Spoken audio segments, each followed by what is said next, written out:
I have a mighty need! I have a mighty need! Okay. You know what? This is my first time using Restream. So you know what? More than likely, I'm probably going to screw a few things up.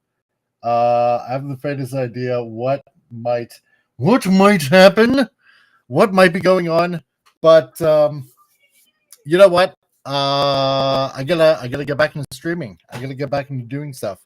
I gotta get back in contacting and connecting with all you fine, lovely people out there. So, seeing how StreamYards has gotten unbelievably expensive, I gotta try things out on Restream. And to join me here also, because I put out the player in call, I got Tom here with me. How's It's going. Just to give you a heads up, I you know me, I'm honest when it comes to tech. There's a little bit of choppiness, and maybe it's the program. You're probably hearing it from me too, and it is on the YouTube channel because I can hear it there. Because we had the similar problem with Jason's stream this past week, but it wasn't because it was on the YouTube channel. Fine, it was a StreamYard, but you're hearing this over the YouTube channel as well, so it's a little bit choppy, but that could be the program. So I mean, we work with what we got. That's what I say. Exactly. How you doing? You know what? I haven't been too bad. It's been hot the past couple of weeks in Calgary. Like it was like, you know, hovering around 28, 30 degrees. It was like unbelievably hot for all you Americans out there. That's like around 78 degrees Fahrenheit. And Tina, the naughty dragon. Hi, how's it going? You made it. Hello, Tina. Nice to see you. Bear with us. I'm new to this entire system. So nice to see you. Yeah, you know what? Working out in the sun like that. Oh my god. I thought I was gonna die on a couple of occasions. Well, if you're not used to it, yeah. Even though, let's be honest, it's hot as it was back in the 80s. It's not much hotter. But yeah, no. If you're not used to doing it in a while, it's hot. You'll feel it. And you'll be like, ugh. Make sure you have a lot of water. Oh yeah, 1,000%. Yeah. Oh my god, it was just so bad. This week hopefully should not be as bad as they're saying. So you're in September now, so time for things to start cooling down. Thank goodness. Yeah, that's true. And that being said, being September and all that kind of stuff, yeah, that means probably snow in about a week or two or something like that, you know, considering it's okay, we're not that bad. No, don't give us Canadians like, yeah, a bunch of igloos, and the moose and no. Oh, probably won't snow. Usually actually nowadays it doesn't snow till like January. No, really. It's time to stock up on blubbery. So yeah, get the whales and then watch out for the polar bears. They come out this time of the year. Oh yeah, boy, they're scary. Oh my god. So okay, so gotta let you guys know. Okay, the reason for me doing a stream right now, especially on a Monday, because usually I'll do, you know, I've done Tuesdays and Fridays, right? Fridays, yeah. First of all, you know, it's Labor Day, and for the past couple of days, I've been wanting to get online again, and you know, I've been just telling myself, you know, look, wow, geez, I really got to get back on streaming and you know and connect with people, and you know, you kind of miss it after a while, and you know, but when you only got the weekends off, you know, usually I'll put out the movie matinee on Saturday. And Tina, if you haven't caught that, then catch it. It's fun. The Mike's movie matinee on Saturday. So if you want to watch a really good old film, that's in the public domain, check them out. It's fun. Or to anybody else that's going to be dropping them on by. So, you know, we're usually showcasing the first of like everything that's going on in cinematic history. It's really fun. And then you know, Sunday's doing the whole Bible lesson, which is not the same old boring thing that you would find in a church that makes you yawn. So But no, I mean, I got to get back. I got to get back into streaming. And I thought, you know what? Because last year, and Vince, who hopefully eventually might show up, because he was hanging out on the movie matinee that I was doing. He was like, you know what? You haven't done a drawing stream in a long time. So, There you 'cause I go. kept, yeah, because I kept on teasing like, yeah, I really want to do that. Really gotta get into that. And I said, well, I'll probably do one today, or I'll probably do one tomorrow. And well, I didn't do one Sunday, so it's like Monday. It's like, nope, nope. You know what? I'm gonna do it. I'm gonna do it now. And if I'm gonna be putting out a comic, then I might as well show people the progress of stuff that's going on and whatnot, right? Well, So you garner interest that way. People are like, oh, that seems intriguing. Let's and when it comes time to come out, you'll have people that are like, okay, I already wanted it and pre-ordered and all that jazz. So you give them that space. exactly, Yeah, exactly. smart. So I might as well have a couple of guys, here for the fun, and and to make to make fun while I'm doodling away. Oh man, I originally I don't have a name really technically for the show, even though on the banner it said like Comic Relief Crusade or Doodle Time.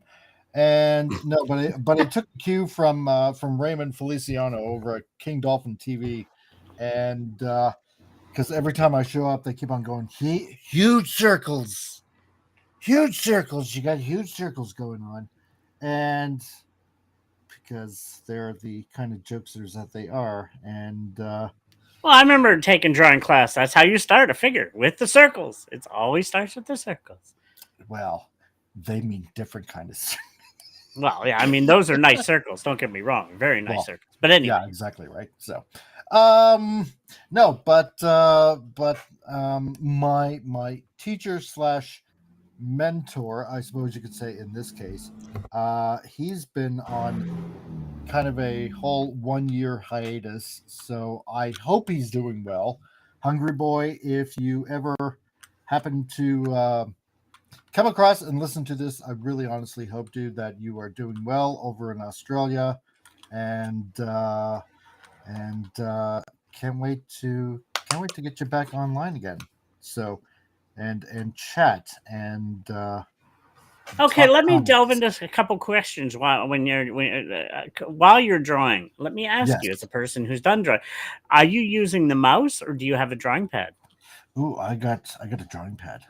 Ah, yes, I've always wanted to get Yes. one of those. It's as a fellow graphic designer, they come in so much handier. I got to use one in college, and I'm like, I miss having one because it makes life so much easier. It Oh, does.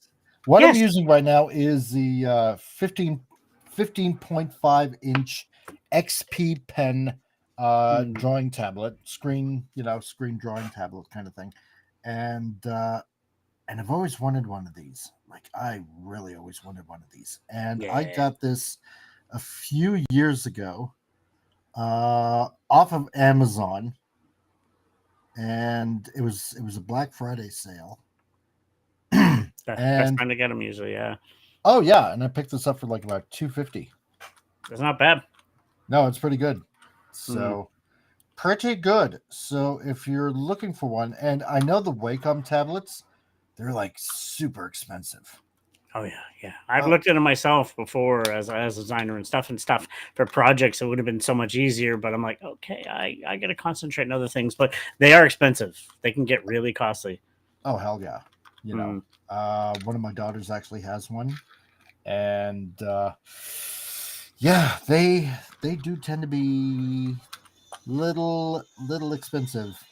So, But this is your thing. This is what you are. You're learning to do this, and you're going to get your income. So it kind of makes sense. That's an investment towards what you're creating. well, exactly right. So, Yeah. well, remember back in the day, back in the 90s, because you were around too. You might remember this. We had Drop Off Comics. Hmm. Yeah, that's what I'm planning on reviving. Okay. Yeah. yes, I'm bringing back Drop Off Comics because I can, and I think because sometimes nobody it's good to go else. back to what was. So Exactly right. yeah. Because that was fun. It was fun. Now, while you're creating this, let's talk about who are you working on? Who is this creation you're working on at the moment? Ooh, I like that. See, it's like you're interviewing me. Yeah, yeah, exactly. Help uh, promote the comic. You know, it's yeah. Okay. Well, this is okay. This is a creation of my own doing here. Of a character called. Well, that was the thing. I was trying to think of a name, and mm, so you know what I kind of did? I kind of collaborated with our youngest daughter, Michaela, because she's like me. She's like really good at thinking of names and stuff like that. yeah. So we went by the name of Alberta Stallard. Stallard, Hmm. yeah, because I wanted something because names should kind of reflect um the type of person that the person is, Yeah. and it kind of works for me. So so we just kind of came up. I know we just kind of came up with that name, and anyway, it's an idea that I have. I don't want to say it's more like a. I don't want to say it's more like a monster kind of kind of storyline that I got this idea for, Yeah. but I've been doing a lot of research lately, and I'm gonna say probably blossomed around the same time as no, maybe later. There was a guy on YouTube. You probably never seen his channel, but a guy, was a good friend, Gil, um, uh, who went by the name of Cardinal Sin on YouTube, and he would talk I about know that name. I think people have heard that name, Cardinal Sin. Yeah. yeah.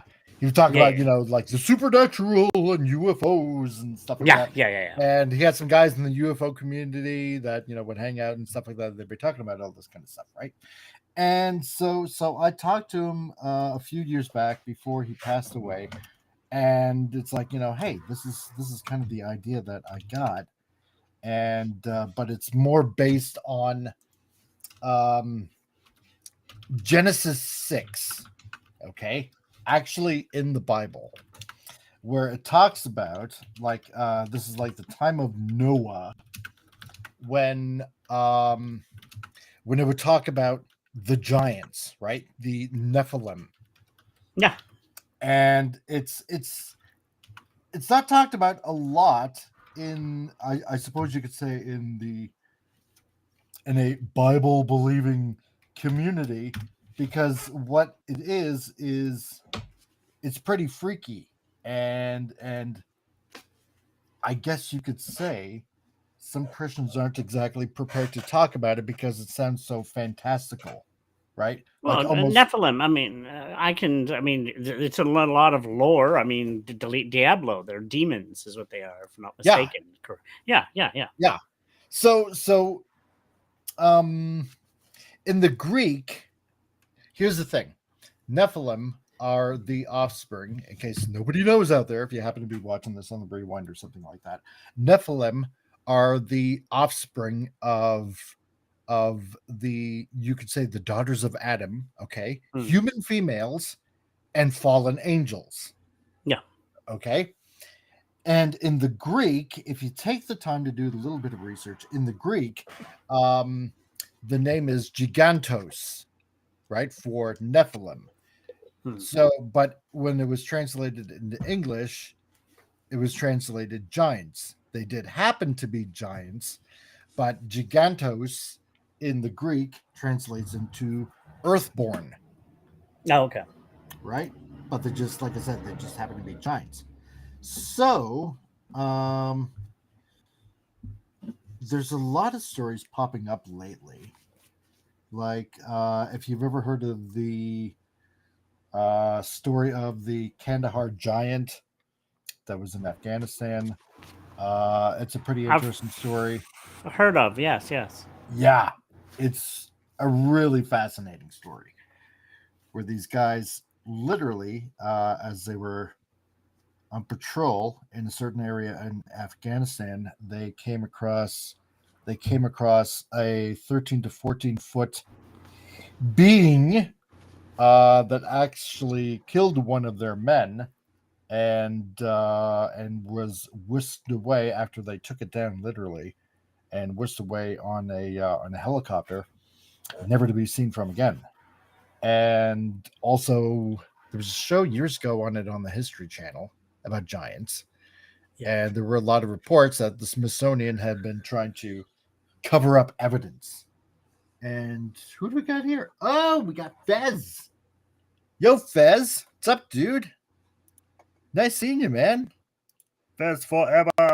Oh, we got Gap After Dark. Gap, dude. I haven't seen you in a long Good time, to see man. everybody. Yay, Yeah, good man. to see people again. If I don't see you immediately, it's because I'm drawing on the other screen. And yeah, so good to see Well, you, yeah, man. when you're drawing, I think it's understandable. You can't answer the chat immediately. You're kind of in the middle of. That's like when I actually found a workaround. Remember, I told you I can't see the chat when I game. I got a cheap little tablet, so now I have the tablet underneath my monitor, so I can watch the chat and the game at the same time. So there, no excuse anymore. I can see the chat. But yeah, it's understandable. Totally understandable. You got to work. So, you're working too. So yeah, exactly. That's right. I'm working, people, working for you. So, Fez, there you go. You can tell Raymond. Actually, the show should be called Huge Circles with Comic Relief Crusader. So I'll go with that. So all thanks to you guys over on King Dolphin. So, oh man. Anyway, so it does mention that that they appeared on the earth and after that, right? yeah, Which sort of implies, obviously, that after the flood, there was kind of this kind of weird activity going on as well, right? So if you dig a little further, or I shouldn't say if you dig a little further, if you, how should I put it? If you expand onto a lot of legends that have been going on around the world, right? Certain monsters, certain beings, let's put it that way. You could say, I suppose, aliens if you wanted to. You could certainly apply that to what was going on around the world with like certain gods and beings and stuff like that would visit the earth. It's like, what if it wasn't? What if it was this kind of freaky deaky kind of stuff that's going on? So it kind of came up with this character, right? And yes, so she's going to be this, I suppose you could say, in a way, a cryptid hunter. So, yeah. So, but I'm not going to keep it to just, North America, not with just Bigfoot and the Jersey Devil or Mothman. No, I'm going to make this like a world spanning kind of adventure. Yeah. All over the place. We're talking like Japan, Korea, Africa, like all over the place. And well, when I think about it, the amount of different monsters around the world, that gives you vast, endless amounts of stories to work with. So, oh yeah, exactly. We got Tree Rock Creations too. That's here. Comic, get back to work, you slacker. And before you counter, I'm off work today and just extend the movie theater after seeing Jaws. Oh, you saw Jaws, which is still a great movie. Yeah, I know, right, dude? Oh yeah. 50 years. So I have a question I must ask then for this particular one you're working on at the moment. Good. Yeah. Is she on a swimsuit thing or what's going on? She looks quite hot, but I was like, what? If she just get woken up and she's still in her underwear, back half on. asleep, about to go for a battle. Well, no, because while I was working with Hungry Boy, it's kind of like working on musculature and stuff like that. Oh, okay, yeah, right? every muscle So- tone and everything. Yeah. Yeah, because actually I kind of did the same thing yesterday. Let's see, when I was watching Tron with Raquel Briggs and Guagnar, and I try to draw every weekend. And No, so good practice, so I drew this character versus Ogopogo.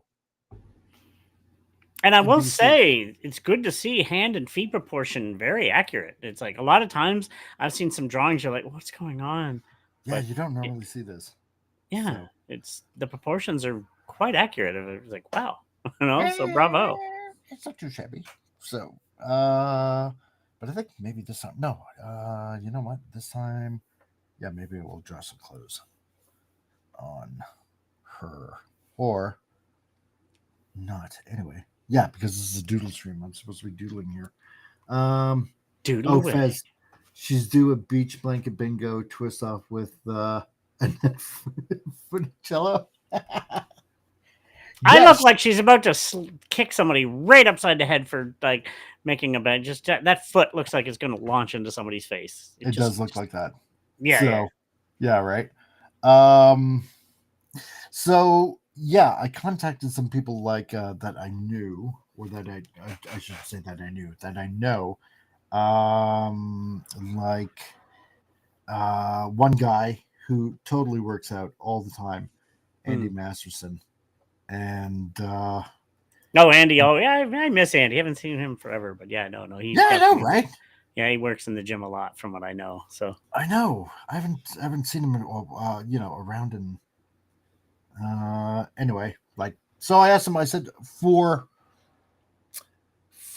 young women, what's a good martial arts to learn? For protecting themselves and stuff like that. Yeah. So actually, he kind of told me, it's like, oh well, this and this and this. So I thought, oh, okay, cool. Then I'll make that happen. So, not going to make her a Mary Sue whatsoever. Gosh. Yeah, I know, right? I have still not seen Fantastic Four, and I will not go to the theater and waste my time. No, but since we're talking about that, I'm going to say this right now. Superman became available online. Okay, I didn't hate it. Sure, will I watch it again? No, it wasn't the greatest thing in the world. No. But I think it was overconflated to an extent. Like, it was what it was. I mean, was he the best Superman? Nah, not really. No. Yeah. But I didn't hate it. It's not like I go, oh, that was horrible. No, there was some fun parts and there was some good battles into it. But I can see why people didn't like it either. It's too much comedy, and he was kind of a dweeb for Superman. But I won't watch it again, but I didn't go like, oh, it's the worst thing. No, that was just what it was. Yeah, true. Oh, dude, FKHC, thanks, man. $2 super chat. So, but don't doodle yourself. This is a family show. I promise nothing. So, but I might. So, and hey, Daniel Berry Sports Highlights. How's it going, man? Happy Labor Day to you too, dude. Nice to see you, man. Great that you can join us.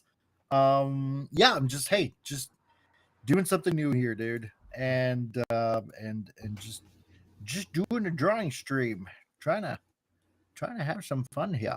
And what else? I'm just trying to catch up on the chat while I'm drawing, because believe it or not, I got a TV and I'm kind of like looking at the chat that's going on while I'm drawing and stuff like that. And Treehouse says, yeah, my wife hated the new Superman movie. I had to listen to her vent for an hour. She has PTSD. Okay. Oh my god. Like I said, it's not one I'd watch again. I'm not going to praise it. Oh, no, it was just, it had its moments that I've learned, and I try not to hate on things anymore. I'm not hate watching stuff anymore. I'm done. I turn 53 next month. Damn it. I'm too old to just. I hate this. I'm gonna what? No. I'm just gonna take the good parts of stuff, but I know I'm gonna hate Fantastic Four, so I am spending 2 cents on that. Will I grab it elsewhere when it comes back? Yeah, I'll give it a shot. But I'm tired of Pedro. I already know what happens. Like, nah, no, it looks like garbage. So it's like I'm not gonna even waste my time. No. Yeah. Appion actually just released with Rocco a a video on Fantastic Four. So yeah, but no, I did see Superman. I don't know. It was what it was. It's yeah, it's yeah. That's fair. That's fair. Like I said, it's nothing I'm ever gonna go watch again. Trust me. I mean, that's. I didn't hate it, but yeah. I didn't. It's like, how did I describe it to somebody? It's like watching a kind of like watching a TV show. It kind of felt like that, right? Yeah. It's in. It happens. Okay, you forget about it when it's done. So yeah, right. That was pretty much it. And then it was over, and that's pretty much it. So it's like nothing of significance. Really, how old will I be? I'm gonna be 53 this month. Actually, this month, my birthday month. Yay! I'm old. I was hoping to go to the UK, but that's not gonna happen. So I'm gonna have Bob's Takeout and Black Forest cake on my birthday night. I was hoping to go to the UK, but lack of funds starting to stop that, and a few other promises I made. So, soon, it'll happen soon. Oh yeah.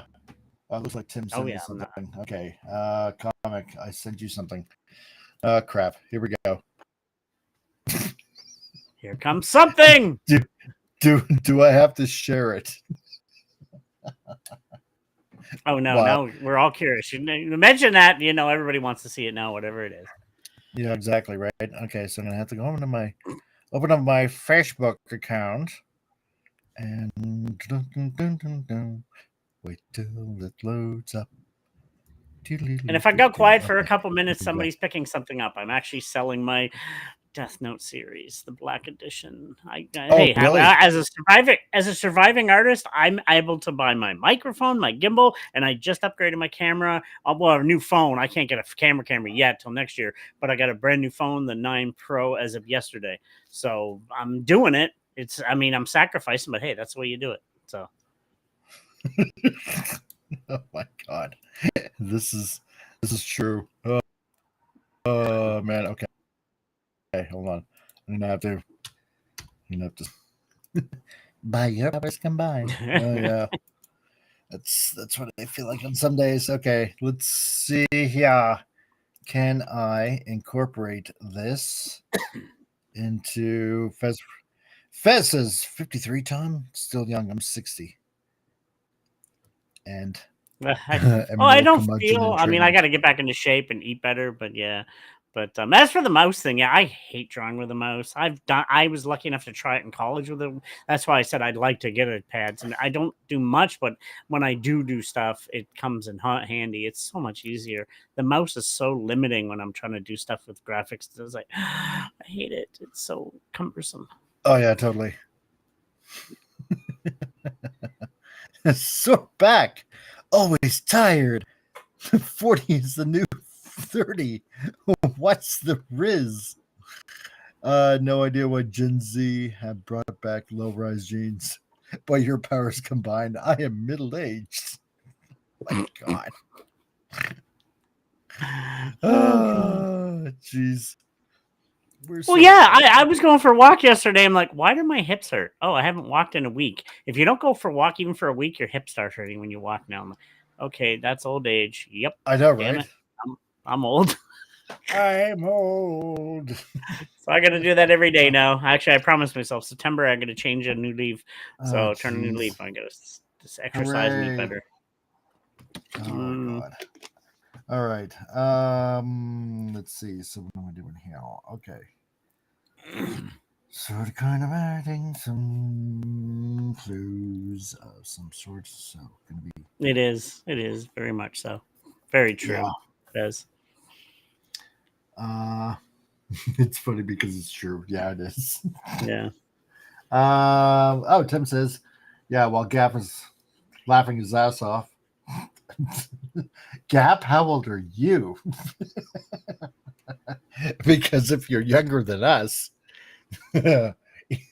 you'll be there soon. But if you're around the same age, you know exactly what we're talking about, and that's why you're Yeah. laughing. Let's see. Tim, I also saw Thunderbolt since my friend from high school Was in is it. in it. That's kind of cool. I like Ooh, Thunderbolts. I'm going to say I stand up for Thunderbolts. I actually didn't hate it. I thought it was something fresh and new out. It just did bad because everybody had fatigue of how bad their crap was. It's like it's going to be garbage. I'm like, oh, surprise! It wasn't that bad. So no, it wasn't actually. I no, was I was kind of surprised.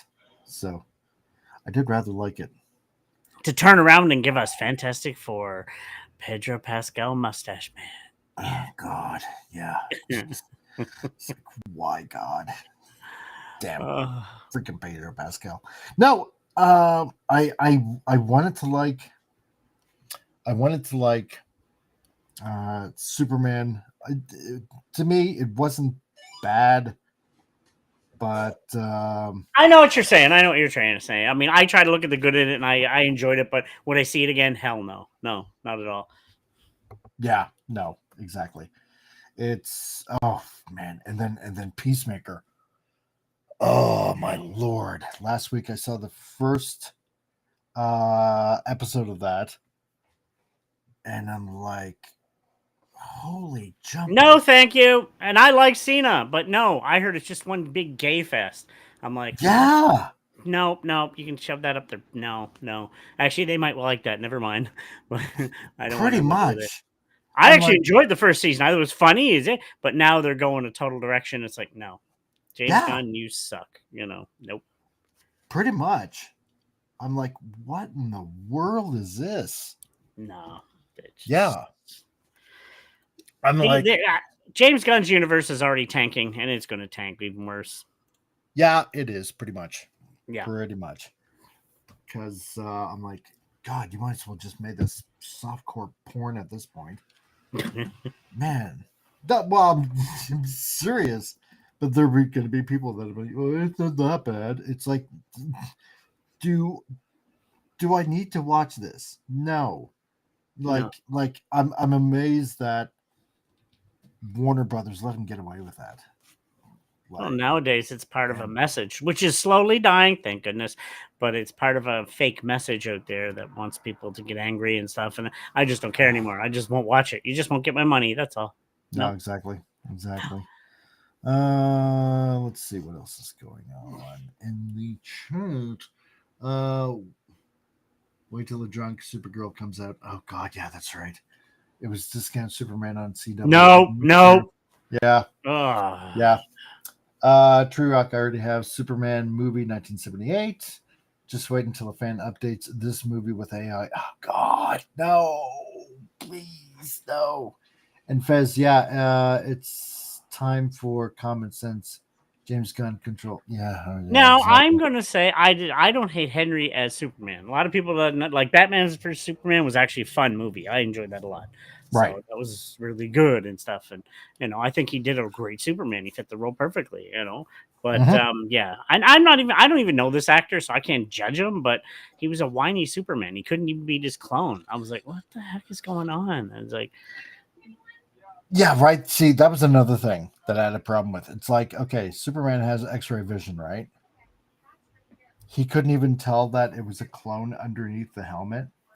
yeah, Like, maybe it no, was a lead helmet.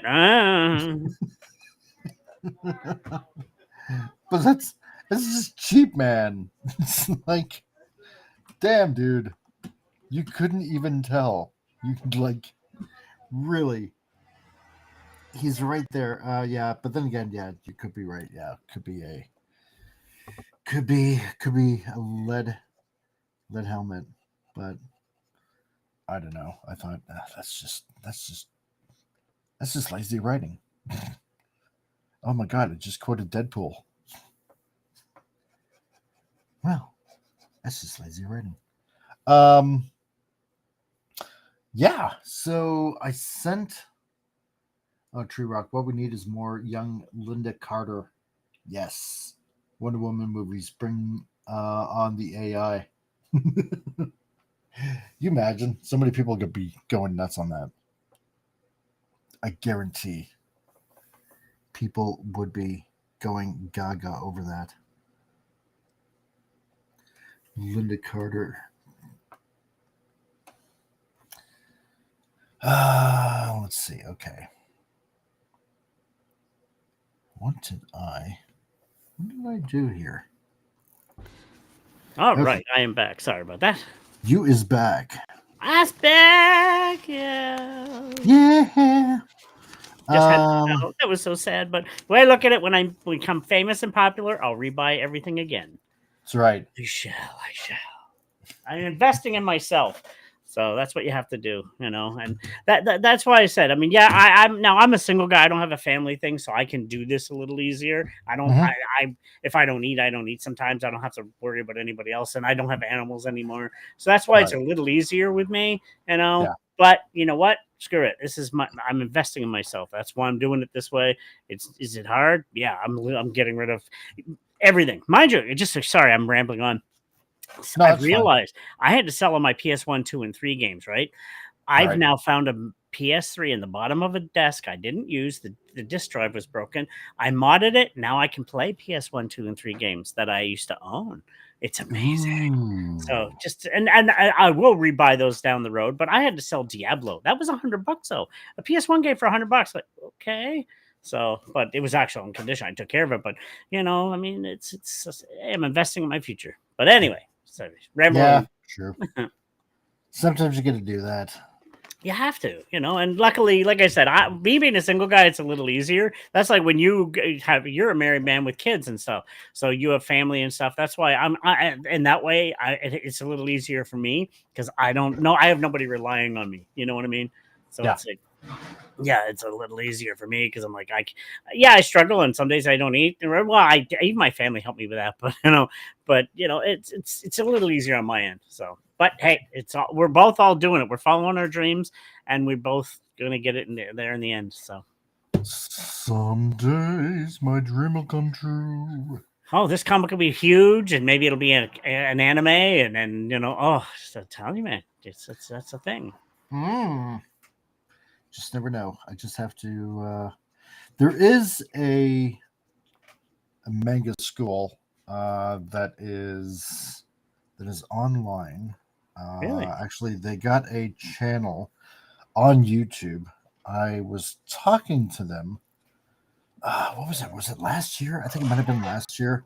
I'm trying to remember when, but if I do submit, I just want to do it solely because of opinion. Yeah. Like in the sense that how is the art style on this? What do you think? Is there anything that I could improve? You know what I'm saying? Yeah, no, exactly. Dude, Yeah. That's why I don't know if anybody knows that actually my picture icon is based after a short film I finally did. I finally put it out there, but I only put it out there to get feedback. It's not my final product. I still know I'm still learning, and some people give me feedback. So next year I'm going to put it into a film festival once it's finalized. But that's what we do. We got to put our work out there and get feedback and take criticism and say, okay, this could be done better, or hey, no, I want to tell this time. That's how we learn. So, Yep. Yeah. And last year, I actually joined for two years in a row. I went to the Mountain View Comic Con that they got here in the county, and last year I actually, believe it or not, I actually sold a page that I did while I was training with Hungry Boy, doing my art practices. And yeah, and the guy actually wanted to buy it off of me, and I couldn't believe it. I'm like, "Are you sure?" He's like, "Yeah, yeah." Well, no, it's different when it never happens to you, and then all of a Yeah, sudden something no, like that happens to I you, get right? it. I get it. Yeah, you're Yeah, like, whoa, I'm actually good at something. Damn it, this is working. No, no, I'm just sorry. Quick note, just quick. It's funny. I recently had a depressive about recently, and somebody looks at me and says, "Okay, what have you done?" I did a book. Yeah, and wait, I released my film, and I'm getting good criticism. Stop dwelling on the bad and dwell on the good because you got a lot of good exactly. going for you. It's like, damn, wow, they're And right. Trey I Rock, got it. yeah, you're totally right. You're totally right. Yeah, he says if you make a deal, just make sure you have contracts stating no race or sex swapping of your characters. Exactly. Yes, yes, And I'm amen to that. yeah, and what's this? That's no dog. That's a plot device. Oh, okay. Never mind. I'm gonna have to go back. Superman be the as of it.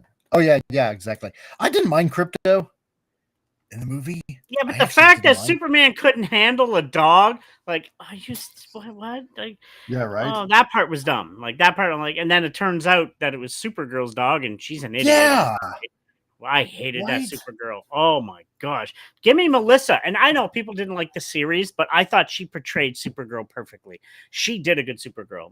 People might not like the writing of the show. It was a little at one point, but I think she portrayed Supergirl so good. So, Mm-hmm. but yeah, I couldn't talk. This one's supposed to be based after the 52 series. So I'm like, nah, I don't want that. Just give me the Supergirl we know. So, Yeah, I don't. I yeah. don't. Yeah, I. Because as soon as I'm a I heard, drunk. Like, what? yeah, that's what it was. That's what it Hmm. was. As soon as she started uttering that kind of stuff out of her mouth, it's like, what in the world is James Gunn doing? I And I don't. guess she's based after the 52 version. I'm like, well, I didn't read that, so I don't care. Give me my No, Supergirl. right? No, Exactly. I don't. I don't like it. I don't like it. no. And I sort of had this weird, eerie feeling that that I think we kind of all did, that it was going to like end up like this Hmm. with James Gunn. It's going to be like his brand of humor, you could say, you know. And I'm But sorry, I don't mind a little bit of comedy here and there. Even the original Christopher Reeves had some comedy occasionally, but no, the whole film was a joke. I'm like, they really tried too much in the comedy. I was like, that part is the one that really frustrated me. I'm like, no, what are you doing? It's yeah, a right. little bit here and there, sure, but it's just he tried to go to the direction of the same as he did with and Guardian. Sure, I loved it, but it's not going to work for every project you do. Stop it. Yeah, no, that's Yeah, true. no. Oh well. Oh well. We'll just have to see what happens. And yeah. I wouldn't classify her as woke. It's just badly written. Like I wouldn't even say she's woke. She's an alkie and blah blah. It's based after the 52 series, and that is just like whatever. I don't care. That didn't that series fail anyway. It's like I don't. You know what? I don't know. yeah, I it just like. It, I'm assuming it's still going on. I don't even I'm, know. I I'm assuming it's still a thing. yeah. Yeah. Oh, but then again, who they hired now? Okay, Um, okay. You mean the TV show and Melissa? No, the writing was garbage. Yeah, yeah, no. There were some good episodes, but I think she did a great job. Melissa did an amazing job as Supergirl, and I rather would have seen her. This new one in the movie was horrible. I was just like, as soon as I seen it, it totally turned me off. I'm like, that's garbage. What the hell was that? yeah, right. It's. I will agree. She was a good pick for Supergirl in the show, Yeah, but just after the the show second was not for season, everybody.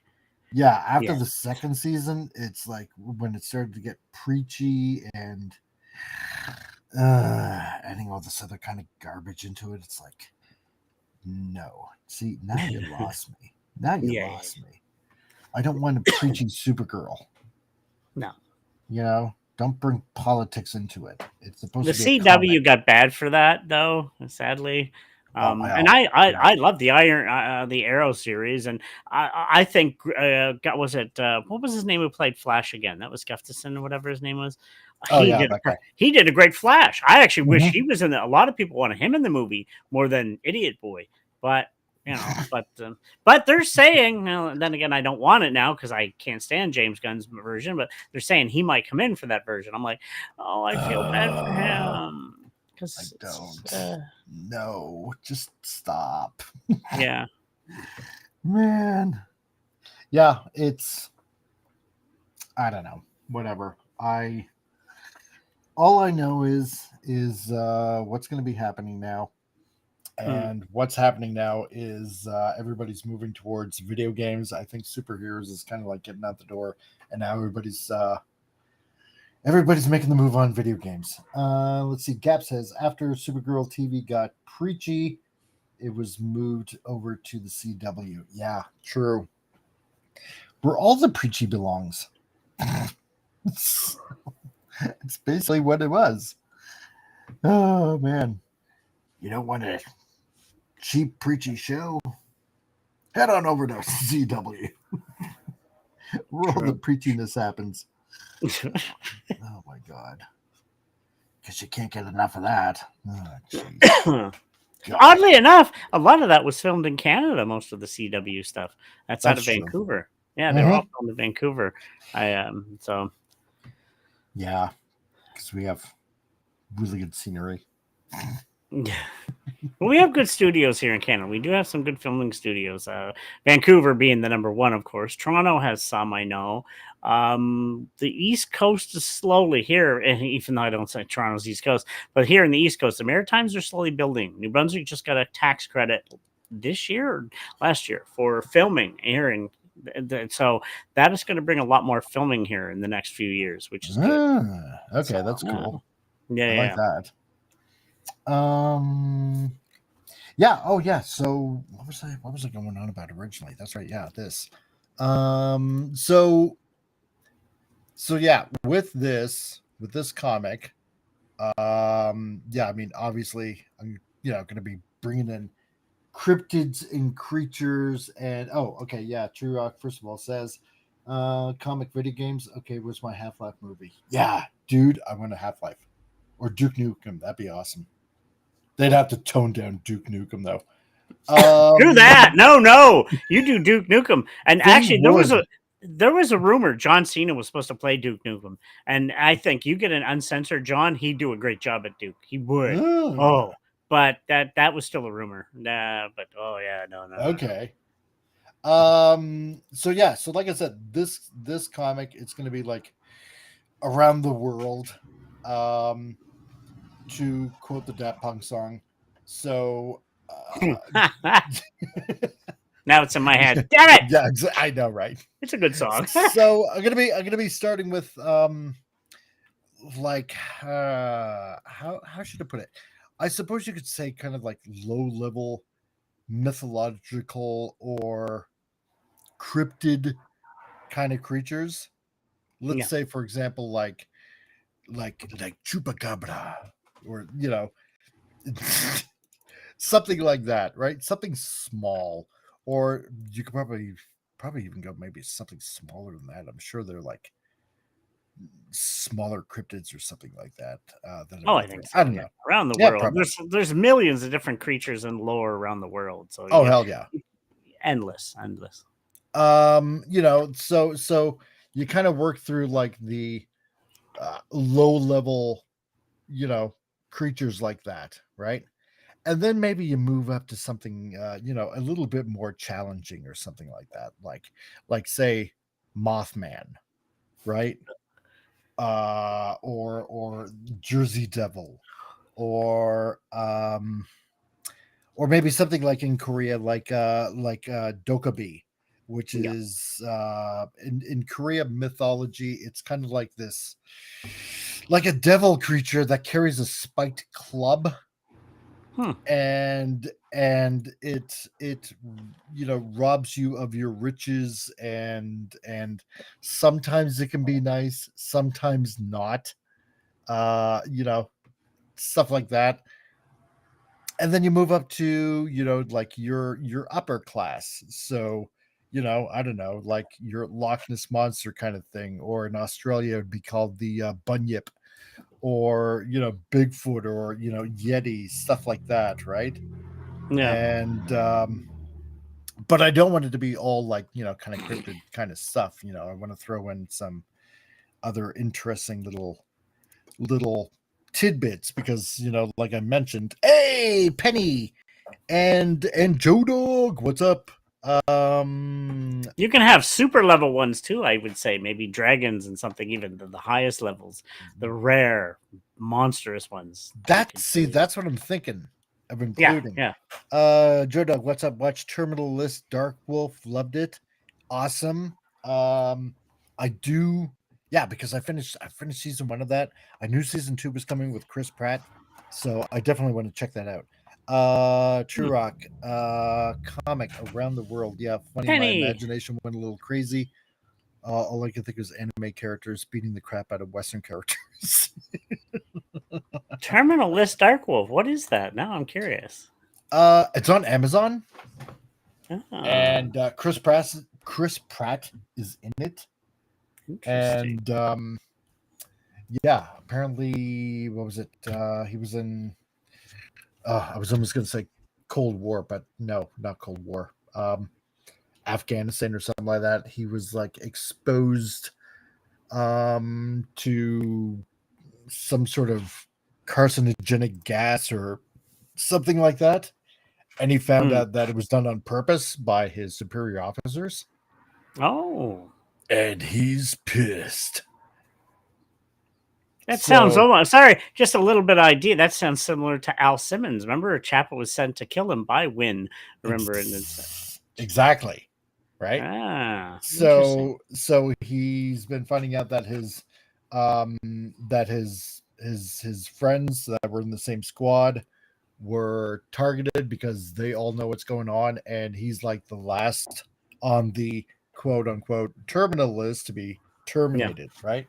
So he's on a mission of vengeance, and at the end of season 1, he gets everybody, and what you assume he's going off to die, right, as he sails off into the distance, but apparently he survives. So now it's like getting into season 2. So yeah, I definitely want to check that out. Good show. Yeah, Chris Pratt, really good. So yeah, so everybody, thanks for stopping on by as you guys are watching me doodle away. And okay, let me ask you something. Since we're talking that TV for now, let me ask you something. Have you watched Aliens yet? Alien Earth? Yeah. So far, I so enjoy it. I enjoy it a lot, especially the last episode. I'm like, oh, she can. I won't say, but yeah, I was like, that's cool. I was like, I like where they're going with it. So far, I'm really enjoying it. So yeah, I'm liking nothing like Romulus, which was garbage. I know, right? We and had it looks such like high they're hopes. totally ignoring Prometheus on this one. So thank gosh. Yeah, I know, right? Trurox's comics, so maybe some monsters awake from hibernation, hinted. Yes, you could say that. That is quite possibly a plan, because I do want to get more into how should I put it? Not just cryptids, not just monsters, but I want to kind of explain why there are cryptids in this, like what they are actually, which would be getting into some genetic tinkering by Nephilim of, I suppose you could say, tampering with the human genome and stuff like that, which is kind of like what I wanted to get into. Which is actually what I wanted to mention earlier, folks. Because if you think about it, of the stuff that happens in the Bible, and I just don't want to make this about the Bible, but it's all connected. If you go to a lot of other cultures around the world, yeah, there are talks and stories about different monsters. Like you look at the Greek mythology, right? Hmm. Of weird creatures going on there, centaurs and sirens and stuff like that. To me, it sounds, if you keep it within the biblical narrative, it's genetic tampering. Because if you get into stuff like the Book of Enoch, oh, Penny, I'll get to that comment in a second. Hold on. If you read into stuff like the Book of Enoch, it goes and it expands a little bit further, where these giants, these Nephilim, weren't just violating, to put it mildly, human beings, but they were also violating the beasts of the fields, it said, right? There were some freaky things going on. So if you think about it, because it also says in the Book of Enoch that these fallen angels gave man forbidden knowledge, like, for example, how to extract minerals out of the earth, right? Stuff Yeah. like that. Stuff that man wasn't supposed to do, because I mean, if you look at what's happening now, with how should I put it? The raping of the environment. Let's put it that way. Yeah. And YouTube, I used it to explain something, and not people, just the environment. Yeah, it kind of explains maybe a few things that's going on now on Earth, stuff like that, stuff that we weren't meant to do. Anyway, it just proves that they have an intelligence far beyond our own. So genetic manipulation is certainly within their grasp of things to do. My mind is running amok. You see, you have me intrigued. I mean, oh my Yeah. gosh, like myself. I mean, then it turns out there's the heads of them all could be the people that work for government secretly, but maybe they're down, and that's how they're able to control and develop all these creatures and releasing them. And sorry, my brain is just going 1,000 miles an hour. It's like, oh, and then the corrupt, evil governments that are ruling the world. They actually want to. Oh, Well, sorry, just ideas.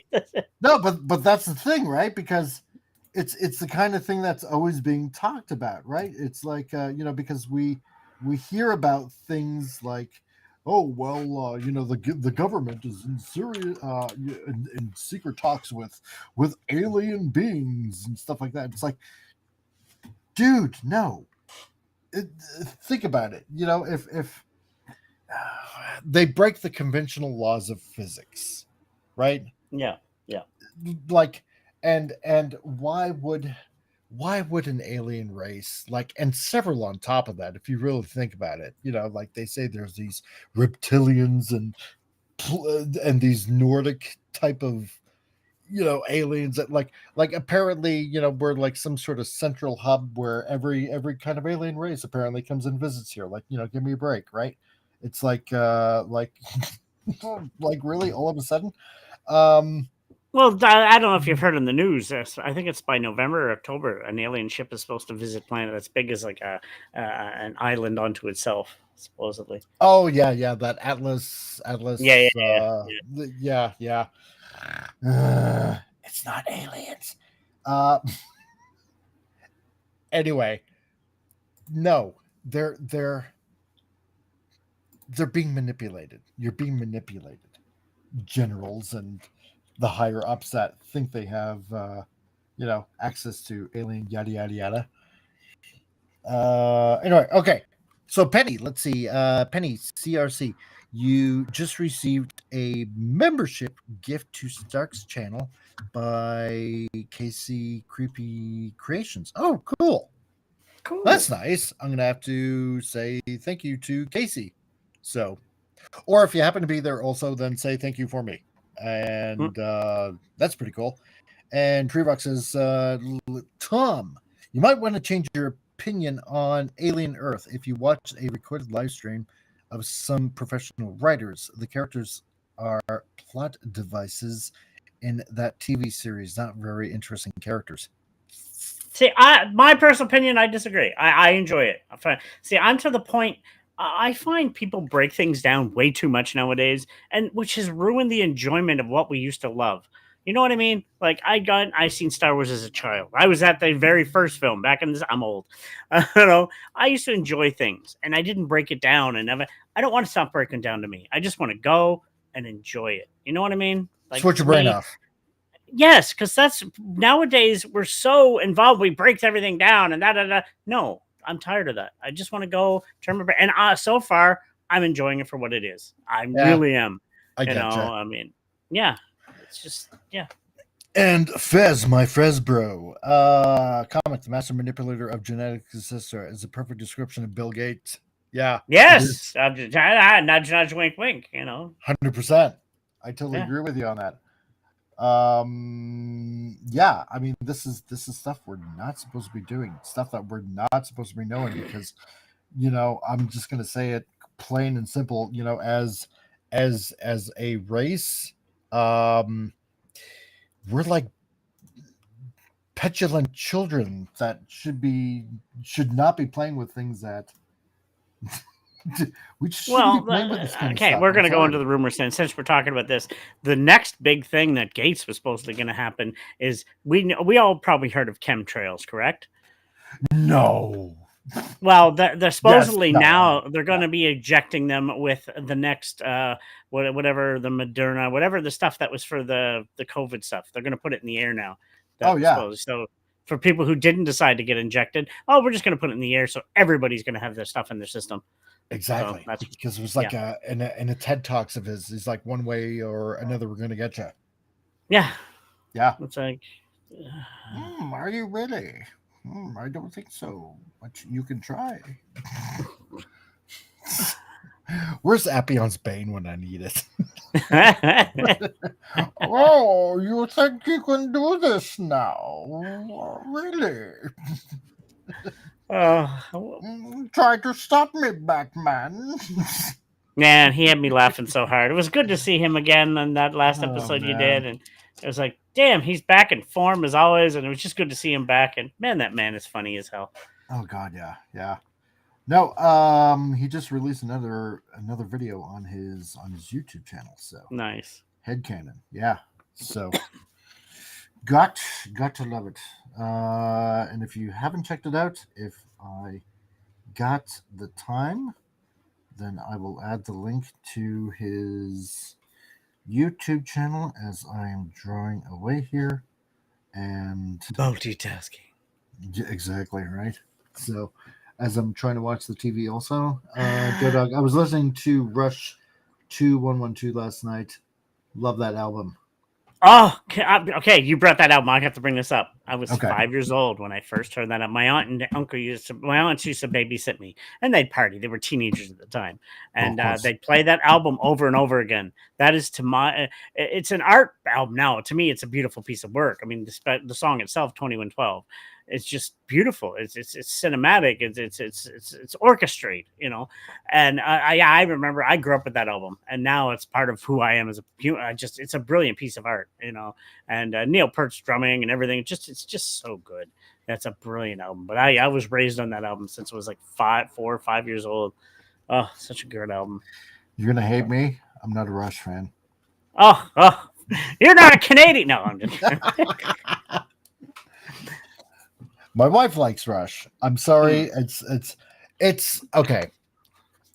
I know there's a show that he has on Paramount Plus, where he talks about he talks to all these bassists that were in bands and stuff like that. You know what? I'll say this: it does grow on you, Rush. I will say that. Well, the song 2112 is it's like I said, it's an orchestral piece of art. It's like 30 minutes long. It's more of a storytelling of the instruments have been hidden away, music instruments, and somebody finds it. And then he introduces it to the leaders of the world, similar to what you're trying to represent. These leaders want to hide something. They don't want people to know what's going on, Yeah, because no, they're trying totally. to control the masses. And that's why music helps make people think and originate. It's a really good story if you listen to it, the breakdown. It's like, wow, and somebody actually did a YouTube cartoon to go along with the song. It's amazing. So yeah. Ooh, really? Okay, wait a minute. I'm gonna close this up. Is that my microwave or is that your microwave? No, that's definitely the microwave here. So Okay. I was like, wait, yeah. did I cook something? No. My wife put in a cup of coffee. Oh, cool. Yeah. No, so definitely my side. Okay, so I don't know why I'm putting in the stitching, but She made the jacket herself. yeah, I had this idea of the particular type of jacket that I wanted to use on this character, and only because years ago my brother ended up getting a jacket like this, and Nice. let's see, Fizz. Yeah, you're not alone here. Alone there. Not a fan myself. Oh, really? Okay, fine. Joe Dog, Aldo Nova. Fantasy sounds like Rush, but I think I'd like Aldo Nova better. I'll have to check that one out too. Then. Anyway, my brother years ago he got a duster coat. I don't know. You can't remember those. Yeah. Yeah, and they're long. They're kind of heavy, and I think they have like a coating of wax to make them like totally waterproof. Right. Yeah. A lot of Yeah. ranchers wear them, and they're quite popular, I believe, like in Australia as well. Right. So, Yeah. but I've always liked that kind of style of jacket. It's not like your normal long coat, but it adds a lot of protection. So I kind of wanted to incorporate like quite a bit of gear into this. And fringe dude needs fringe. Lots and lots of fringe. Really? Okay. Maybe I might. What was the other thing? Boots, actually. Yeah, because that's the weird thing about getting into a lot of character creation now. You start thinking about, if you were in a real life situation and you were preparing to essentially fight monsters, what would you be wearing? But you want to keep it as realistic as possible. Well, yeah. I mean, you Yeah. can go big time. Okay, let me ask you this: do you ever spend hours in a creation character thing when you're playing an RPG? I have. Yeah, that's the thing. You can tell because you're really meticulous in your character creation. You see, it all derived from us growing up with playing RPGs, and 3 hours later, oh wait, they're not quite yet. Okay, we're almost there. Mm-hmm. Yeah. Yeah. You spend hours on it. Oh yeah. I was even going to think about maybe adding something like old, kind of like steampunk type of goggles. But I think I might skip on that. I don't know. I might bring it in later. I can see them wearing them on her head, just like the Yeah. And I think probably what inspired me a little bit about that kind of thing is what was it? I saw an old picture of Kishimoto's Naruto, and how he wore these goggles on his forehead. These yeah, and I'm like, that kind of looks cool. I kind of like that. So I know maybe I might think about that a little later. Actually, I'm with you. I like Um, that look too, and it seems it's quite popular in certain, looks and and they never actually wear the goggles for the most part, unless there's like yeah, maybe you can save them for like maybe a super attack she does or something. But yeah, but generally it's just a cool look. Yeah, no, I hear you. exactly. Right. It's just something different. These little Yeah. different things I'd like to add on. Tree Rock comic. What kind of tech are we dealing with? Oh, um,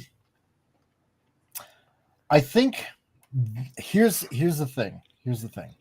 Um, I want to start out with normal type of weapons. That's what I'm going to do. Like we're talking handguns and knives, swords, stuff like that, right? Um, starting out because, like I said, I kind of want to make this kind of like on a tier level. Let's put it this Mm. way, right? You start out low, you work your way high, right?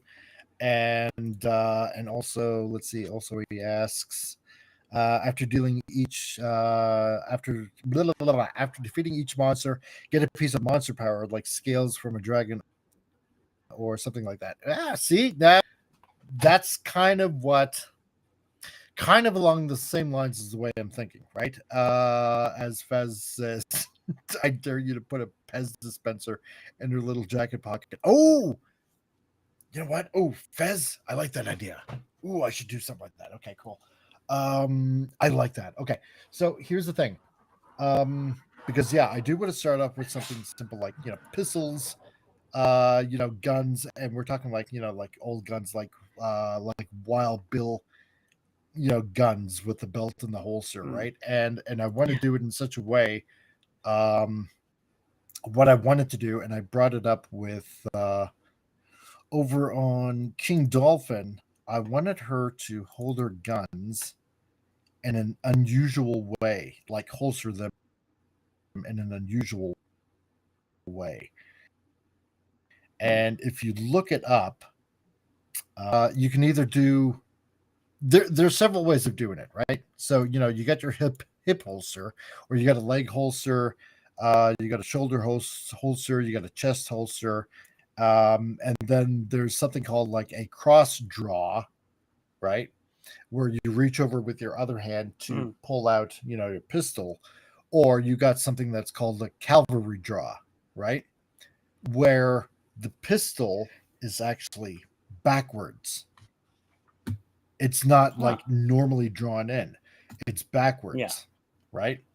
And it's like that's unusual. I like that because I like to go for something different, not the same old kind of stuff. So he says, yeah, okay, so close range combat. Well, it's gonna be at first, right? Um Fez.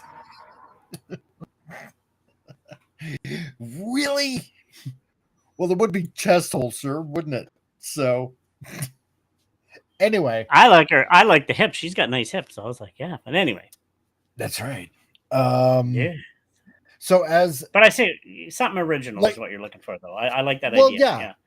because Yeah. in a typical kind of manga fashion, right? You start low, you work your way up to like the big main bad guy at the end of the story kind of thing, right? Yeah.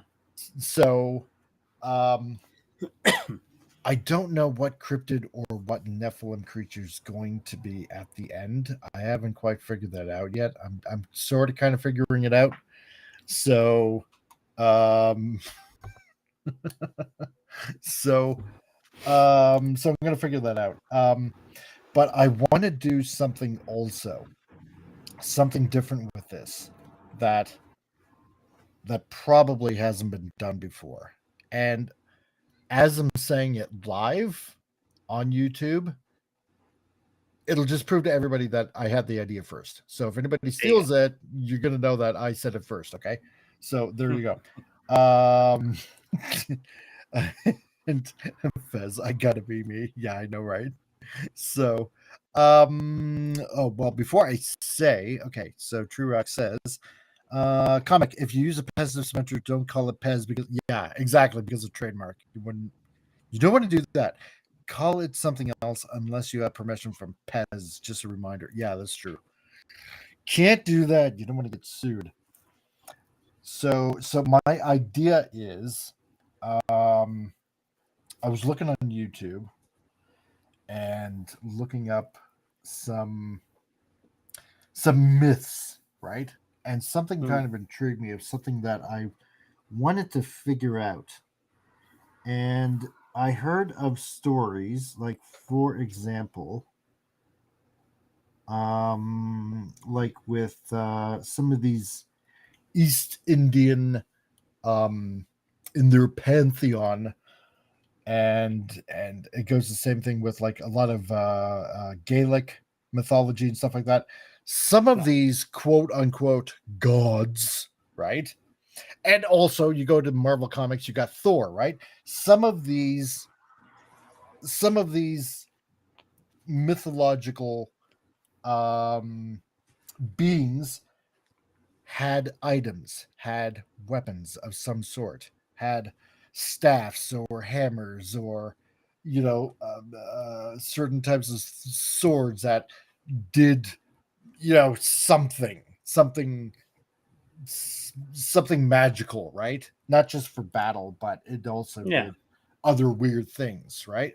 And I thought, well, this is also kind of interesting. So what if I did something like, um, say you go to, say you go on a adventure in Greece, right? And I don't know, you're that's one thing that I want to bring into, hunting down the Minotaur. Mm. So, and but you have some sort of weapon or item, like treasure, kind of like adding a Indiana Jones kind of element to it, right? Um, So uh, Minotaur, I'd be thinking something like an axe or something because you want to take his horns off when you're done with him. well, yeah, exactly right. But I'm thinking, let me look something up here. Let And me. each time you kill one of the creatures or don't take them, you can learn from them. You keep the body, the carcass, you maybe take it, and Oh then you yeah. can actually improve your weapons to cater to what's going on. Maybe I don't know, Mm-hmm. just you learn from the bodies, the carcasses. What's causing this? Where are they? Mythical creatures. No, I wanna mythical weapons. Here we go. Let's see. Yeah, Excalibur. Nah, well, everybody the has that. classic one, Excalibur. Yeah, yeah. Yeah, exactly. Gram the Dragon Slayer. Okay. I want to bring up something different. Something different. Uh, Here we go. Okay. Brahmastra. Let's see, which was a weapon used by Lord Brahma in India, capable of destroying entire armies and even entire civilizations. Okay, That'd that's be an pretty upper strong. tier. Yeah, that'd be an upper tier weapon or something like that. Okay, that might be a Yeah, little yeah. bit too strong for now. Let's see, Mjolnir. Yeah, okay. Wikipedia. A list of magical weapons. Let's see. What do we have here? Trident. Obviously, yeah, used by Poseidon. Hmm. Used to control the water. Let's see. Blah blah blah. You could play around with like a lot of these things. Well, yeah, it doesn't Um, have to be necessarily the actual ones, but just the idea of something like that, or a basic level magic one. And as you progress, you can either level that one up or find newer weapons. There's so many different directions. Yeah. exactly. Hmm. And use those weapons against more higher tier opponents later on in the story, right? That's kind of like what I Yeah. want to do. Yeah. Let's see. Gap After Dark says, will Mike have a great rest of your stream? Gotta start cooking I've got to start cooking everybody. Good, you're cooking everybody. You've improved your diet and became cannibal. So Mm-mm. have a good afternoon. Dude, Gap, you too. No, I get what you're saying, Gap. You have a good meal, and I miss you, man. I miss you in the chats. It's been a long time. We're just having a good Mm. old time here, and I miss your wit and your humor, dude. So come on back when we're on air again. And I hope you've been feeling better. I know you haven't been feeling well for a while, so I hope you're feeling better too, man. So please take care of yourself.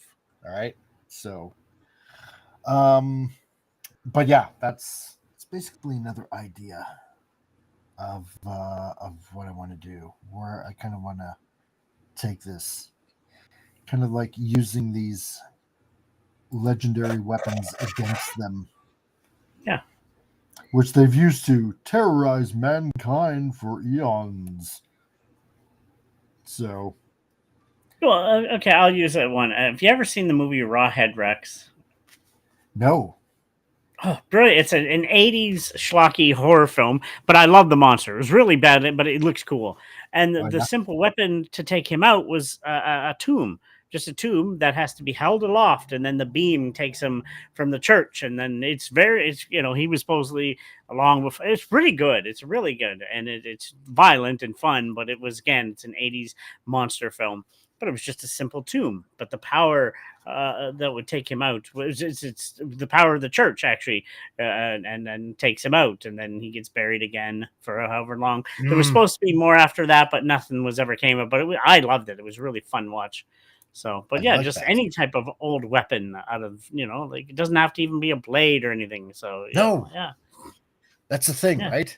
Because what was looked at back then, say, a few millennia ago, as like, mm, some mythical staff or something like that, is yeah, probably just like a staff that's just jam packed with some sort of technology that we don't understand, right? So, exactly. True Rock Crusader. Maybe every time the sword breaks, every build stronger than before. A great tension builder for multiple retreats and counterattacks. Yes. See, that's the other thing that I want to introduce as well.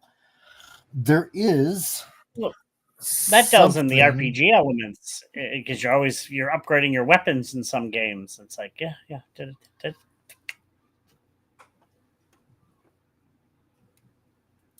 Sorry, I lost your train of Yep. thought. There is something. No, I do want to introduce also because of one thing that my kids always wanted is a puppy, is a pet.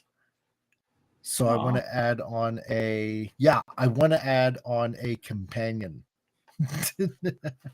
to this, and hopefully it shows up on screen. Okay. Ha So ha. Two heads. yeah. So here's the thing. I'm gonna add a dog to this, okay? And I'm gonna name the dog Cerberus, right? But it's gonna have two heads, not three. So, and the thing is, every time he finishes off like a bad guy, or like a monster or an enemy or something like that of some sort, Mm. um, he grows a little bit. Yeah, right. As long as he So, only has one butt, because I wouldn't want to clean up after him otherwise. well, no, right? So, That is so cute. I know, right? So, but I wanted to give each head a different personality. So that's why one head looks different than the other. Yeah, yeah. Yeah, you know. So there you go, Fez. Aw. See, I've been thinking about all this kind of stuff. So all the kind of stuff that That's I how want you to add build it. into this. Yeah. So so the beginning of this book is going to be um she comes from this long line of Nephilim hunters, cryptid Mm. hunters, Nephilim hunters, right? and how was I going to do it? So the thing is, she's older now. I haven't quite decided on the age. Obviously, it's going to be like either late teens or early 20s, and I'm thinking I'm gravitating more to early 20s. And she has to take over for her grandfather. Oh, okay. Who's getting older, and her dad can't do it because he has responsibilities.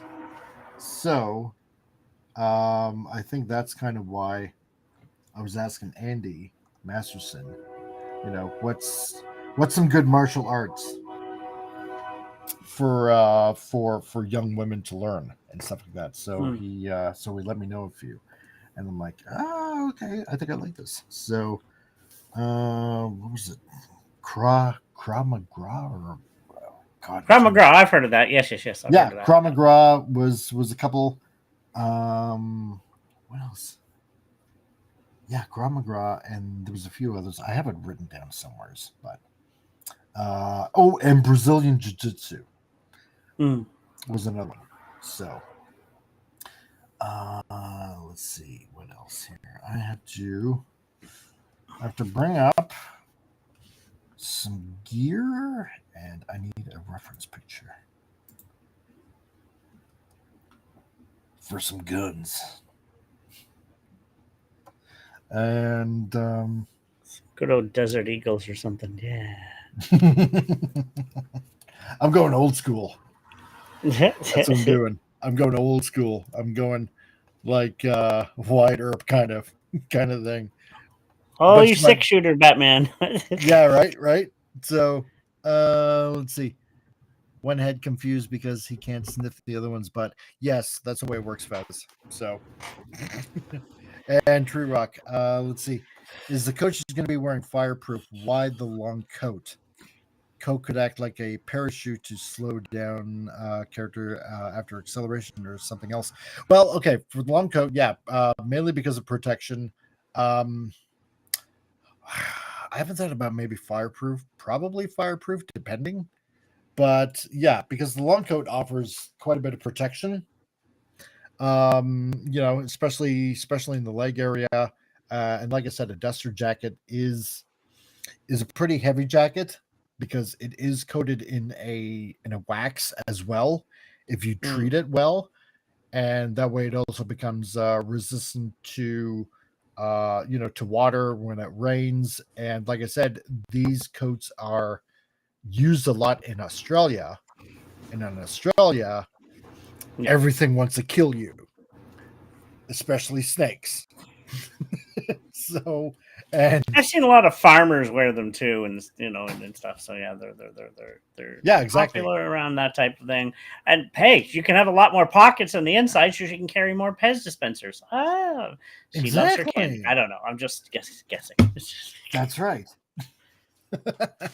So that's why I mainly kind of wanted a duster jacket for that kind of thing. Yeah.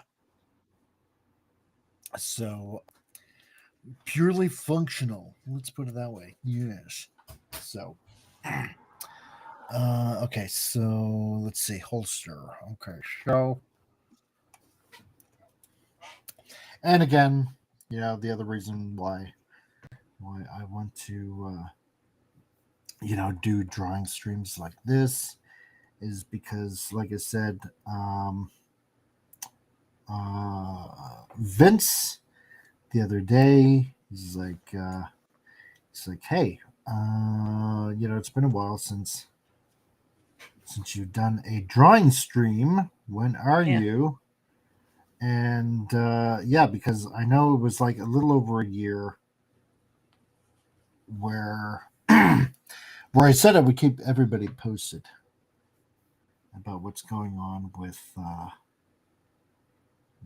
Drop Off Comics. And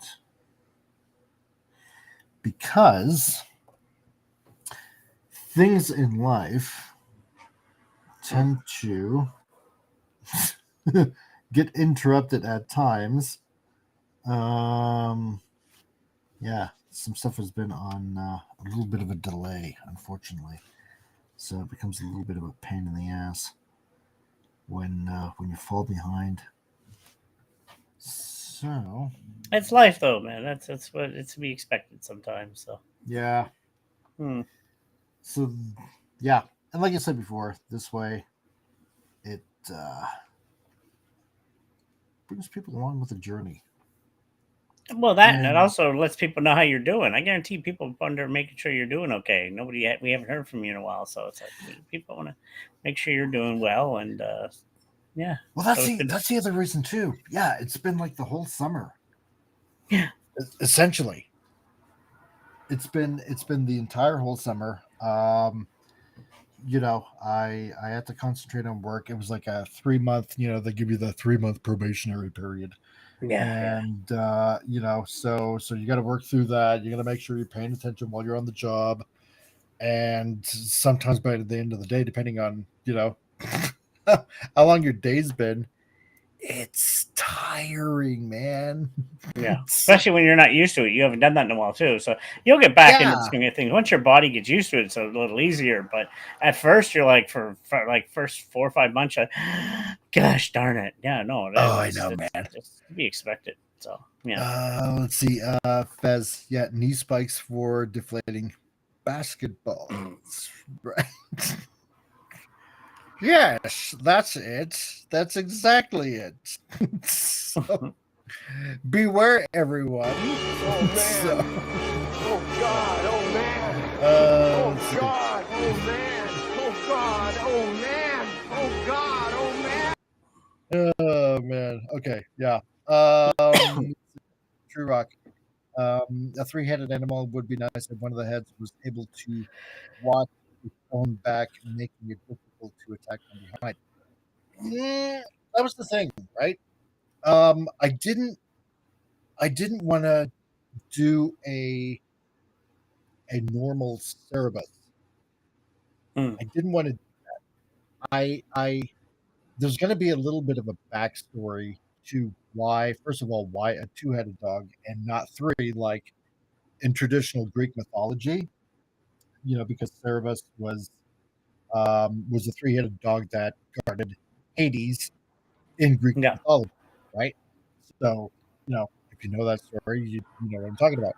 So, the story that's going to be behind this is that Grandpa, while he was on a mission when he was doing this, um, he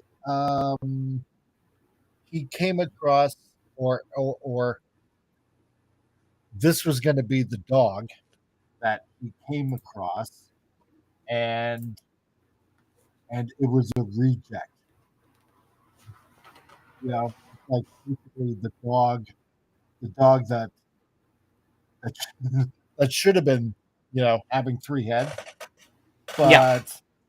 but not. Yeah, it's basically a reject dog, basically, right? Not worthy to guard Hades, so to speak, right? But I'm going to And say this right now. I think the two head makes him cuter, though. well, exactly. That's the thing, right? Yeah, yeah, So he had a moment lapse of judgment, and decided to keep the dog, and so, but I was gonna make it in a way where I was thinking about he was gonna like maybe conduct experiments on it, but that might be a little bit too cruel. I thought so. I think I might make it like, he just put it in a dog carrier kind of Mm. thing where it sits basically in his lab, right? Because he's going to have like a secret lab Mhm. where our protagonist discovers by accident of some sort. So,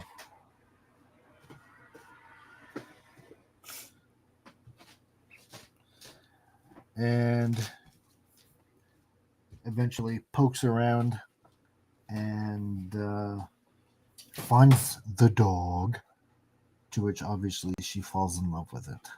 Yeah. Oh my god, you're so cute.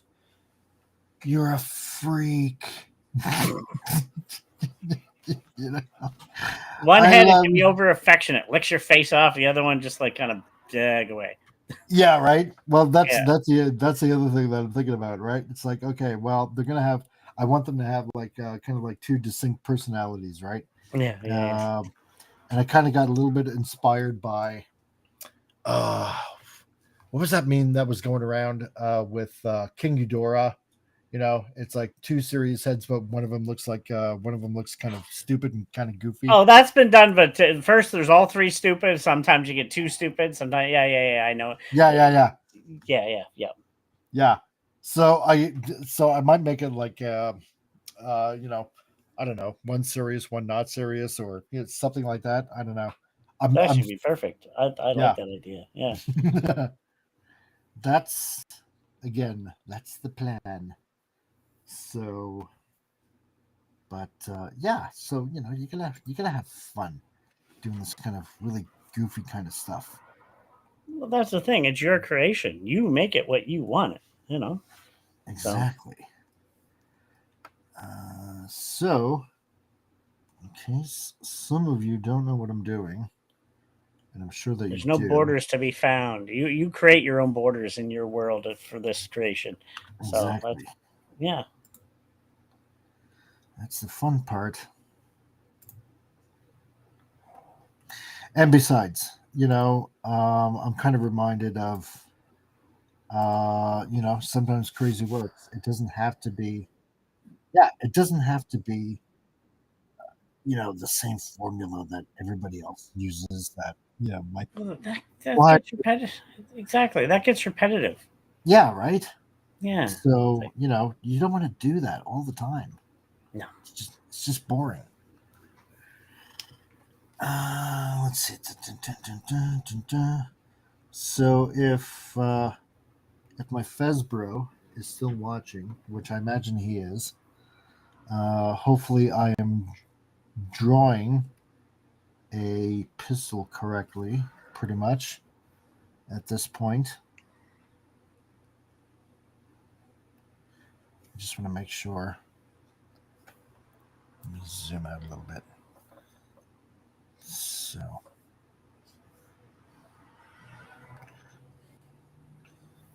Oh, wait a minute. Okay. I'm going to have to.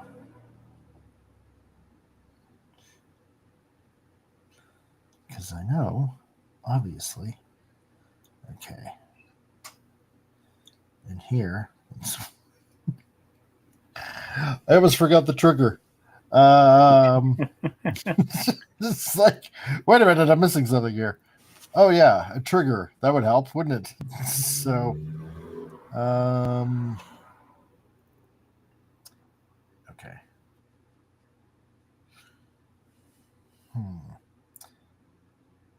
See, I know this is usually wooden. I don't know. I'm just gonna. So far, so good. Weapon drawing, says Fez. Awesome. Okay. Truox says, oh, wait a minute. It just flashed off the screen. So I'm going to have to go to my window. Let's see. Oh, Penny, you're going to get going? Okay. Later all. Wait a minute. Later all heading out to supper, leaving channel playing. Oh, okay. Well then, Penny, have a good supper. And yeah, just listen in the background. So, let's see. Yeah, service heads. Yeah, there's a crowd. Yeah, exactly. There you go. Abbott and Costello heads. Yes, that's perfect. Yeah, that's what I want. Now the trigger, by the looks of it, would be under the holster, so you could still just put a light bulge under the holster. Maybe I don't know. I'm just yeah, exactly. I'm gonna. Yeah. Comic. How about a multiple head creature with a Steven Spielberg ET expanding and contracting neck so that they're not the same height all the time?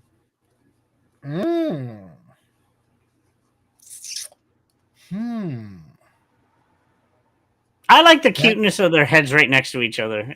For cute factor, people will be like, "Oh," and you know she's gonna love it. I think so too. I think so too. Yeah. Plus, you can make plushies. Think about it. If it gets huge, that's a huge plushie ready to be made. So exactly. Let's see, and also dual pistol action, or she does not need to pull the hammer back on the pistol before firing.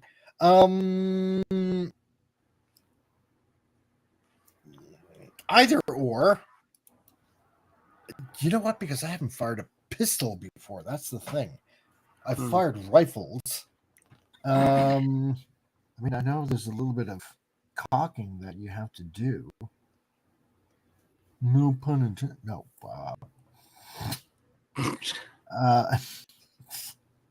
Yeah, that came out wrong. Wait a minute. What am I doing here?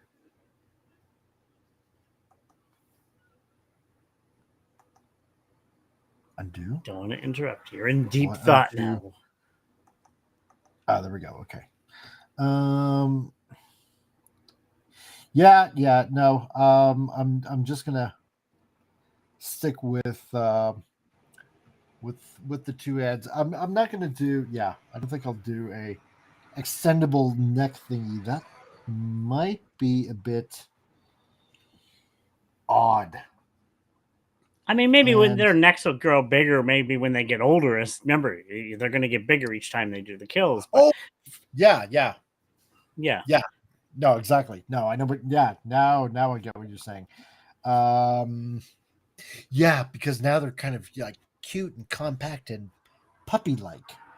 Yeah, you just like, oh, one wants to lick your face, the other one will bite you. It's like, darn it. Exactly. What are you gonna do? Nibble your bum?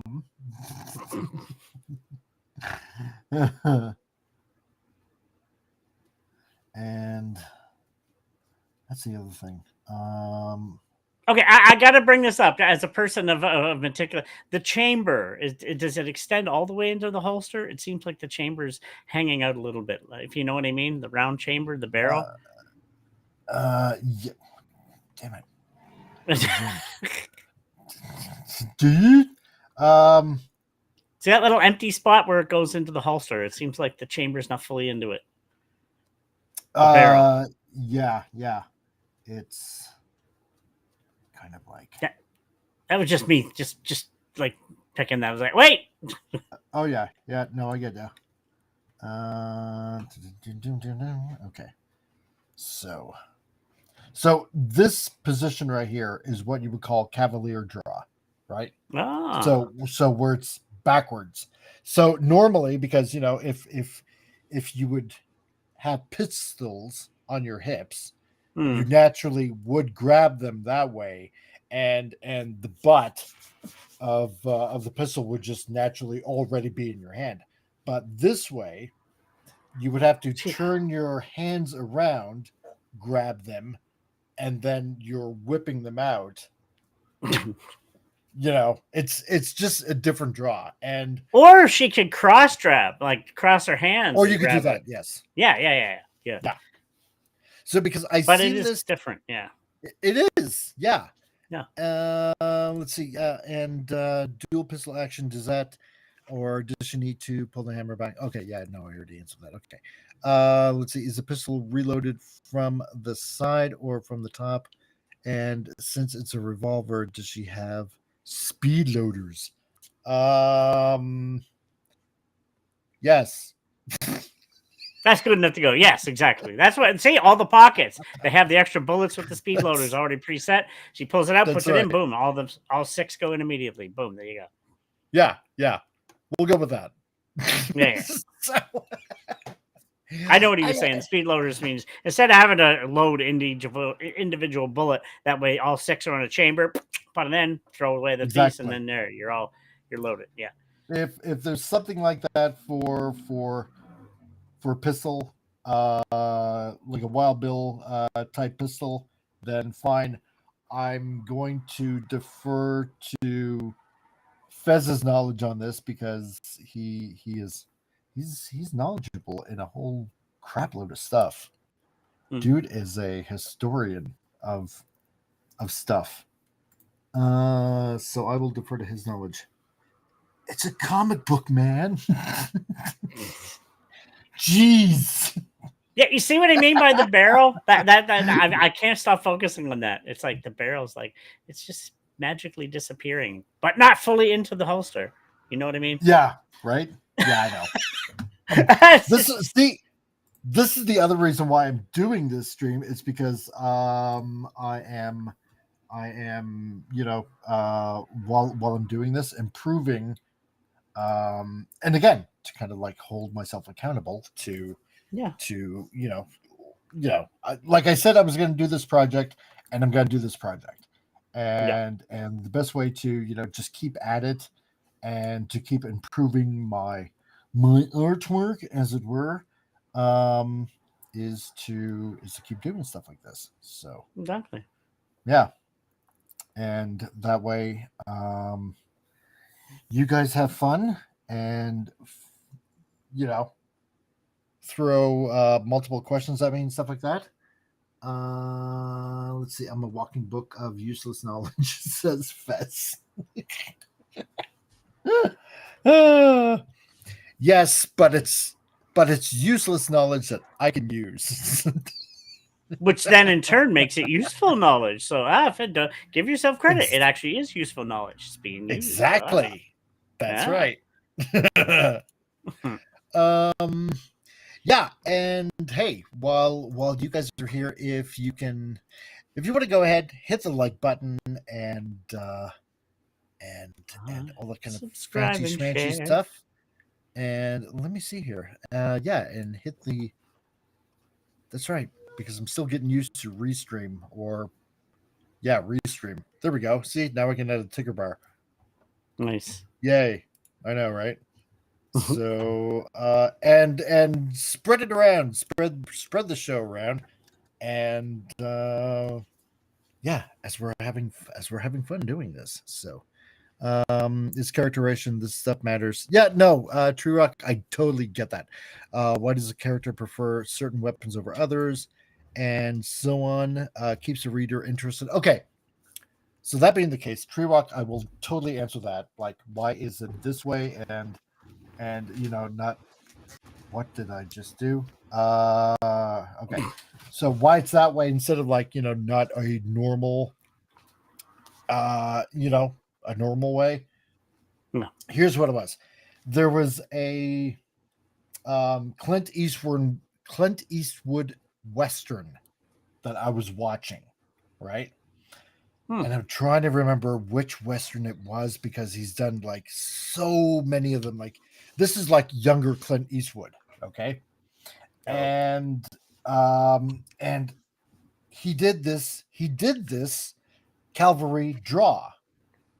And what it was is he was going up, I think it was like a Mexican or something like that had him at gunpoint, and he's like, hey senor, hand over your pistols, And so he has them, he draws them out of the holster, but here's the thing, it makes it look like he's holding them, but he has his index fingers in the trigger, right?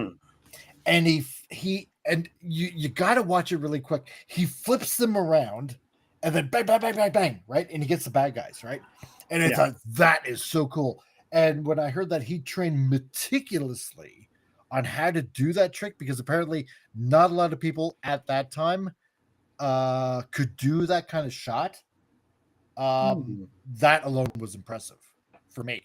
And it's like, I like this. I'm going to use this. So Trurock also says, Crusader, have you thought about what kind of shoes or boots does she wear? Yes, I have thought of that, and they are going to be those high boots, lots of laces, probably a couple of buckles, and I wonder if maybe I can you know what, this is what I'll do. I am let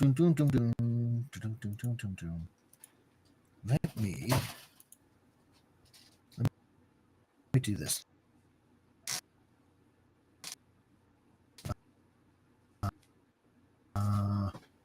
Would she have a knife in her boots too? A hidden 'Cause extra what weapon. She seems like the I kind of did. girl. Images may circulate through this. If I can circulate through the pictures. Okay. Nice. Nice. Boots like that. Ooh. Yeah. Yeah. That's what Yep, I'm that'll bringing. work. Ooh, actually, you know Flat what? No, foot. I'm gonna do something. Yeah. Like arse kicking boots. Yeah, yeah. But something So about her, that's- I don't know. I can picture her having a knife in the boot too as an extra weapon to back up in case the guns go awry or something. And they would have enough space to fit a knife or something in there. Yeah, yeah. And as for the jacket, this is what I'm talking about with a this is a duster jacket. So as They're you can expensive see, as heck too. They are. Yeah. A couple of months ago, I looked in Olds. They actually had a couple, but they were too small. And but yeah, they can be expensive. So Oh yeah. let's see. A garter with a knife, says Fez. Maybe. Okay, so yeah, so that's a duster jacket. I just like the look of it.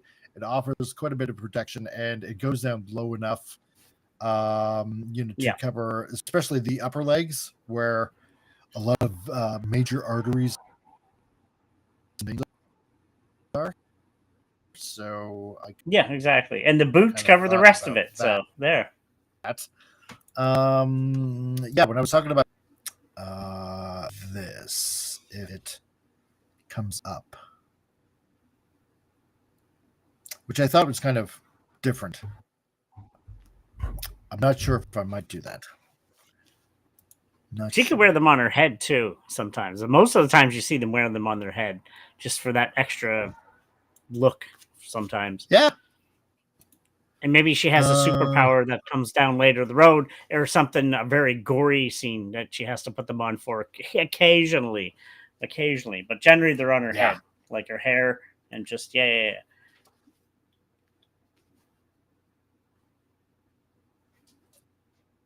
I like the ideas. Let's see here. What else do we got? What else do we have? Starting off with something like this. Well, it's kind of what I want to start off with first. Yeah. Like I said, you want to start off with, I don't want to say simple weapons, but slightly lower tier. And because she's going to be taken over eventually for her from her grandfather, he's going to have some old gear on him, basically, right? So she gets basically the hand-me-downs. This is the beginner gear, the starter kit. The starter kit, if you will. Yeah. Exactly. Yeah. Switchblade knife. I hadn't thought about a switchblade knife. I really honestly haven't. Let's see what else do I have. So I'm thinking about all this kind of stuff, right? Of how to for what Tree Walk was saying earlier, about reloading and stuff like that. I was thinking about maybe having something like this. So they hold extra clips. Yeah. So while you have like a I don't know 9mm or whatever it is, you empty it all out. Boom, you have an extra clip right there. Just slam it in, and away you go. Right. So. Well, and you can do that with. You can do that with. Yeah. You can do that with revolvers too. The speed loader, you can look in them up. They have like the 6 bullets in. You put them in, boom, and you can toss away the other part. But that speed loader. I know what he's referring to. Yeah. So you can do that for those guns as well. And exactly, yeah. Buckles on a holster look great. They do. I do. I like that old. They do, and on the boots too. Seriously, the boots, the buckles actually kind of give it effect. They look good. Yeah. Yeah, because I kind of like old cowboyish kind of vibe, and it's not because I live here in Alberta.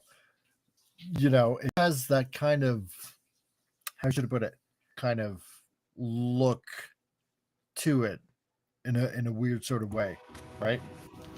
So and yeah, so yeah, and this is what I'm talking about, like cavalry draw. So That stash.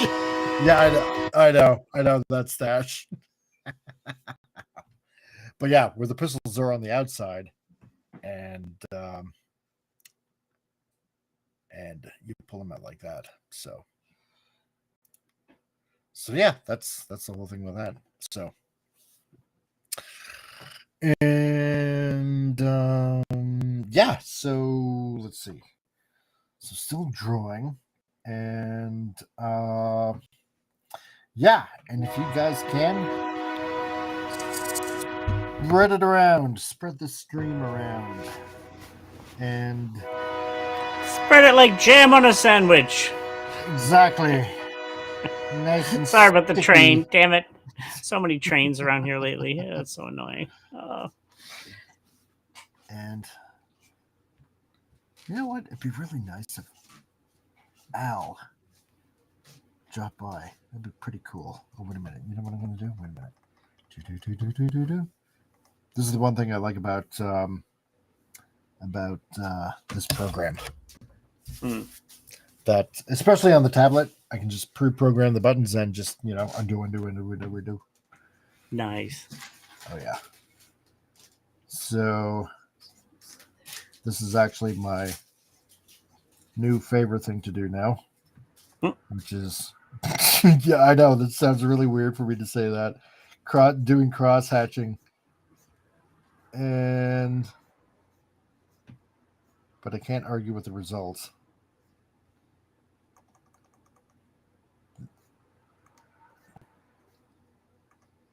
And I'll just say this, Hungry Boy would probably kill me. Why? Well, because all the training I've done has been on paper. Ah. Yeah. And and what he said, and this is nothing against him or anything like that, but he's like, no, you got to learn this on paper first. You have to learn this on paper first, because once you're ready to go to digital, then you know you'll be making fewer mistakes, and it's too easy, he said, to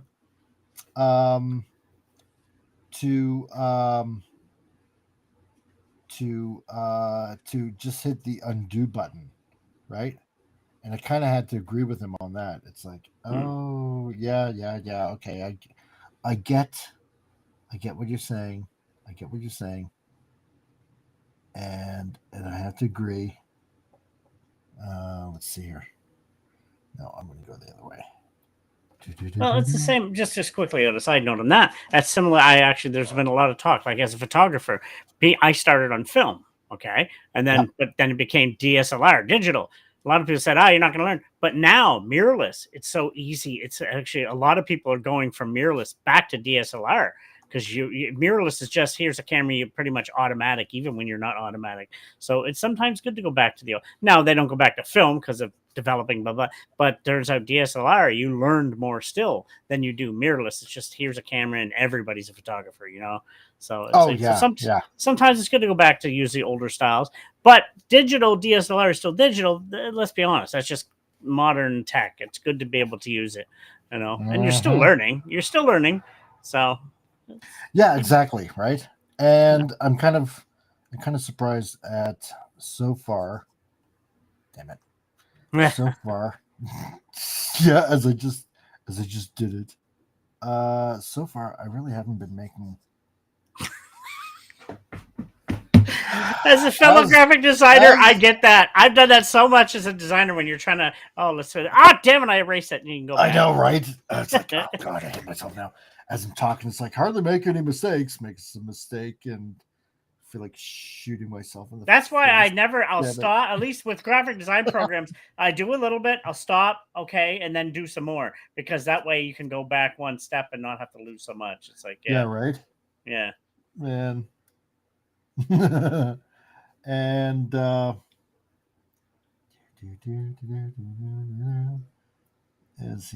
as he carefully goes over the edge, he tries not to lose his patience with his artwork that he's doing right now. Oh, whatever. You know what? I'll just go with the line again as I go downwards.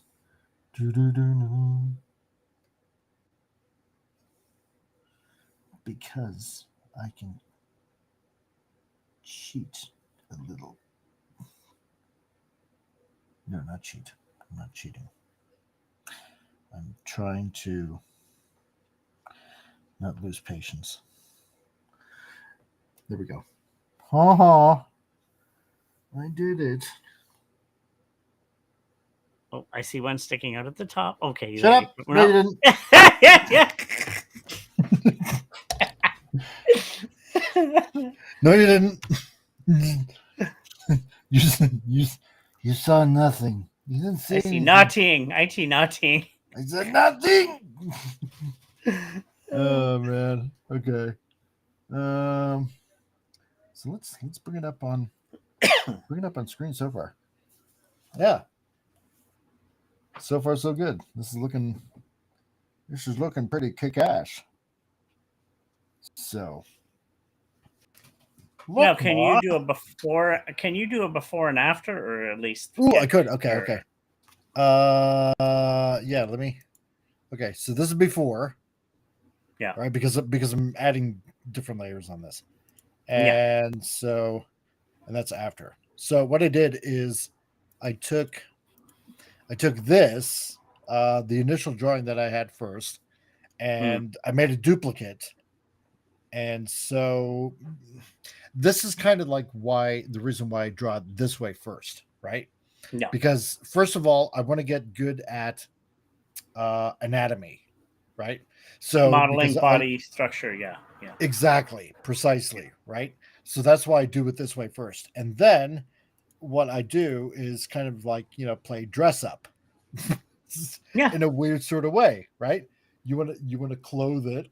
And so that way, because certain things you don't want to make look too baggy or too restricted, too tight, you know what I'm saying? Yeah. Yeah.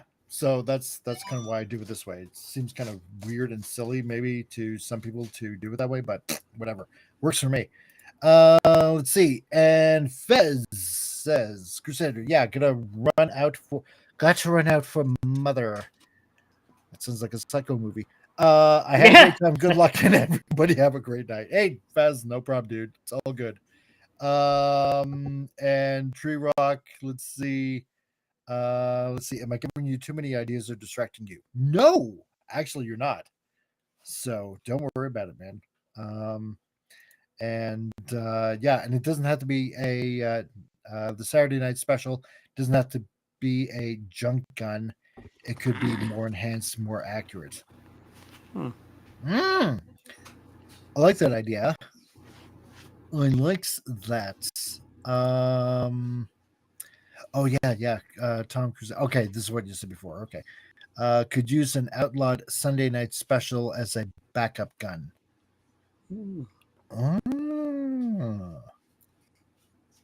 I like that. Okay, now I get what you're saying. I'll have to look that up. Oh, also, that's right. You know what? I gotta check and see if this is actually streaming on the Rumble channel too, because we are also on Rumble. Quick question I'm going to ask as a film. Have you cool. saved it recently? Have you saved it? Oh, God. Yeah, you're right. No, damn it. We've all been down that road. You work a couple hours on something, you forget to save. You're like, son of a... Yes, exactly. Oh, my God, you were so right. I can't believe I forgot that. Okay, I'm going to call that page 20. Just in case.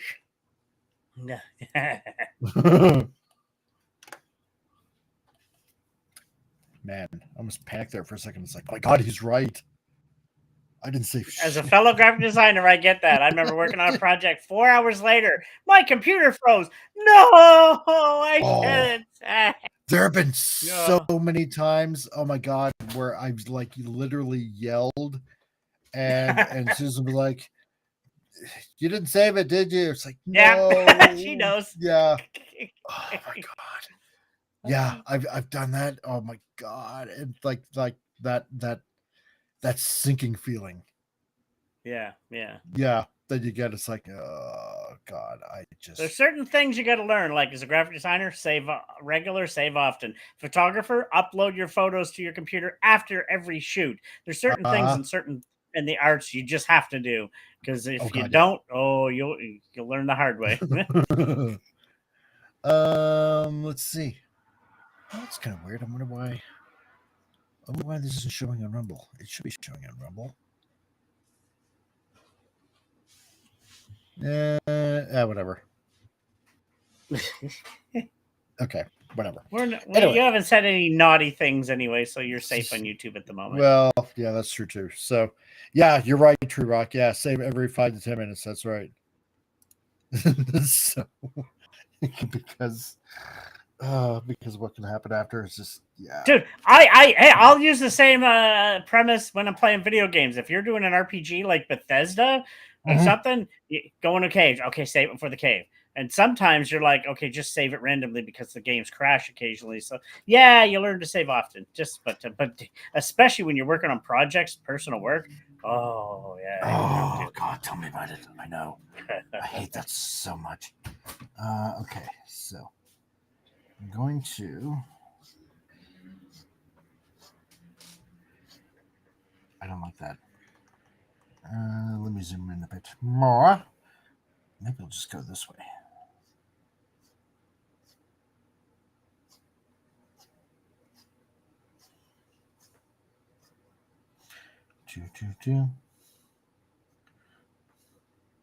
And besides, it's fun doing this. Crosshatch. Live. Yeah. Just drawing with a bunch of people and just watching, making a goof of myself. Yeah, but we're getting to see the birth of something that can be huge someday. It's kind of neat. People can go back and say, remember when? Yeah. Remember when he didn't save his work and lost all of it? then he cried for about 3 hours. What a pussy. What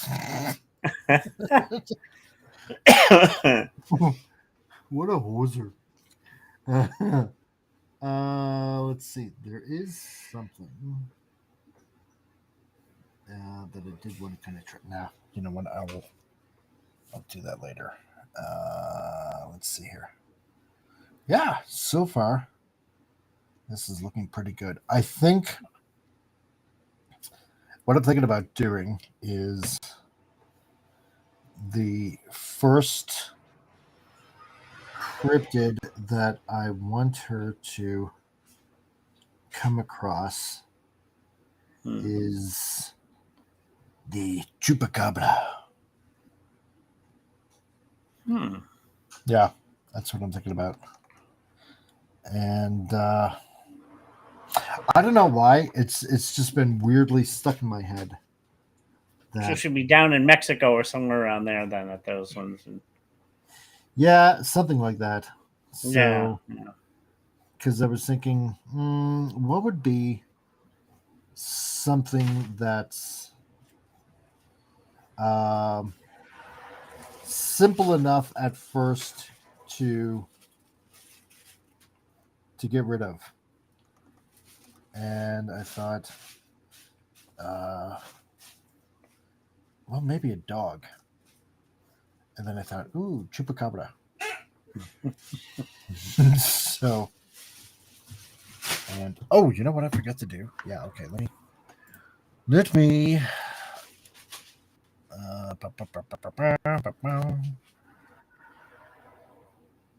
I forgot to stream on forgot to share this on a particular with a particular group.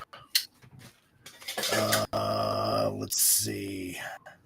Over on Jagary's site from Pop Culture Minefield. Because he Okay. gave me admin privileges there.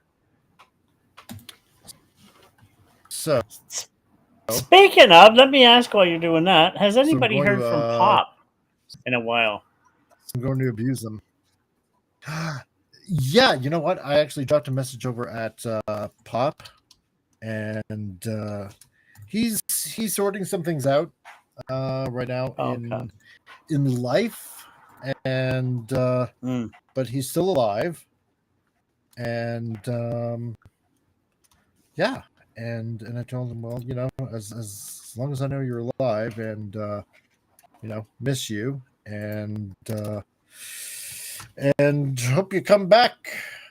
So I missed the crew. It was a fun crew. oh, we'll get the crew back. We will, because I want to. I'm gonna try to plan something for tomorrow too, because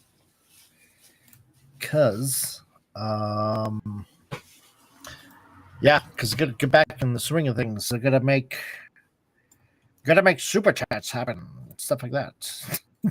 Your audience misses you, good sir. They miss you. So Yeah, there's been a lot of people that said, you know what? Yeah, I'm really bored with you not being in the time slot, and it's like, well, yeah, well, I gotta go to a job now and probably do it late, and it's like, just come back though. life, it's life. It's a given, you know. There's Well, not much yeah. you can do about that. You gotta survive. So Yep. And let's see. And might want to save, says True Rock, using two different file saves and alternate between them just in case one gets corrupted. Ooh, you know what? Actually, that's a really good idea. Me likey that.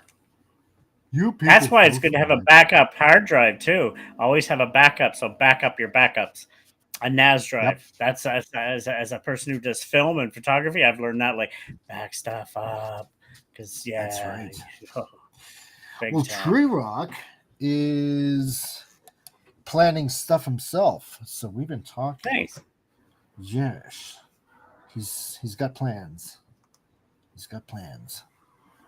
So, oh yeah, that's right. And Tree Rock, I wanted to ask you how's your wife doing? I hope she's doing better. I hope she's okay. You know, I'm not going to say, you know, what or why, because I'm sure that you know, that part you might want to keep you know, personal, but I just want to say how she's doing and if she's doing okay, and yeah, so because I care, because I'm not just one of those other YouTubers that just say, oh yeah, we care, and then just not say anything more. And cross hatching's hard. Okay. You got this, man. You're doing wonderful. Wonderful. Oh, thank you. I try to do my best. Hey, you're imitating Wes. I am. Without even knowing it. But he can't hear me, can he? That's why I'm the nicest asshole you've ever met. No. Well, partially.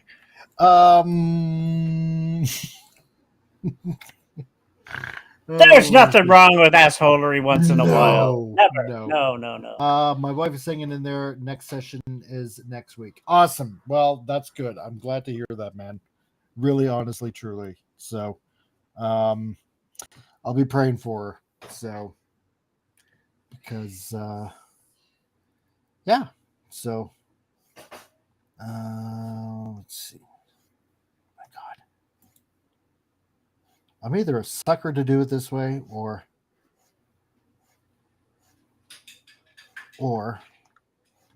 oh yeah, that's the thing I think I didn't finish mentioning earlier. In 3 weeks is the Mountain View Comic Con. Ah. And yeah, I went to the first two when they started. Hmm. And so this one's going to be the third one. It's going to be in Olds. And from what they said, they're going to be providing a shuttle service to the Pomeroy Inn in Olds. And so if anybody's going there, they'll bus anybody up there if they have a table and stuff like that. And I'm thinking, see, this was my thought last year with all the training that I was doing with Hungry Boy. I thought I was going to be a lot further than I am now. And what I wanted to do was have a bunch of pages kind of like ready to go. Hmm. And but then again, you know, I did sell a page last year when I was just doing some tests, basically. Yeah. You know, because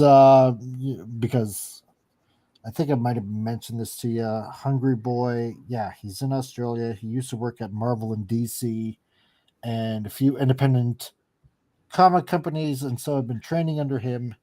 And and I've been very fortunate to know him and train under him.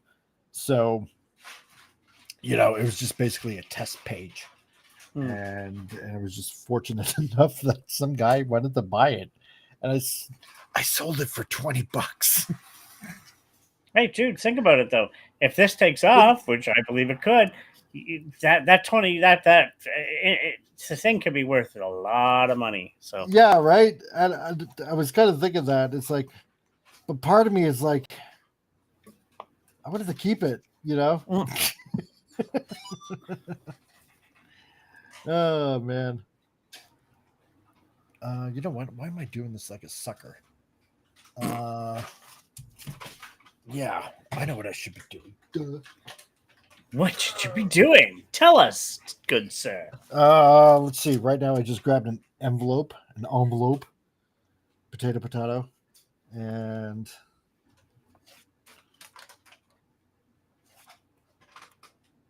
wow, look at that, straight lines.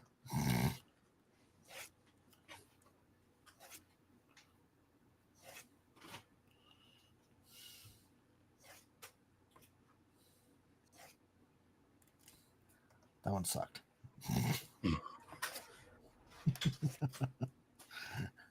Those sucked. That definitely sucked. Oh, screw this.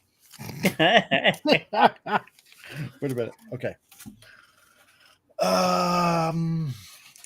This is what you get, folks. Premium entertainment of a guy that doesn't even know what the hell he's doing. So, okay, wait a minute. Can I do the same thing with a CD cover? Yes. Yes. Still hate those two lines. Okay.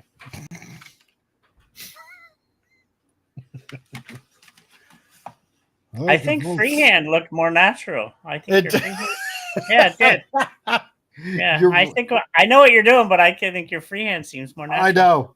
I'm trying to take a shortcut, and I'm sucking bad at this. We've all done there, but yeah. I know, right? Better. Yeah. Yeah. See, and oh, wait a minute. Oh, I'm gonna roll here, I think now.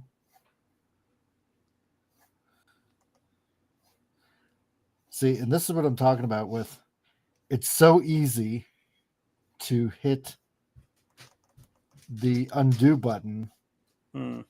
you see, and where I should be able to do it. Yeah, but then again, this is like a little bit different. It's cross hatching. It's freehand cross hatching. It's not like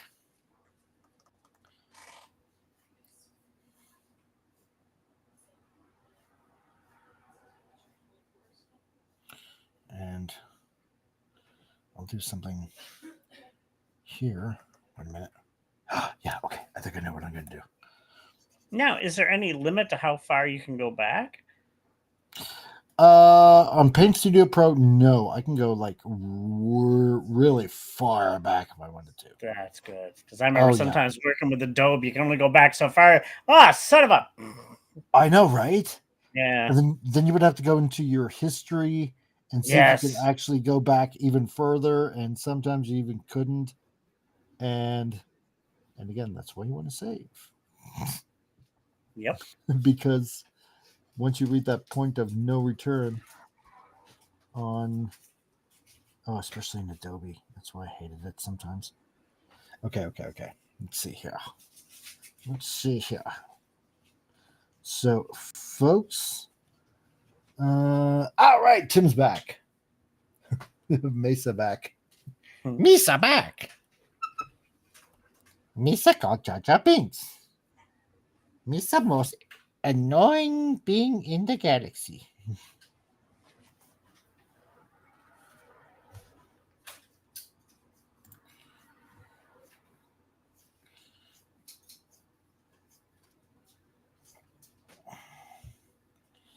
See, it's enthralling. Sometimes I get lost. It's like, you love to see the art and the creation.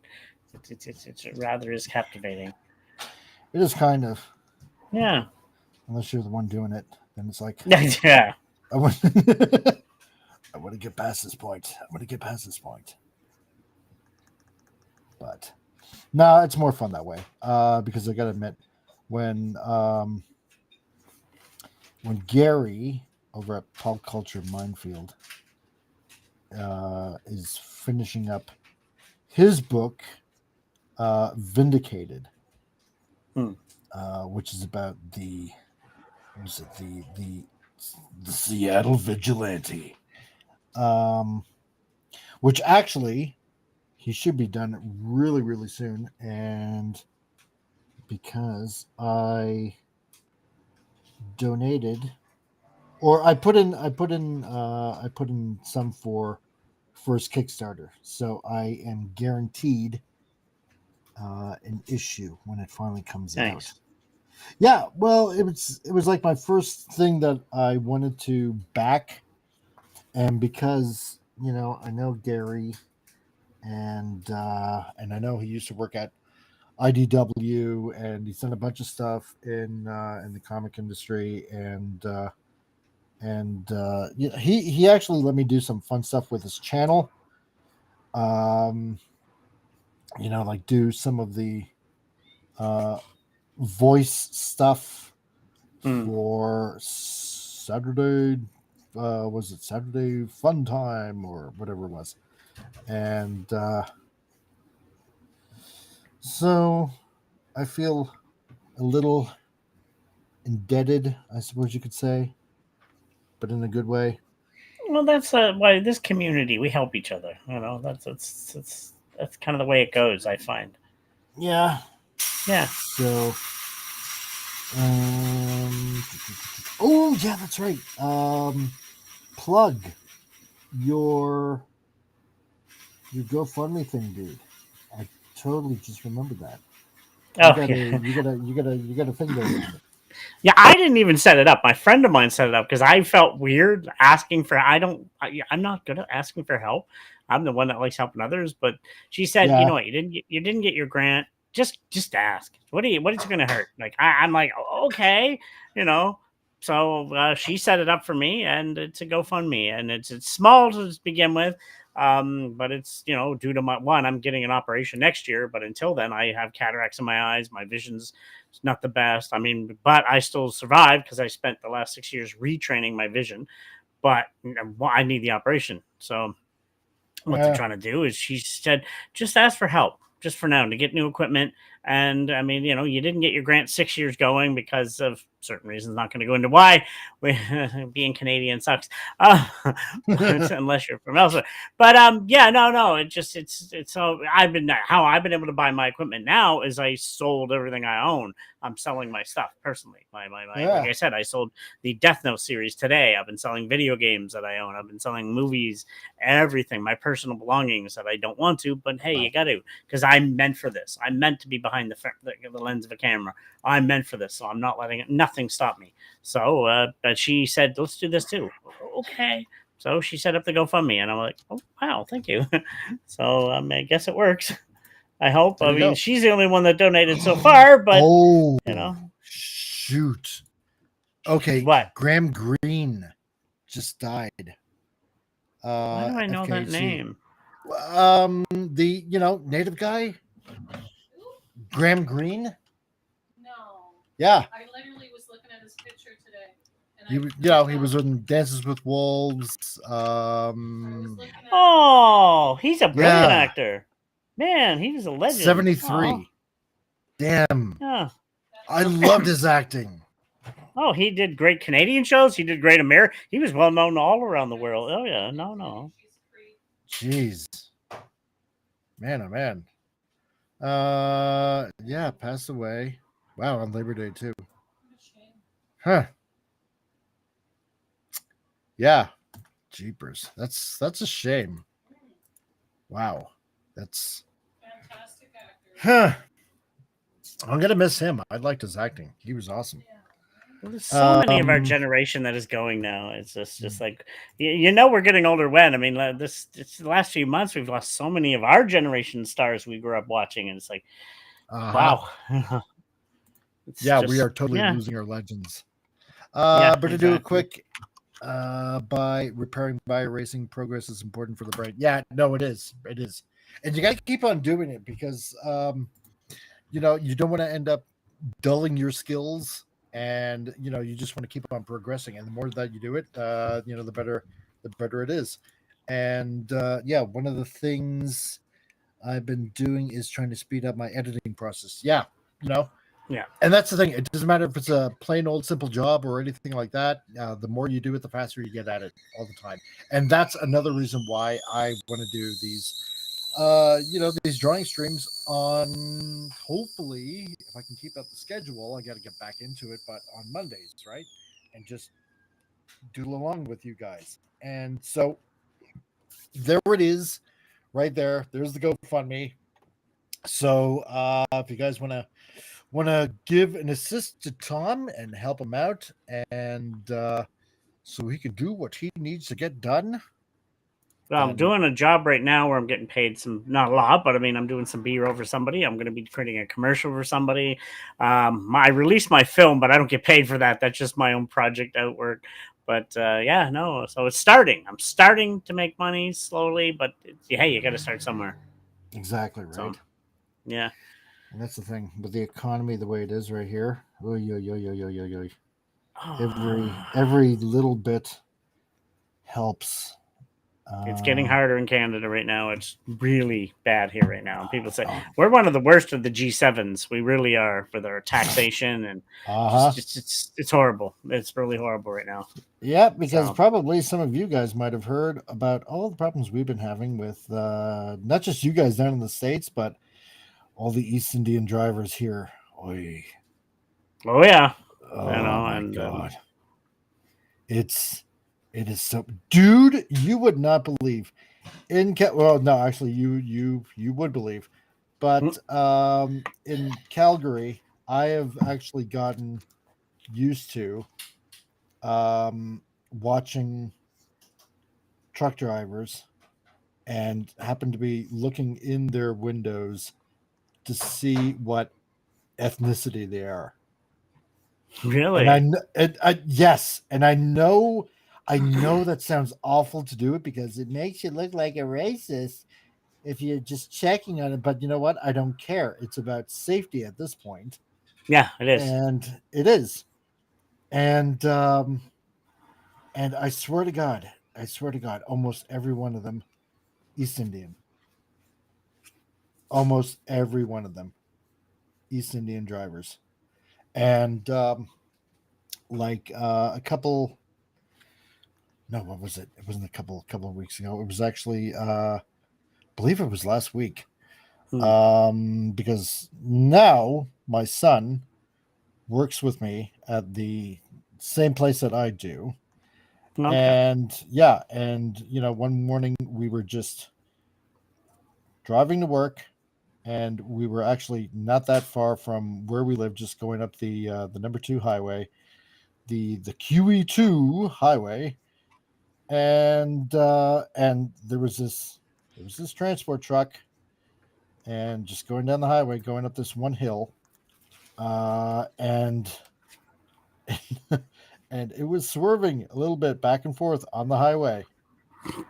And I'm not kidding. And this is like a 3-lane highway, right? And I'm like, yep, I'm going to be getting into the next lane now, and into the far lane, just to avoid this guy. And I said, do me a favor. Look to see, and check the ethnicity on who's driving. I know, and it sounds so ridiculous to say this now. It really does. And sure enough, East Indian guy. Yeah. East Indian guy. And he was driving, swerving on the highway back and forth, and I'm like, oh my God. It's nuts. And they don't get they get a pass for their education and stuff. I'm like, well, no, you got to force them to have, especially where you're driving something that's that massive. That's a death machine. Well, exactly. No, go ahead. No, that's it. I'm sorry. I've just noticed something else, but I won't say it. Okay, cool. By her big toe.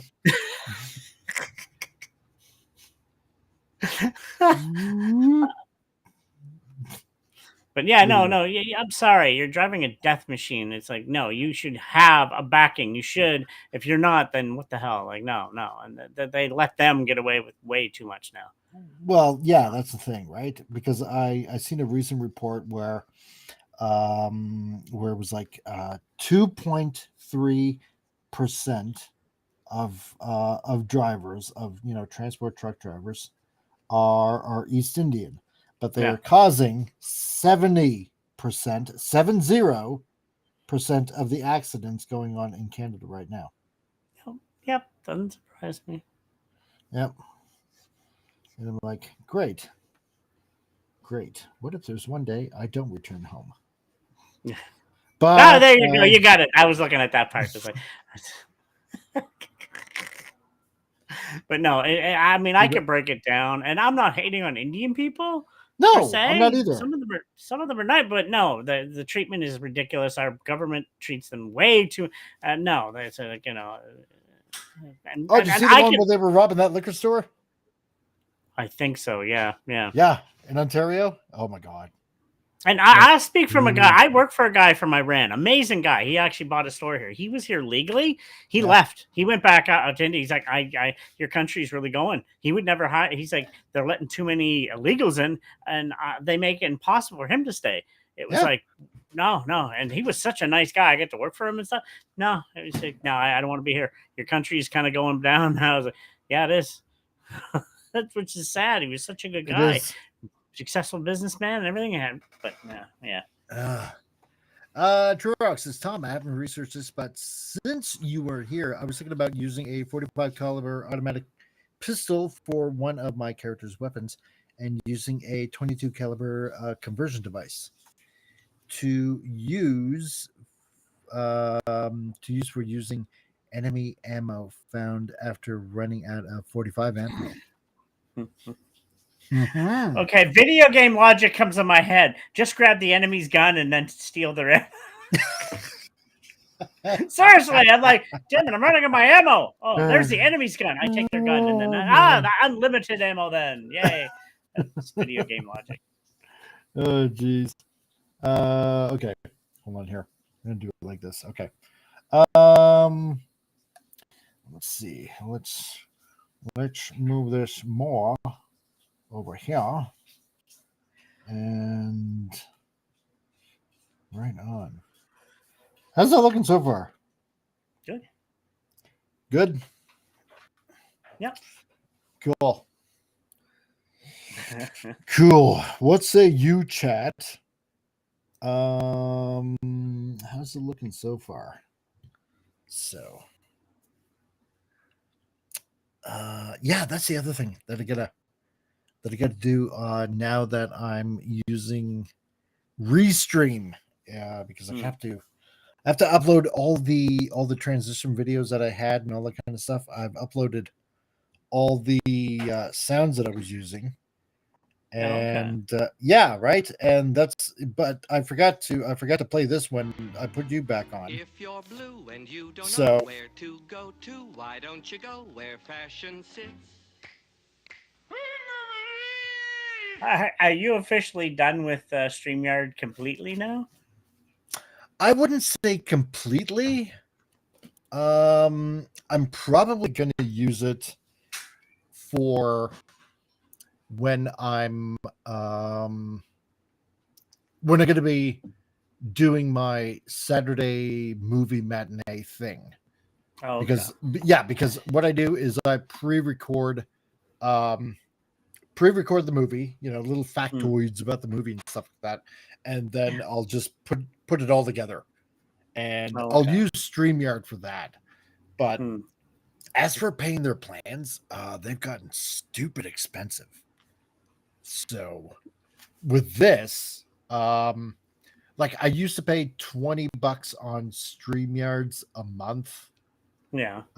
And now they're like over $45 a month for just Eesh. their regular plan, or whatever the heck it was. And it's like here it's like it was over there. Oh, Like, okay. $20 a month, and fine. I'm happy with that. But if I got to do a little recording, then yeah, I'll use StreamYard and just do that. That makes sense. Now, if you ever get a higher end PC or laptop, I would say just learn to use OBS too. It'll save you a fortune. That's the next thing on my list. Yeah. Because I've been doing the gaming with OBS, and OBS, you can fine tune everything. Once you learn how to do it, I'm learning the gaming. I get that down. It really, I mean, it's free. It's just open source. So, nice. And so it comes in handy once you can do it. Okay, so I'm liking this so far. This is starting to look good.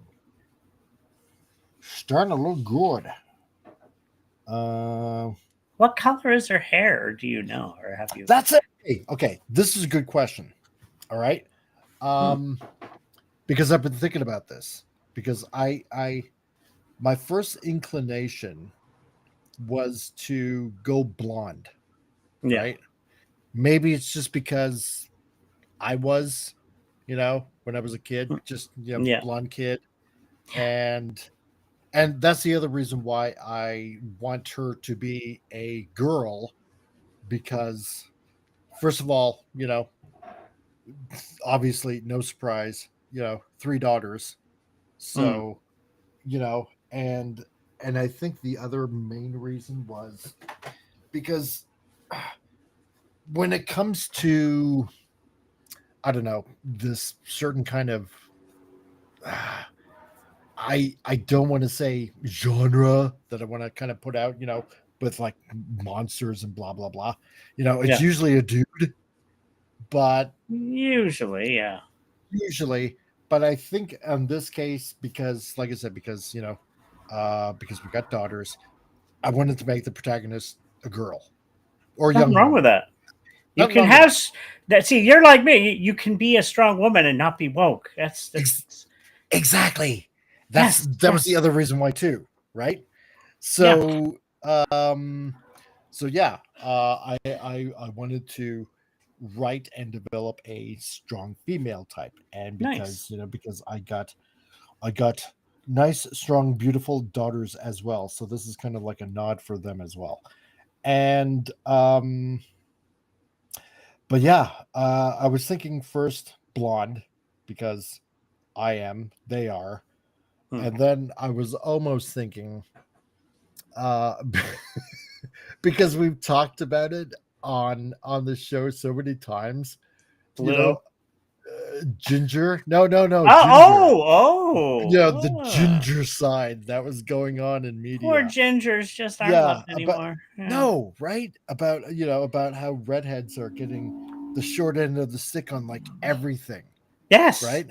Yeah. And there's nothing wrong with being a redhead. So I No, was thinking that. not at all. So, or go somewhere in between and go strawberry blonde. Ah. Okay. That's different, yeah. So I'm not quite sure. I don't want to make it just plain old brown hair because it's, to me, that's just, plain, right? Or brunette, right? To me, it's just been, I don't know, maybe to me just overdone a bit too much. So, and I kind of like doing, like I said, something different, right? Yes. Like the way the gun is holstered, it's not common, right?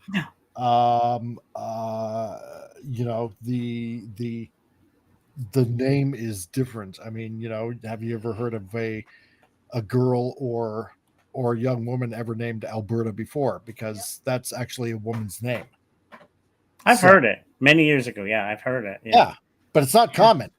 No, it's not. No.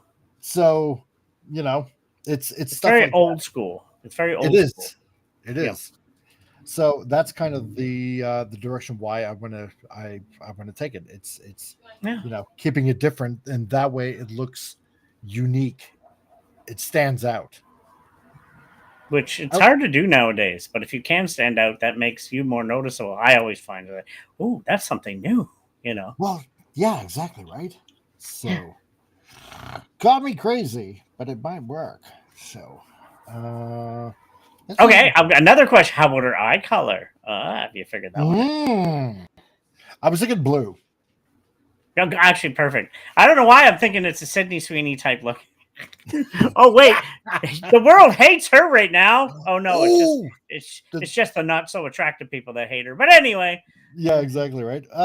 You know what? Okay, let's play around here because yeah, sure, we're doing a stream here. We're having fun. We got let me see how many people we got watching here. It says we got 5 people watching. Okay, that's cool. Let's 6 people now. Oh, 6 people. Let's play. Let's play. Let's see what happens if I do. Okay. Let's bring up some color. Let's try. I'm gonna go a little bit light. Let's try this. Let's play around. Let's experiment, as it were. And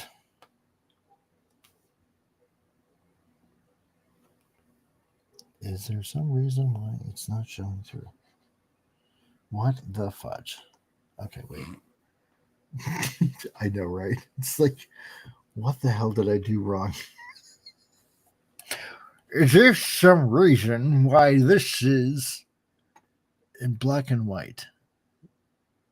Because it really shouldn't be. This should all be in color. Yeah. And because I'm still sort of kind of learning. Yeah.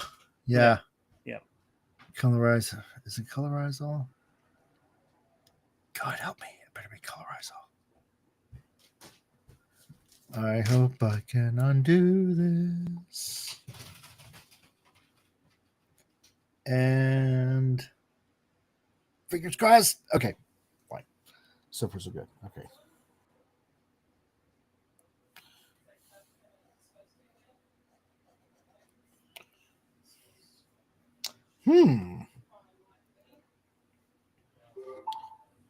Green. Or yeah, they're kind of an emerald green, yeah, kind of. Or let's see, let me go lighter here, and let me try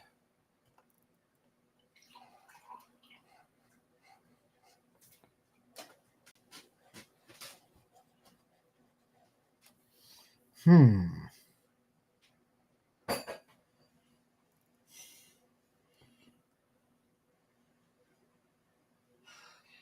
Hmm. I think I might go with that. I think that might work. I think I like this. Huh. Okay.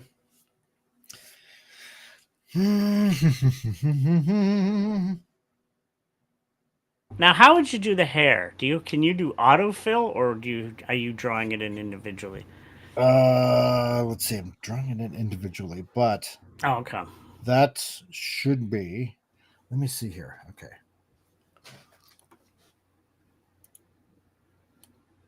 Come on. Strawberry blonde. That would be something like. Yeah, I like that one. It's not blonde, it's not redhead, but it's a combination of both. You can really play with that one. Yeah, right. I'm trying to think. You know what? Okay. Stupid kind of me has to actually look up a reference and possibly even a color code. The to Pantone color codes. Oh, I joy. know, right? Okay. Let's see. I have to Google. Okay, so color strawberry blonde. See, this is And while he's doing that, let me tell everybody here, if everybody knows about Pantone codes or don't know, you got to be very specific sometimes. Like, say if I want to use a certain red, you can't use Coca-Cola red. They have a specific Pantone that they can sue you if you use their red. It's like, whoa, some of them are very weird that way. But the Pantone is such a huge spectrum. If you're one number off, you're fine. But it is very, it can be touchy sometimes. That's why you got to be careful with certain colors you're using. But look at this. Oh, my wife delivered coffee. oh, So good. So good. Okay, wait a minute. Let me put that there. And okay, so I'm going to bring up. Going to bring up. Okay, file, import, image, and this. Okay, so.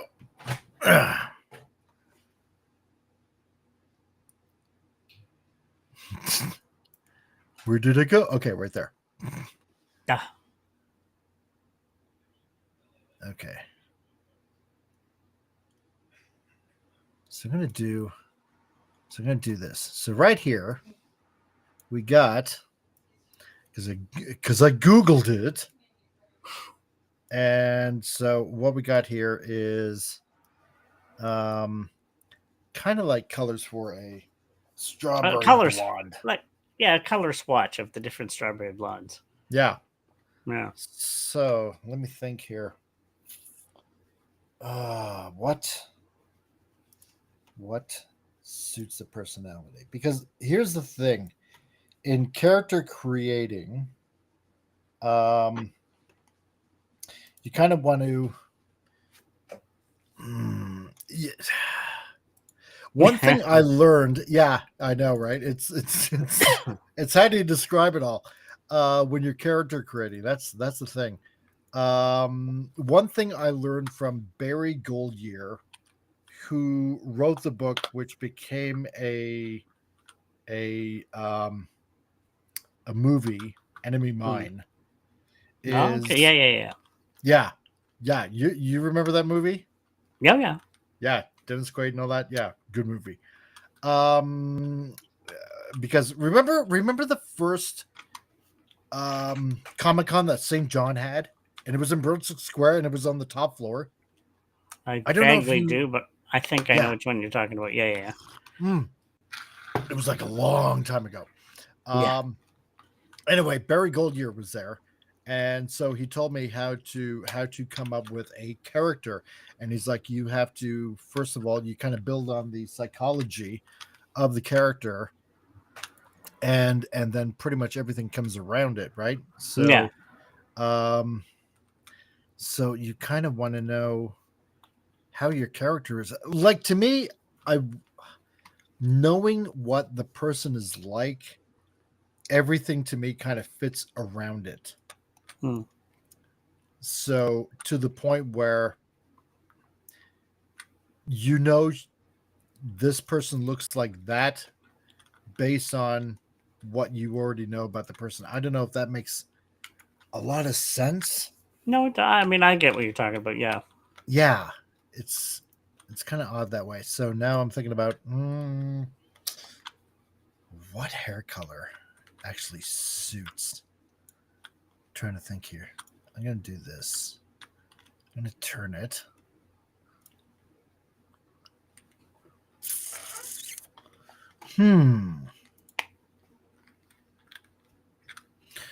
As he sips his coffee.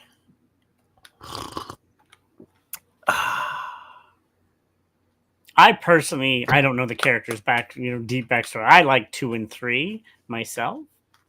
Okay, 2 and 3 coming from which direction? Oh yeah, from the top to bottom, the lightest blonde to so the second so and like third. here to here. Yeah, those two. Like here I like to those here. two. Yeah, I was thinking that too. Yeah, because I was thinking 1 to 2, 2 to 3. One seems just plain blonde almost. Yeah. 2 is a little bit, and then you can even maybe put a touch of 3 in there occasionally or something if you want to multitask it, because most hair is never one tone. Let's be honest too. Yeah, that's true. So, yeah. Okay, so this is what I'm going to do. I'm going to do this. I'm going to do something that people cannot refuse me doing because I can do it. And if you got the... Damn you! Okay, wait a minute. Am I using the wrong kind of brush? I am. Quiet, you. No. The dogs are coming out. It only has one head this time. I'm sorry. Release the hounds. But I swear that thing is louder than 2 heads. So, yeah. Anyway. What? Why? What is going on with my colors? Colorize. I want to colorize all. What's going on here? Oh, wait a minute. A I think- eureka moment. Sort of, yeah, I think so. Okay, wait a minute. Yes. Okay, cool. I did something smart. Okay, I got a question to ask. My brain is going again. Is her, left eyebrow? It's over her hair. Are you trying to do the anime look that way? I am. Okay, I knew it. That's what I was thinking. Yeah, because they do that sometimes. So Yeah, because I definitely want to do this in a manga style. Yeah. Obviously, because to me, that's the only way. That's the only way this would work. Yeah. So, I mean, hey, could be totally wrong, but I don't think so. And you know what? No, this is your vision. How can you be wrong when it's your vision? So, well, exactly right. Plus, on top of that, North American comics now suck, and and manga is the future. I mean, I still collect my Spawn. That's all kind of, I actually had to give up on other ones, but yeah, I still collect that. But generally, yeah, I agree with you. It's just, yeah. Yeah, right. So I will do this. And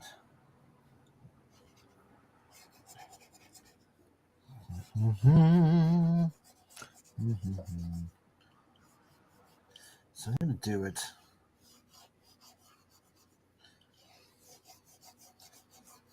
And the one thing I like about XP Pen is you can control, or actually when you're coloring, the control of the pen also affects the amount of, in this case, paint that comes out of the proverbial brush and The tone. programs. You can Exactly. thicker. Yeah, okay, yeah. So, all right. Okay, so that's with numero 2. He's right. He's with the number 2. Or is it the number 1? I am forgetting. Oh, damn it. I went the wrong way. Put it back. There we go. Okay. Yeah, actually, that's not too bad. That's not too shabby. All right.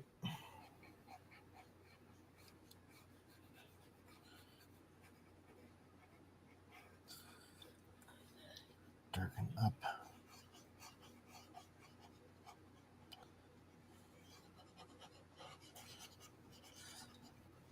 It's really weird because now I feel like doing this live. I'm actually finding her look, which makes it even fun because it makes it feel like now that that with everybody watching one. Oh my god! You know what? And I didn't even notice this. Okay, that's right. First of all, Tree Walk is like save. So yeah, there you go. yeah. Save it now. I am filling it faster. Okay, and Nickerson has also dropped in as well. Oh, So figure out where your light source is coming from. Yes, you are correct, sir. You are totally 100% correct. Yeah, you know what? I totally forgot about my light source, and I shouldn't have. Oh, dang it! I shouldn't have. That's a major faux pas. yeah, because depending on the light source, you could be between 1 and 3, depending on the angle. Yeah. Oh yeah, totally. For coloring, I would recommend the DC Comics Guide to Coloring and Lettering Comics by Mark Chiarello and Todd Klein. Ooh. Okay. Ooh, you know what?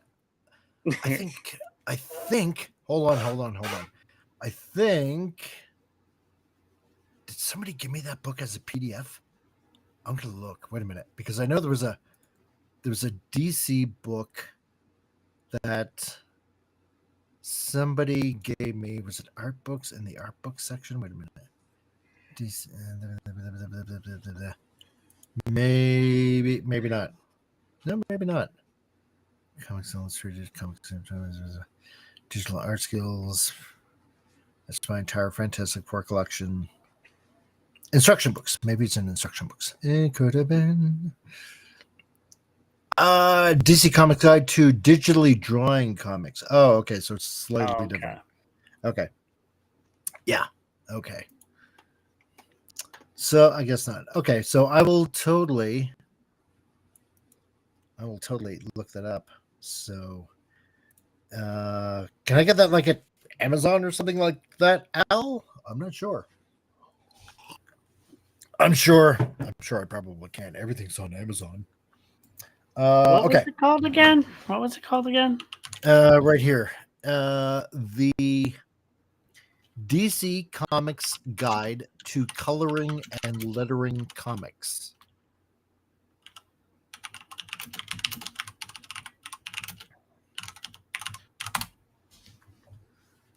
Lettering Comics. You're my guy in the chair.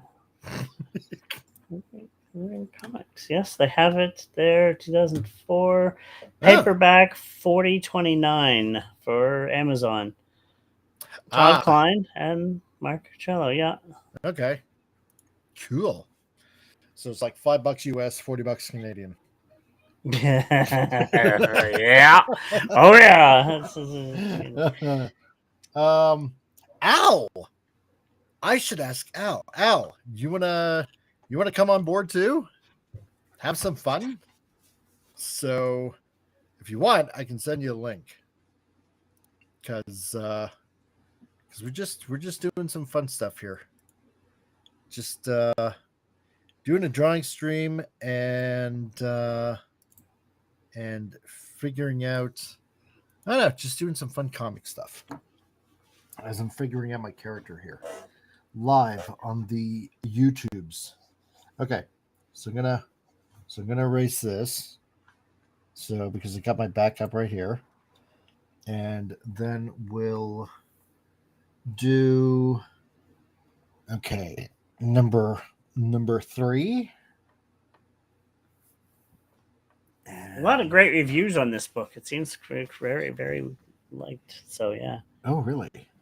Yeah. Okay.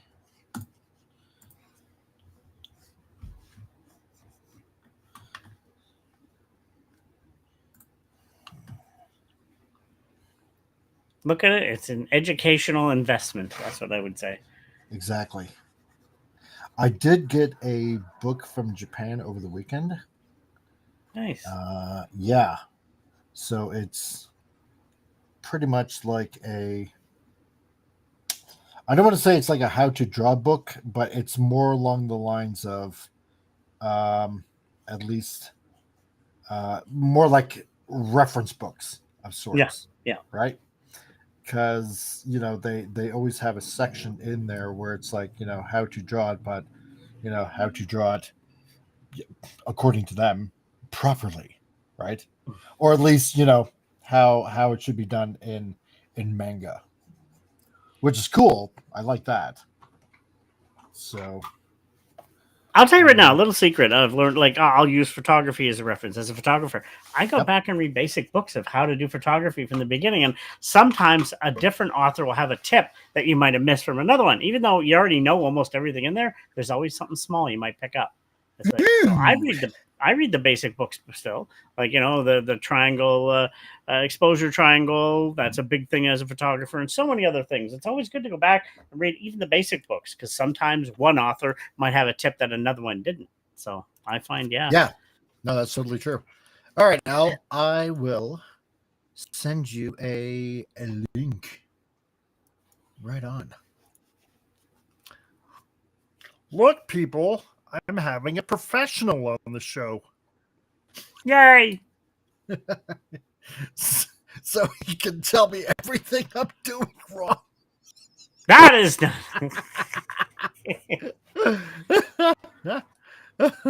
Okay.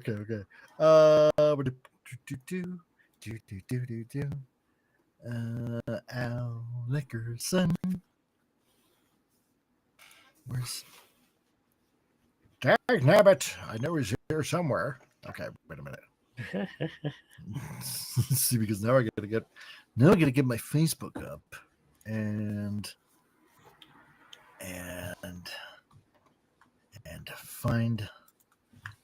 find Al, and because I know he's here, and there he is. Okay, and oops, no, don't unfriend. What are you doing? Okay. Silly computer. Okay. And link and sent. And there we go. Sent, dude. Right on. Okay. Right on. Okay. So as we're waiting for Al to show up, I personally love grabbing any sorts of little tips from anywhere. And I'll try it out. I'll always try it out. If it doesn't work for me, fine. At least I give it a shot. If it does, it's like, ooh, it's kind of like you added something to your arsenal of tools, right? Yeah. It's like that little nugget of information that nobody else has. And hey, we're forever learning. Exactly. Okay. So that's hair number 2, hair color number 2. So we got that, or we got that. That.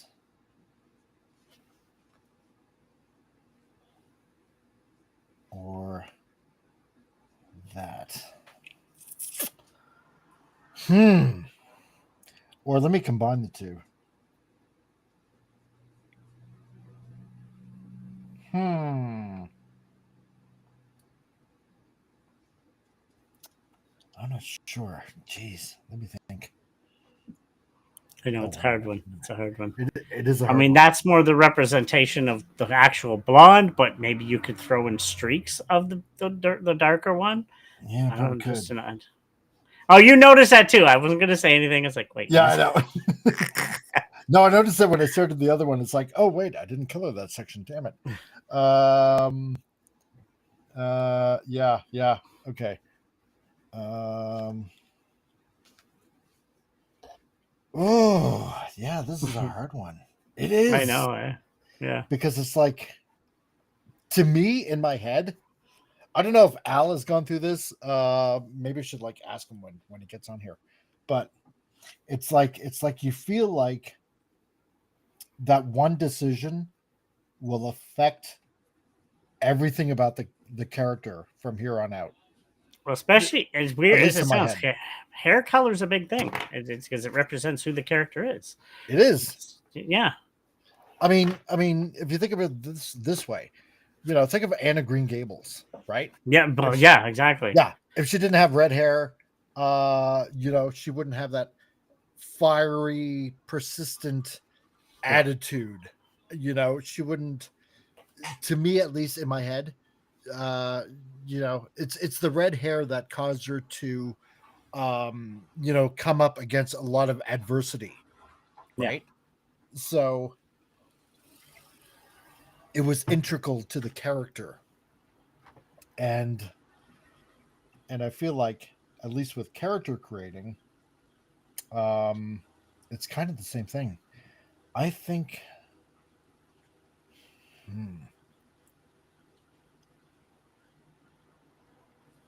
I think I might go with this. I think I might. There you go. Damn it. Okay. Yeah, I think I might go with that. I think I found it. If it feels right, then go with it. That's what I say. That's right. If it feels good, do it. Yeah. Wait. What? No. Yeah. Right.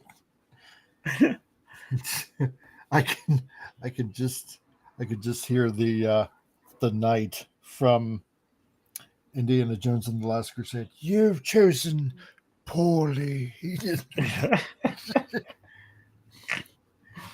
But the Grail cannot leave the seal, the Great Seal. This is the price of immortality. Damn it. Okay, so let's play around with this a little bit. I'm gonna go a little bit darker here.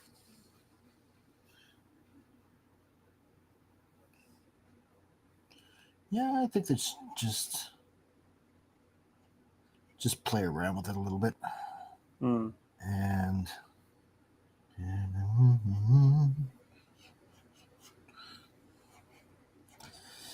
so what you're witnessing, folks, potential greatness or horrible mistakes. Oh, stop. Yeah. No. I mean, Potential greatness. Just stay with that one. Yes. No, I mean, it's. I don't mean to, make it sound like, just bad, but it's like, nah, well, no, this is the choice I'm going to be sticking with now. So it's either going to be a hit or a miss. So, and it'll be like, well, remember, you did choose it here at this time.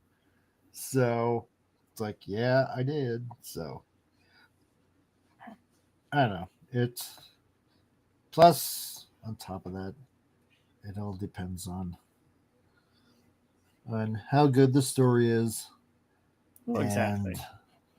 And how good people reciprocate uh, with a character, and how fast I can come out with a summer bikini issue. Or a bunny girl issue. Right. That's what it is. Wink, wink, nudge, nudge. Yeah,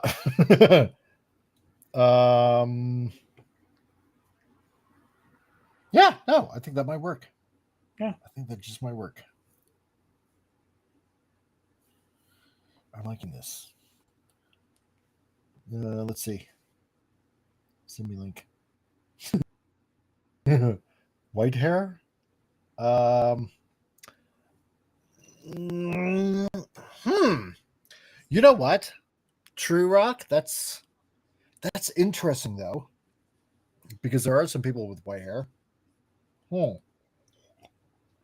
I'm not talking gray, but yeah, just white. That's interesting.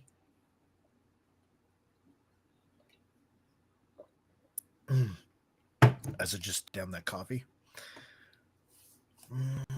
Yeah, I think this might work.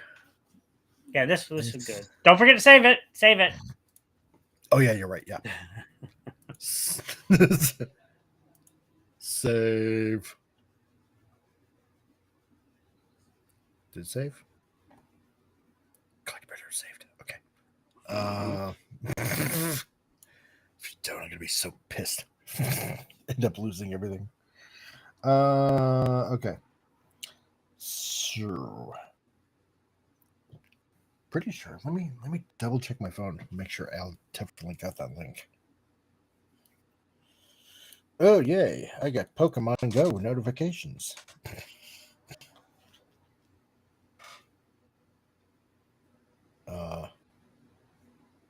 Oh yeah, no, totally went through. Okay, cool. Cool. All right. Or you know what? Al comes in. I might have to take off because I'm hungry and I gotta eat supper. But I'll wait till Al comes in first. Yeah, okay. Yeah, no problem. I'm hungry. I haven't eaten all day. Neither of us. Well, no, I did have Tim Hortons. I'll let you eat on the stream. Sing Hortons? Wait, no, never mind. Yeah, right. Sing Hortons. Oh, I seen a video on it. People are trashing Tim Hortons so bad nowadays. Oh, I know. It's beautiful, isn't it? It's so good on so many levels. And they deserve it. 100%. Mm-hmm. Yeah. I say that, but once I go get something to eat, I'm going to get a nice coffee at Tim's. Nice. Can you please make sure there's enough ice? No. Oh, okay. I heard a bloop bloop. And a bloop? A bloop. And is that who I think it is? Yes, it is. It's Mr. Al. Al! What's up, dude? All right, how you doing? I am doing fantabulous. All right, so that's what you... Yeah, happy Labor Day. Yay. So this is the new software you're using? You're not using StreamYard? No, this is Restream. So it's actually cheaper than StreamYard.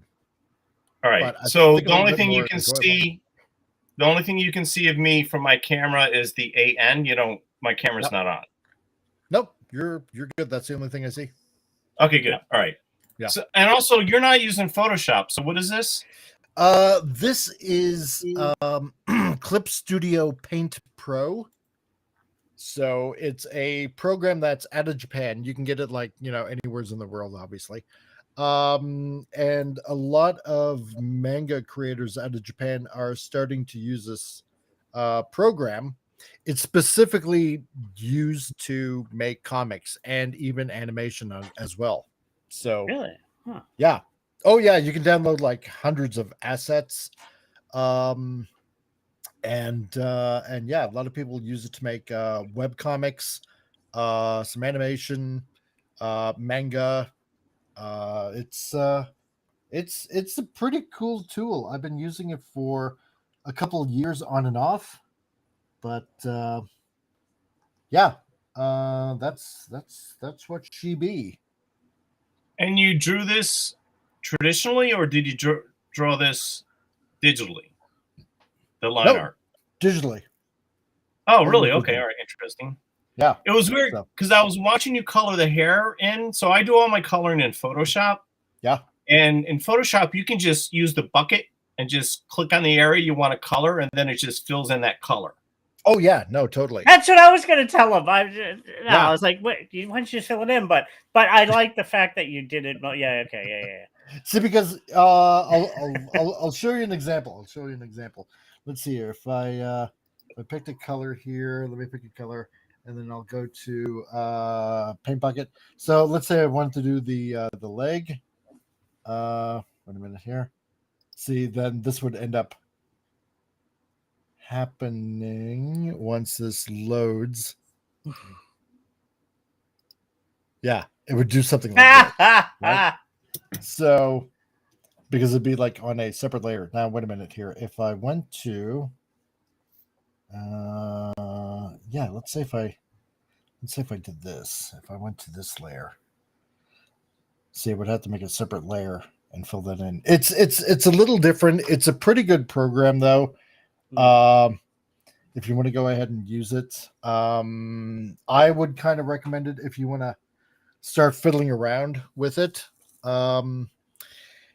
It's like Photoshop for comics. Is how I would say it is. And your color is on a different layer? Yeah, I put it on a different layer. That's just the way I do the same thing even in Photoshop. Oh, yeah. That's a smart way to do things. No, because I was looking at it and the tools look the same, but the way you're doing stuff, it didn't look like Photoshop. Yeah. No, the tools, yeah, they very much do look the same. So, but yeah, the layout also even is very similar. Yeah. Yeah, they are. They're very, very similar. So I was trying to figure out if that was actually Photoshop or not. But yeah, it looks like you might have a light source because, you probably created it not consciously, but there is a shadow underneath her hair. Yes. So wherever that light is coming from to create that shadow is your light source. That's right. It's a biggie. It'll be up there somewhere. Yeah, something like that. So, or probably like here. Yeah, some in that direction somewhere. Yeah. But also because I didn't learn. Well, actually, when I was in college, I did have a 6-hour painting class, so we learned a lot of color theory. But yeah, that book, the DC Comics Guide to Coloring and Lettering, is fantastic. And when I was teaching, I taught a little bit on color, but it is important to understand and how to use a color wheel. So at the very least, I would Google that and see what the color wheel looks like, because there are certain colors that actually work well together, and some that really don't. Yeah, exactly. But your artwork is getting better, so that's very nice. Yeah, it's getting there. It's not too shabby. So you do like the manga, though. I do. See, because the thing about manga is how should I put it? See, I've always liked the superhero comics of Marvel, DC, stuff like that, right? And that kind of stuff I always found fun. And the flip side of it is in a lot of Japanese manga that I've read, it's always about a ordinary person being put into an extraordinary situation, and now they kind of conquer it or get through it, right? With a superhero, it's rather easy because they have their superpowers to fall back on, right? But how does a plain ordinary person that doesn't have any superpowers of any sort get out of particular types of situations, right?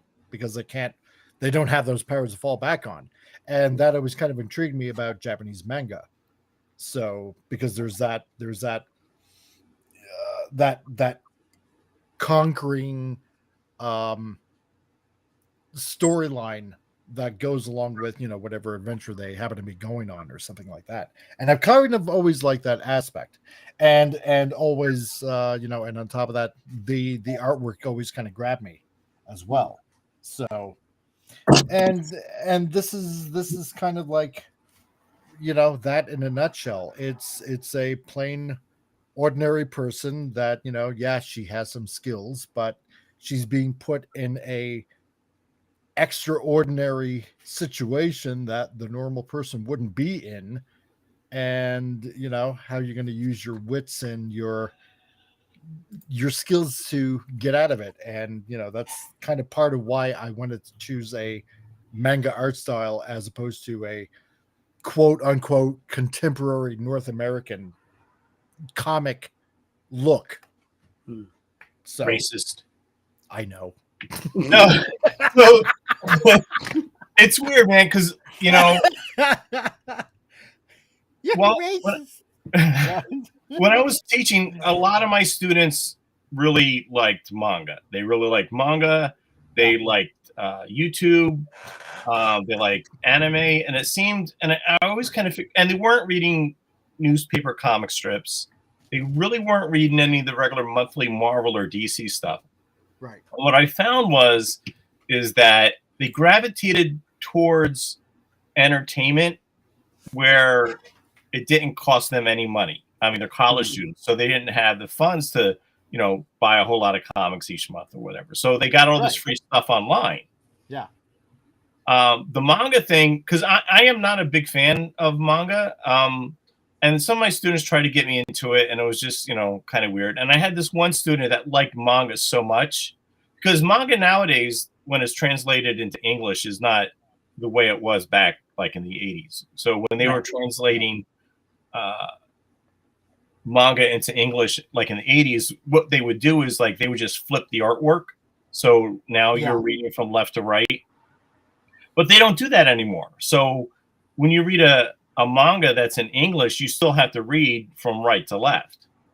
Yeah. Exactly. All right. So when I was teaching the class one year, one student just loved manga so much. Like he loved it. And when I was teaching, you know, we're in North America, as you say, and we read from left to right. And that's how you're going to lay out your pages and your panels and that sort of thing. And this one student did not want to do that. He said he wanted to draw just like manga. I'm like, listen, you know, if you want to draw in the manga style, kind of like what Mike is doing here right now, that's totally cool. But we're still reading from left to right. So you're going to have to lay out your pages where your audience is reading from left to right.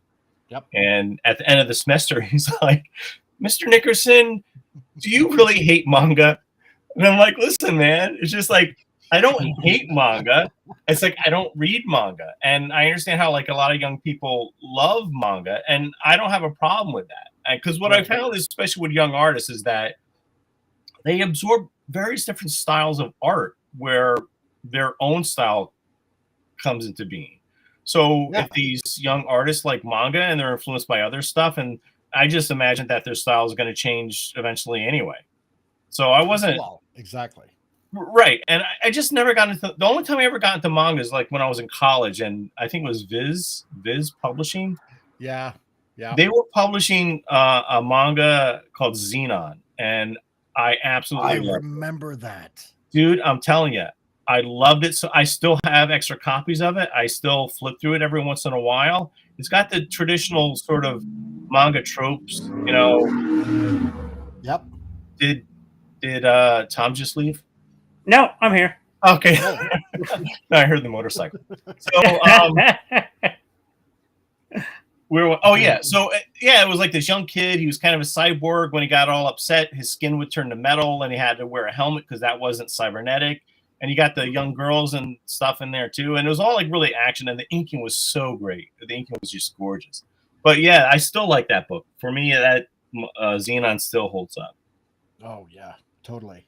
Man, I haven't thought about that book in such a long time. And I've had I've had very close friends that love manga, and they're just trying to explain to me like why they like it so much. Yeah, Oh, I think that's probably the closest analogy that I can come to when it comes to, trying to explain why I like manga better. It's because so do you like the stories better?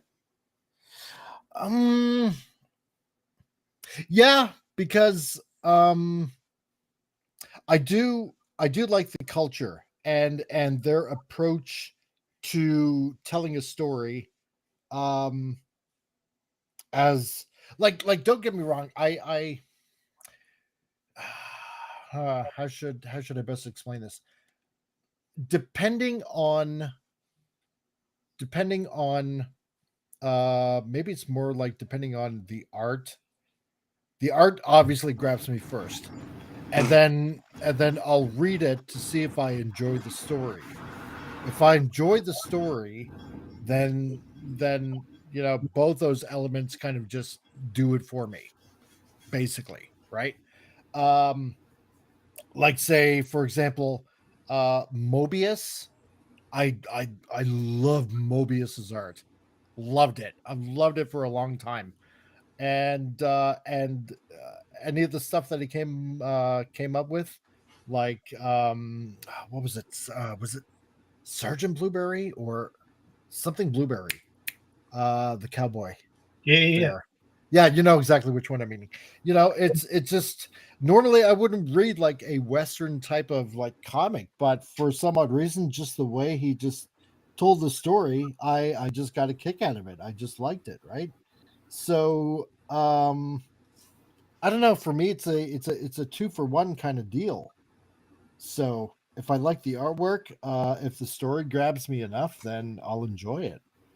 So that's, I don't know. That's just me. That's just No. I totally get it. How about you, Tom? Are you into the manga like all these young kids? I am. I'm not a young kid, but yes, I wish. But I kind of see what he was saying earlier too. Like, I find that in the Japanese ones, there's a little bit more of a struggle. Whereas you get like Superman or Hulk or anything like that, these characters are dominant. They're gonna, there's still struggles to an extent. But a lot of the Japanese ones, I find the characters are more down to earth. There's a lot more of a struggle and something that people can identify with. I find better of like, hey, like this girl here, she's just learning. She's probably gonna fall on her face a few times, I'm guessing, at the beginning. Oh, yeah, but we're gonna watch her progression over time, and that's, I think, more enticing because you're like, wow, you see the development of these characters as go along, and I find that has been with manga and anime as well. That's why. But I mean, like I said, my favorite two are Hulk and Spawn. But I mean, Spawn, he's already he's a killer, and which becomes a hero in the end, an anti-hero, however you want to put it. But and Hulk, well, Hulk, these characters, there's not much of a struggle per se. Whereas, so that's why I like the manga and stuff, because it's more identifiable for us normals, as you would say. I like how you put that. Tom makes a really good point in regards to like writing stories. If you put your character in a situation where you might think, where the reader, your audience might think that the character might not survive, that's compelling. It'll keep your audience there. That's one of the problems I had with Superman pre-Crisis when I was growing up as a kid, because I just couldn't relate to that character. And it was actually quite annoying. And also the point about Tom was talking about how characters grow and develop. You don't see that a whole lot in corporate-owned comic book superhero stories. No, you don't. It's because, and yeah, like what you were saying about Superman. I mean, I think it was like after John Byrne was done with Superman. John Byrne, baby. John Byrne. Absolutely. And what he did with Superman, don't get me wrong, love his art, and on occasion like his storytelling, but after what he did with Superman and basically like rewriting his entire powers and stuff like that, it literally made him 100% invulnerable to like pretty much almost everything, except obviously kryptonite, but Yeah. but essentially everything, right? So it's like, well, where's the challenge anymore? Where are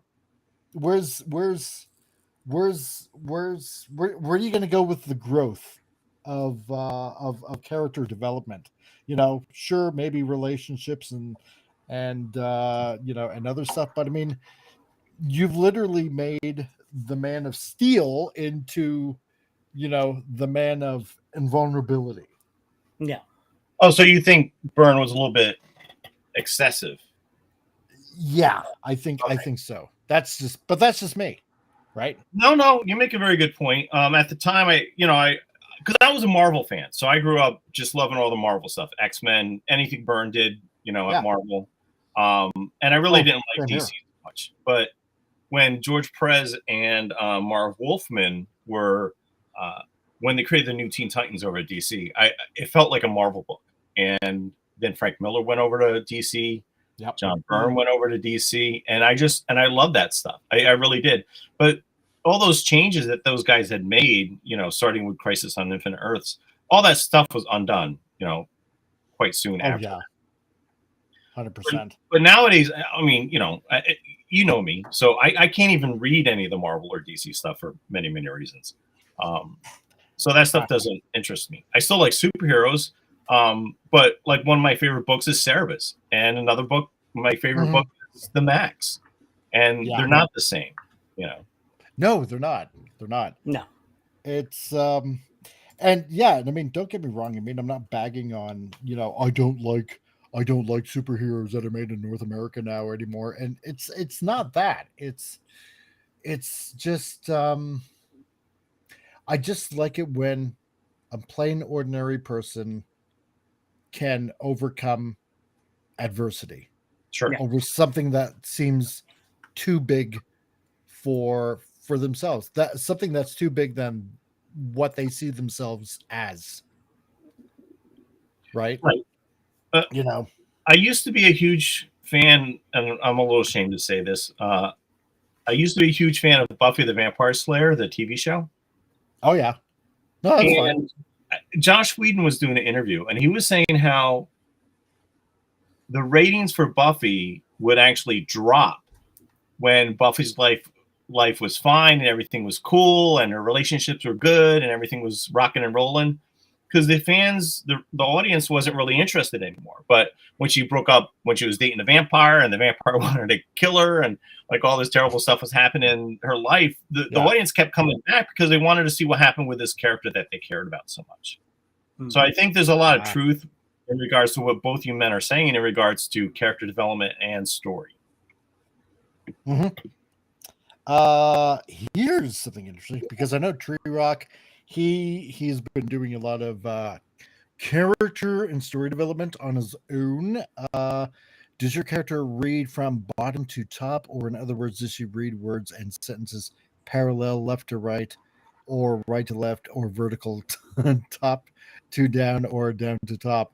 Okay, well, even though this is done in a Japanese manga style, she is quite North American. So she reads as plain as you and me. When I put out the comic, I'll do it in, I mean, I'm gonna do it so you read it left to right. So, it's not gonna be backwards like you're reading an authentic Japanese manga. So let's put it that way. North American reading style, yeah, right. But you know what? I find it really curious though that everything west of Israel, you read from left to right. Everything east of Israel, you read right to left. Curious. Well, it's about our Western culture. And in the West, we read from left to right. Yep. And most of our languages actually come from Latin. Yep. That's how the Romans did it. That's right. Let's see. You know what? I just realized, because I got a big page and I got to fill in I gotta I gotta fill in this big spot here too. Yeah. So what is she doing? Is she just jumping? Yeah, I'm just trying to get more into practicing dynamic poses. So because I gotta practice a little bit more than that, because if any of you guys that are watching right now, or even if you're watching on the rewind, that's why you want to try to find the links and whatnot below, which I'll add later on in the subscription. But on the Facebook page or on my personal Facebook page and on X, yeah, I've been adding my little doodles and whatnot, and I'm trying to practice more and more exercising and doing action poses, dramatic poses. So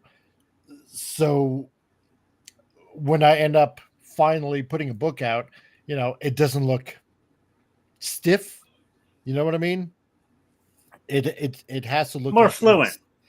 More fluent. Yeah. Exactly. You want something that looks like it's going to be leaping off the page. You don't want it, looking too stiff or something like that. So, like I said, she looks like she's about to kick somebody's head right off here. It's like exactly battle. Yeah. Well, yeah. But I just realized, I got her on the upper half of the page, and and I should really add something down here. But I kind of forgot to do that because I was concentrating on drawing her. So can she kick Mark Carney? Wait, no, I didn't say that. Yes, she could. Yes. So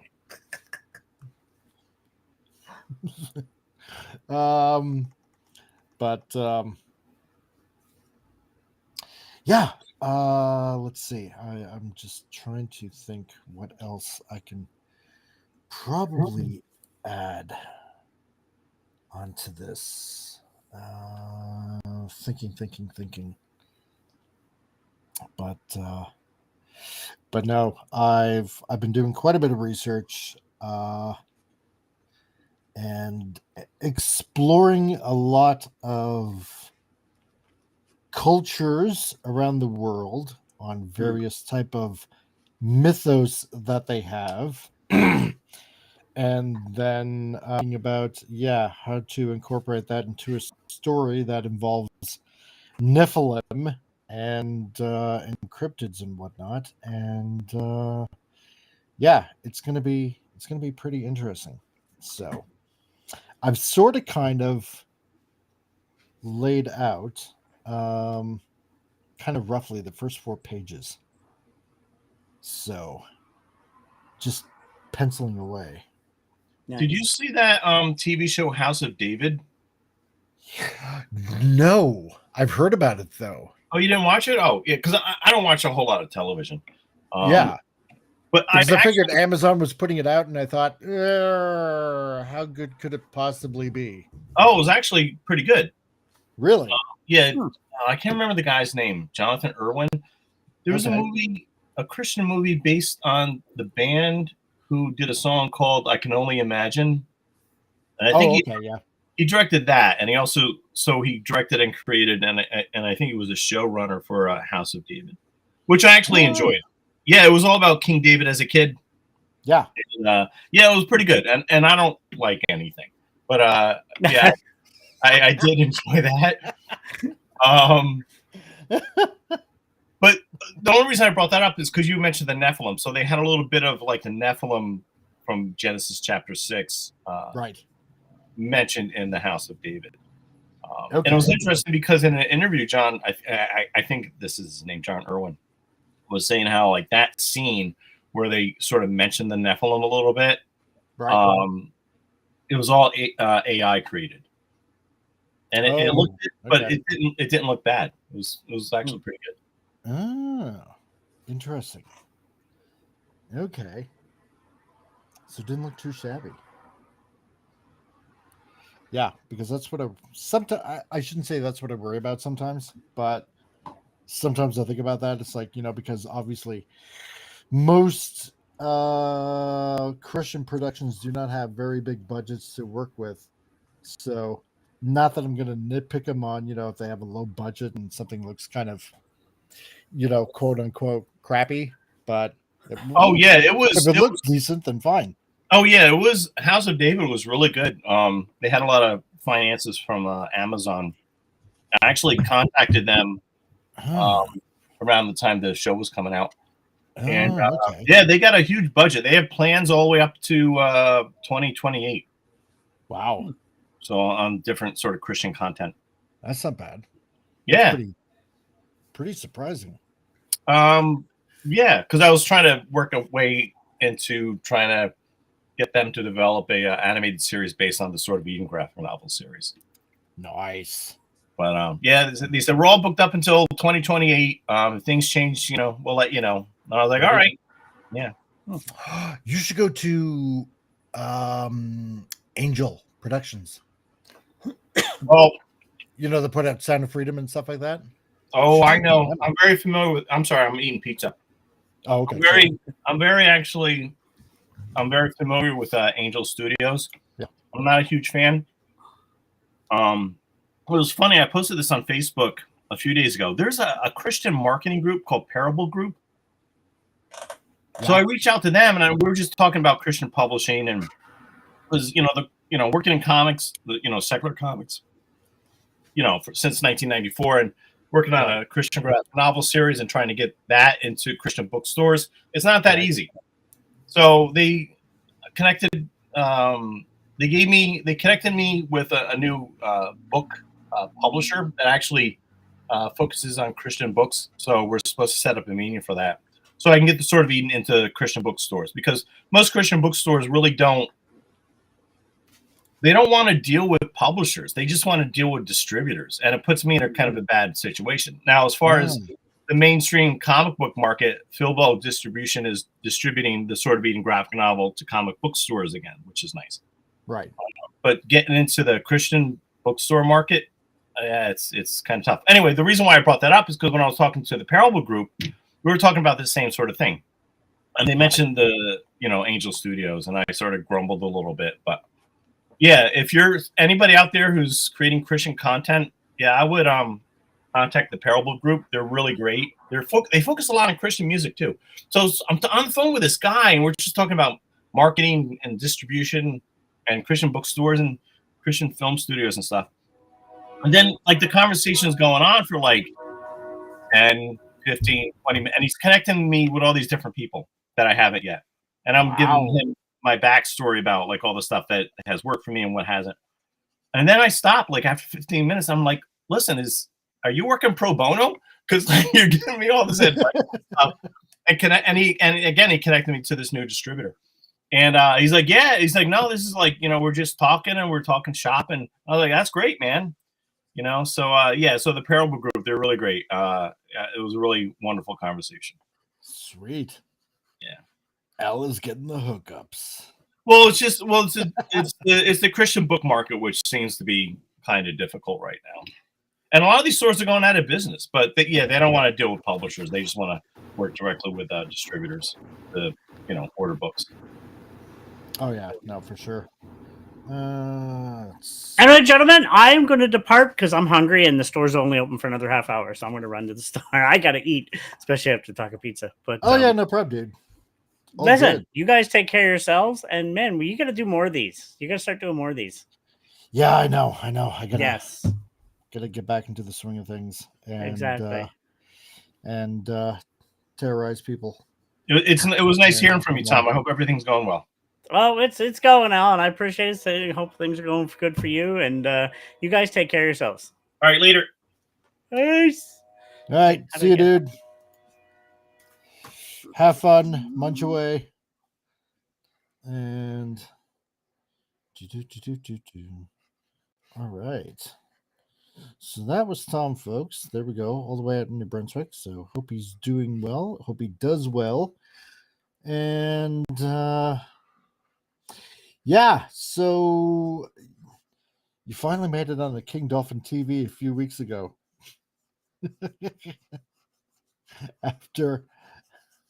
After months of telling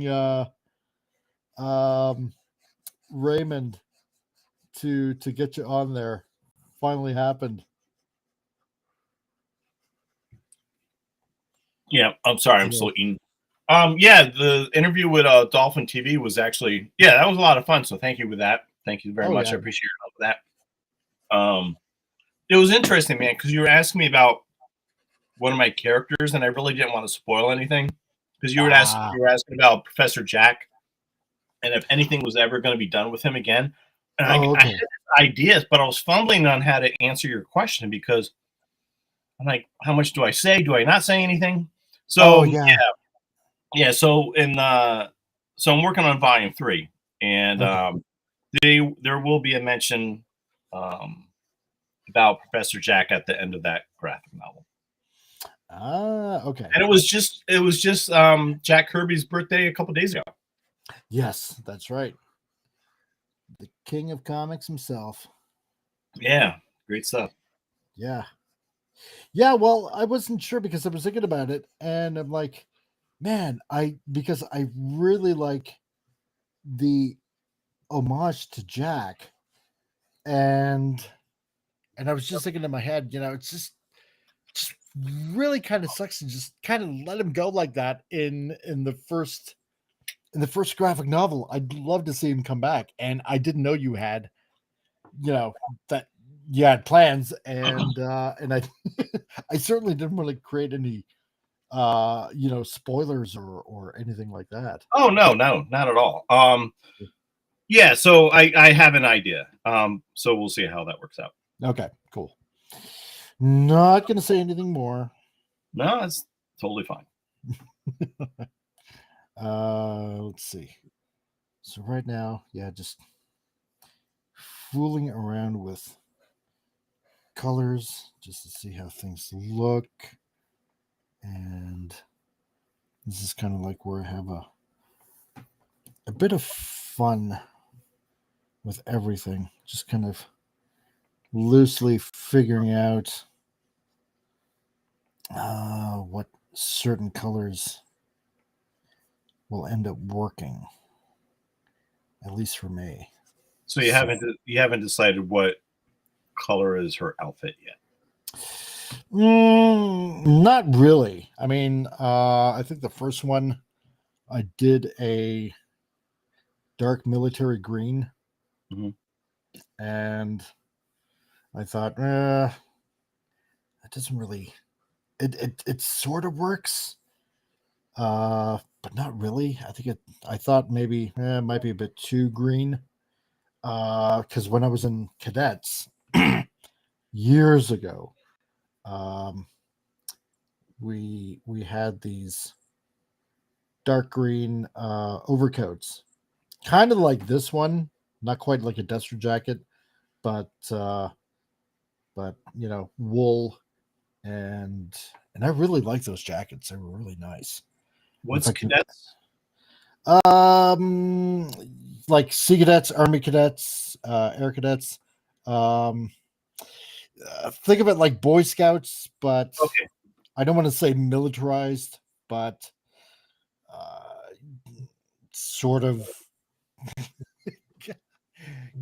kind of like that, like Boy Scouts, but if you were thinking about maybe joining the military, it's a little kind of, I don't want to say like kind of like prep work for it, but it's like military Boy Scouts.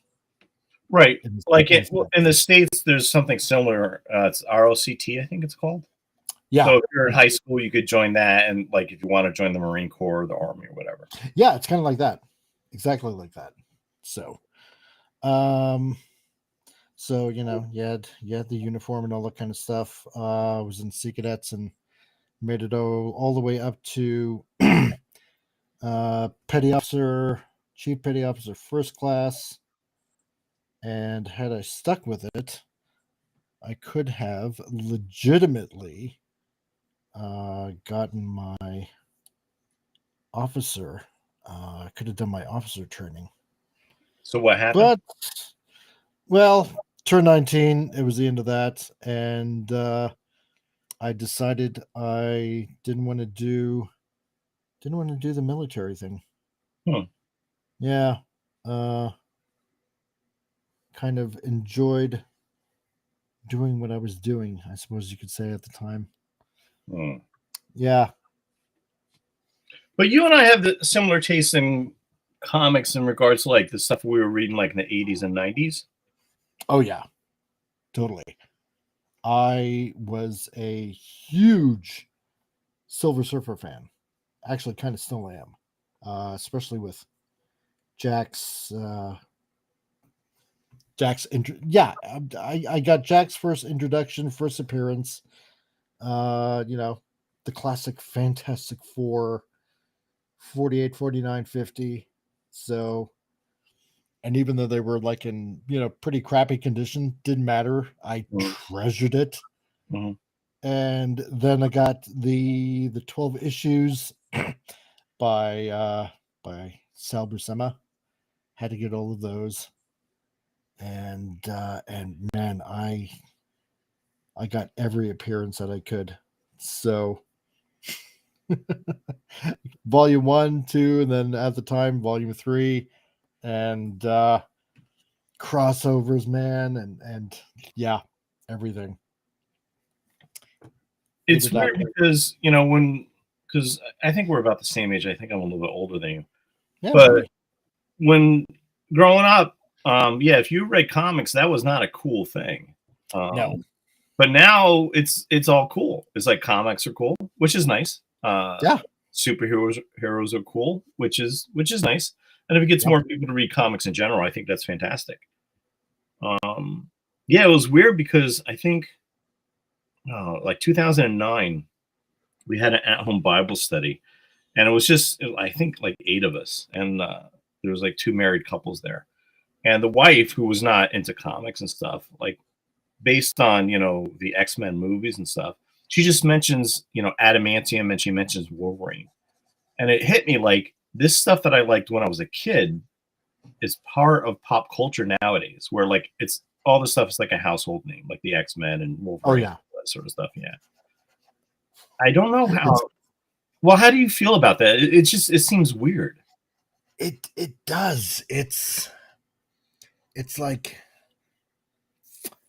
it's pretty neat, but it's like, boy, you should have hopped on the bandwagon back in the day, because all the stuff that you think or that you think you enjoy, boy, you should have actually read the issues, then the real story, kind of thing, right? Right, that's my attitude. Yeah. Absolutely. Yeah. If you only read the stories. or you go on YouTube. You go on YouTube, or you're talking to or like myself, I talk to some of the guys at work, and it's like, oh, hey, did you see this? Did you see that movie? And it's like, yeah, I saw it, but I wish they would have done it, kind of like the comics with, this and that, and blah blah blah. And it's like, oh, well, I don't know about the comics. I only just know about the movies. It's like, well, let me explain something to you now. I totally agree. Because like I said, I was a huge John Byrne fan of the 80s, late 70s. But I started reading X-Men like in the late 70s. And like the whole Dark Phoenix saga and Jean Grey dying. I mean, that was like, in those days, like when they killed off a character, like, they weren't coming back. Unless if you're Elektra. But that was the great thing about Marvel then, Byrne and Terry Austin on X-Men, Walt Simonson on Thor, Frank Miller on Daredevil, like all that stuff was so great, and I love that stuff. But I don't watch the movies or the TV shows and stuff. But the original stories, the original source material, the original comics, that stuff. I still like a lot of that stuff. Well, Byrne is what is it? Marvel? Is it Marvel? I think they're going to be releasing his Elsewhere stories with the X-Men. Yes. So, that's going to be something. And if you followed all that storyline on his website, it's like, I did. Yeah, good stuff. It was weird because I know that I think it's IDW and Marvel are going to be publishing hardcover collections of John Byrne's X-Men Elsewhere, yeah. Yeah. Yeah, I read a lot of that online. I don't know. I think that my main criticism of that was because I know like Byrne, when he was working on X-Men, he made Wolverine like his character. Like that was his character in that whole team. Yeah. And it was fantastic. Mm-hmm. With this X-Men Elsewhere stuff, it seemed like he didn't really care about Wolverine too much. You know, because like they go to the Savage Land and then Wolverine like disappears and he's not treated the same way that Byrne had treated the character in the past. Yeah, right. And the interesting thing too is like he told in X-Men Elsewhere, Byrne told Wolverine's origin because Byrne had a different view of how the character became who he was back in the day. So he did that version of Wolverine, and so that was interesting because like the whole thing with adamantium claws. And I actually interviewed Byrne when I was writing for Back Issue Magazine, and the article was based on his run on X-Men, and I had asked him about Wolverine's adamantium skeleton because back then Byrne's idea was that Wolverine's entire skeleton was replaced with adamantium. It wasn't just reinforced with adamantium. So the original idea was that they actually took out Wolverine's whole skeleton and then they replaced it with pure adamantium. I had heard that somewhere. Yeah, like and also absolutely. And his claws, like when I was growing up, the claws were just part of his adamantium skeleton. It was not part of his mutant ability. Yeah. That was my understanding, like ages ago. So and I'd heard that somewhere too. Yeah, where they replaced the skeleton with adamantium. So yeah, but again, these characters aren't the same characters that I knew growing up, and I'm not the target audience anymore. You know, so yeah, no, I get that. True Rock, what color is your character's skin? Yeah, sorry, I'm trying to pay attention to the chat too while I'm coloring. I just when you're doing this, you get totally into it. She gonna be a white girl. And is she Canadian? Her name is Alberta. Actually, you know what? She's not gonna be Canadian. Yeah, she's not. Can you tell us exactly? Well, because to the south of us is Montana. So I'm thinking about making her, from Montana. Oh, she's an American. Yeah. That's wonderful. I know, right? Yeah, and you'll be an American soon too, and that'll be wonderful as well. Exactly. So I figure I might as well just get ahead of the game. There you go. Yeah, let's see what else is true. Rock said, top half of character one color and the bottom half a different color. No. That'd be unless she tanned in the wrong places, then that might happen. Or does character change color to blend into environment? She would have to be a mutant then, so which she is not. Let's see. And also you could have two colored coat, one color on the outside, different color on the inside, so that it can be reversed to use other color for camouflage. You know what? That's actually an interesting idea. That might be an interesting idea. I will take note of that because that might not be too shabby of an idea. So I like that. But yeah, no, I kind of considered that at first. I was not gonna make her Canadian because I thought that would just be too obvious. Because here I am in Canada, making a comic, and and the character just happens to be Canadian. And I thought, no, because everything I'm doing with this is just, just different. I'm just doing everything a little bit differently here and there with certain things about the character. And it's not that I'm ashamed of my country or anything like that. It's just that no, I'm just not doing it that way. So, it's as simple as that. But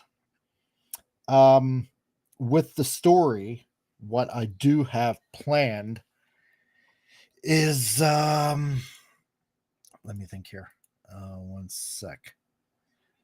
What I do plan to do, because she's going to be taking over for her grandfather that can't be doing this kind of strenuous Nephilim hunting activity. So she is, in all sense, trying to take over the family business, so to speak, right?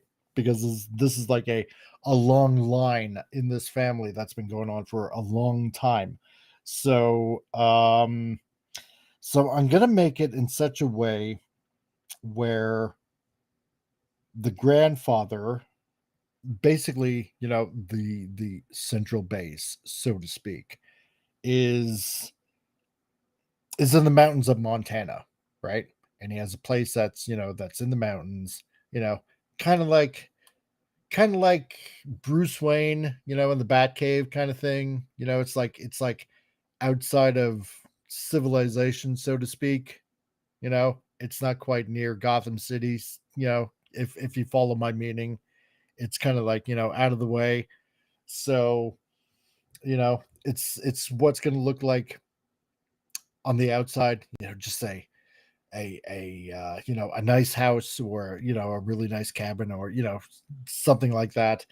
But it's what's underneath that's where the real action happens. So it's going to be like not like Bruce Wayne-ish, but sort of kind of Batcave-ish. So, and no, he's not going to be like a millionaire or billionaire or whatever. So, and this is going to be a comic book. Yeah, this is going to be a comic. Is it going to be like web comic, or are you going to print it? Oh no, this is going to be printed. I am. Oh, all right. Going to be. Yeah. Oh yeah, I'm going to full on print this. So now this is going to be the hard part, because I really hate picking out skin color, because I always seem to mess it up. No, that's too orangey, because I keep on thinking pink. But I know it's more like a peach. But then again, whatever. I'm just going to fudge it and see what happens. So yeah, that's kind of what I wanted to do with that. And I'll just, see, that's too pink. I always screw up when it comes to the skin color. Yeah, it looks a little purple. Yeah, because now it looks like she has a sunburn. So what are the color modes in this software? Is it like you have RGB and CMYK, or how does that work? Yes. You got, I don't know if you can see that here, but yeah, you got HS. Wait a minute, I'm gonna take off this overhead light. HSV, and then you got CMYK, RGB, you got hex, and then what is this other one? That's L, what is it? LAB? Yeah. LAB. Well, the reason why I asked is because, like, if this is for print, you should be coloring in CMYK. In CMYK, yeah. Because if you're coloring in RGB and then you want to print it, if you go from RGB to CMYK, your colors are going to change. Oh yeah, no, totally, 100%. Now, right now, this is just kind of like a doodle kind of thing. Gotcha. So, but And is it going to be in black and white? ooh, that's the thing. Yeah, I was wondering about that. If I should do this black and white or if I should do it color, because I know color is going to end up costing more. Yeah, to print color is going to cost a lot more. Oh yeah. Or you could do what I do, which is color, to print it in black and white, but then have gray tones and it's still printed in black and white. Yeah, see, because that's usually what they end up doing in manga anyway, right? Is Exactly. Yeah, it's the tones that end up speaking rather than color, which Yeah, is great. really, it is great. Who? Did somebody just say hi? Gap After Dark. Oh, Gap After Dark. Oh my God, Mike. You're still going 4 hours later. Yes, I am. And I got Al Nickerson here also with us. Tom had to go grab a bite to eat. So I think I scared Tom away.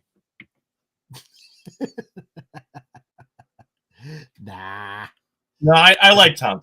Jason and Tom, I really like those guys. And Rancor Steve, great guys. Oh yeah. Yeah.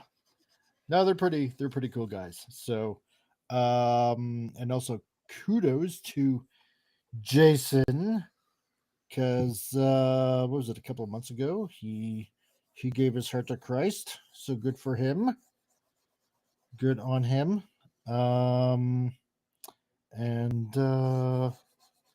Yeah, so I gotta catch up with him as well. But yep, I'm still going on Gap. Can't believe it's already been 4 hours, but yeah, time flies when you're having fun. So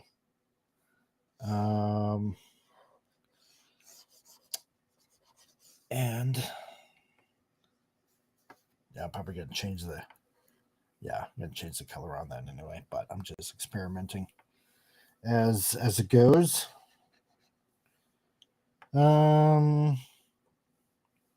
Yeah, so I don't know.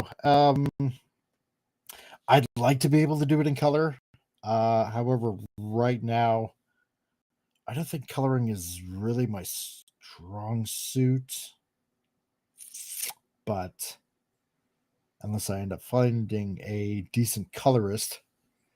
But yeah, I think I might primarily go with values anyway, and just do it. Yeah, I think black and white would be good. I think the biggest, and you have a lot of time before actually thinking about this stuff. So I don't mean with my questions, but even trying to find a good printer, because getting it printed in black and white would be so much cheaper.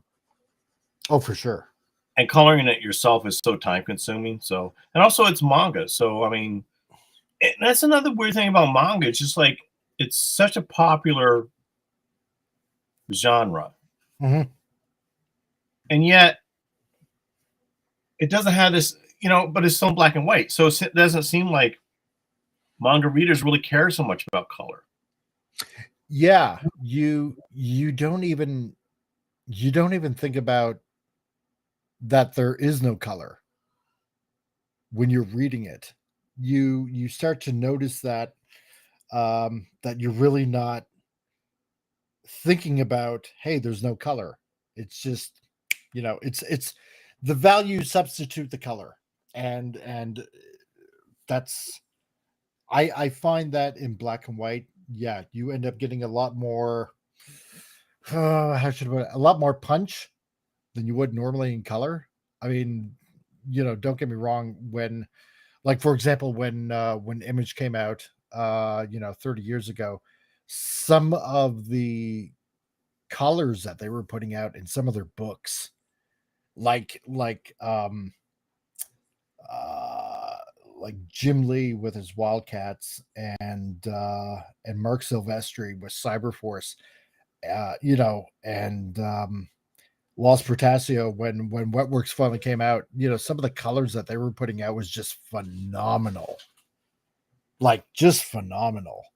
Well, that was also a time when they started coloring in Photoshop and doing digital coloring. That started, when the Image guys started. Yeah, exactly. It was becoming a new thing. Right. And and it's good for, I find it's good for that genre, i.e., North American comics. I find that a lot of comics that come out of Europe, probably more in particular from France, they end up using more muted colors, I suppose you can kind of say. Like it's softer. Maybe that's just me. Yeah. Oh, hey, we got Vince here too. How's it going, man?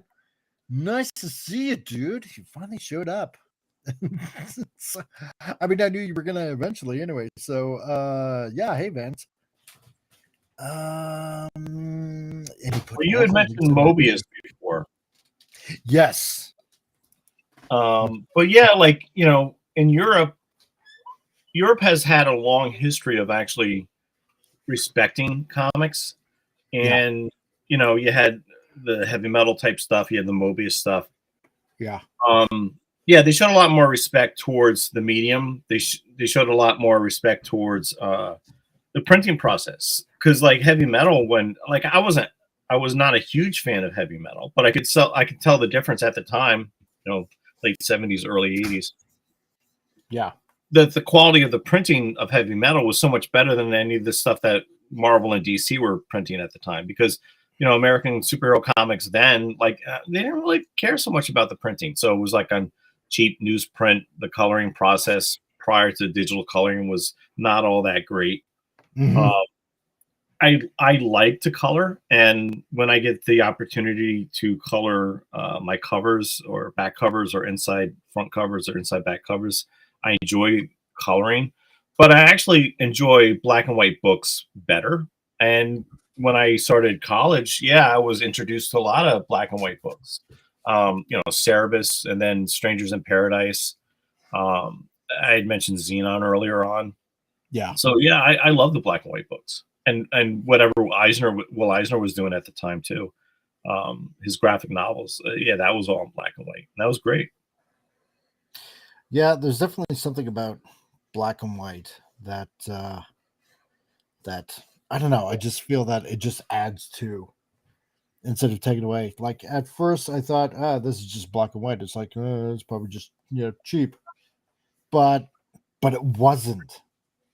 I like it better, You man. know? Yeah, and Yeah. I can't really explain it, because yeah, when you have color, I mean, you choose color for a specific reason. Black and white books, yeah, maybe it sets a certain mood, maybe. It does. I don't know. It's kind of like Sin City. Yeah, and I Right? was also thinking of the Turtles as well. So Yeah. When you got something like when Mark Miller, or wait, sorry, no, was it Mark? No, Mark Frank Miller. Frank Miller. I meant Frank Miller. Mhm. It's Mark Miller. Yeah, it totally adds it's mood.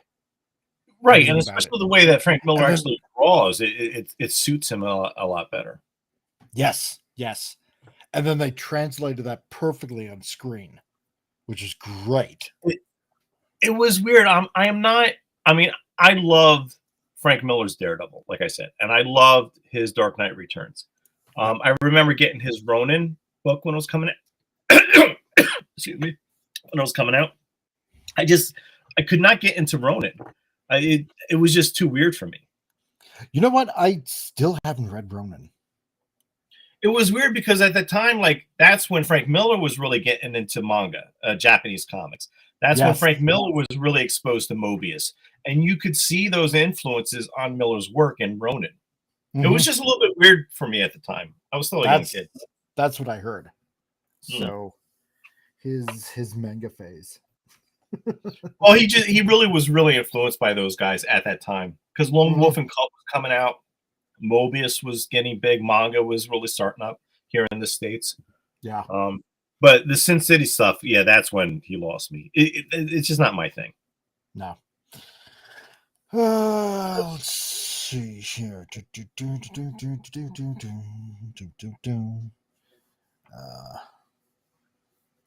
But the one other thing that I don't want to say I'm kind of currently here. Maybe you can answer this. Here's a good question for you. Okay. Being a Christian and all, obviously, as am I, have you come across, because there's one person I know, love her to death, great person and all that, don't get me wrong. And I don't want to say she's criticized my work. I don't want to say it like that, but like when drawing a character, obviously, for lack of a better way to put it, it has to have a certain type of appeal, right? It needs a certain look, right?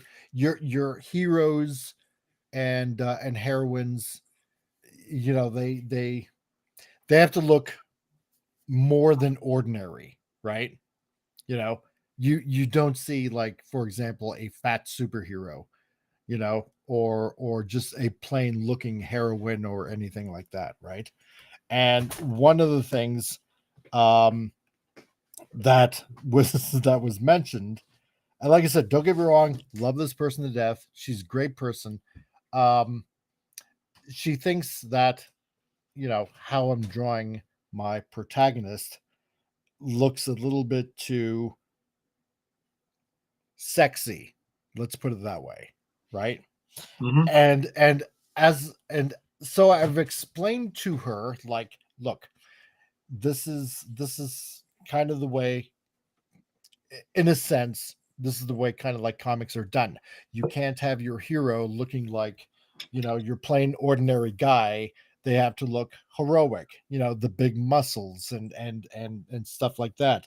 You can't exactly have a hero that's like 400 pounds and and looks like a complete and utter schlub. It doesn't work that way, right? And I said, there are various different types of body types out there, but you have to portray something that is healthy looking, and that's just the way it's drawn. That's just the way it kind of is.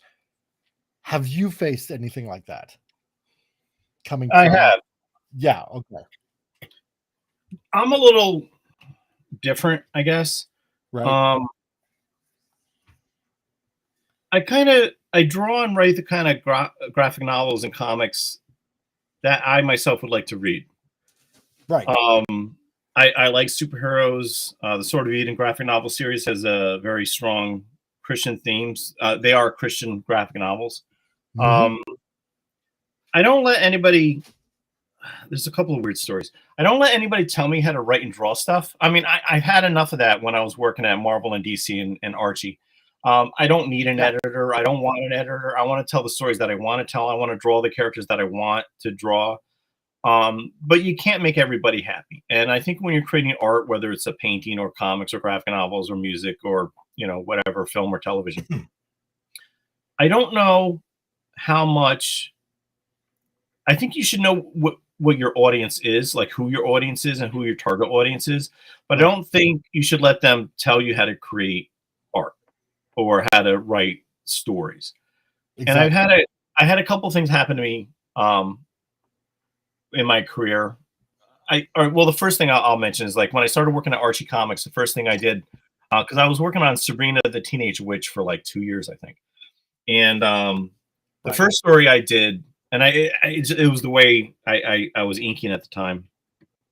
I remember my editor was saying that I was drawing Sabrina the Teenage Witch too sexy.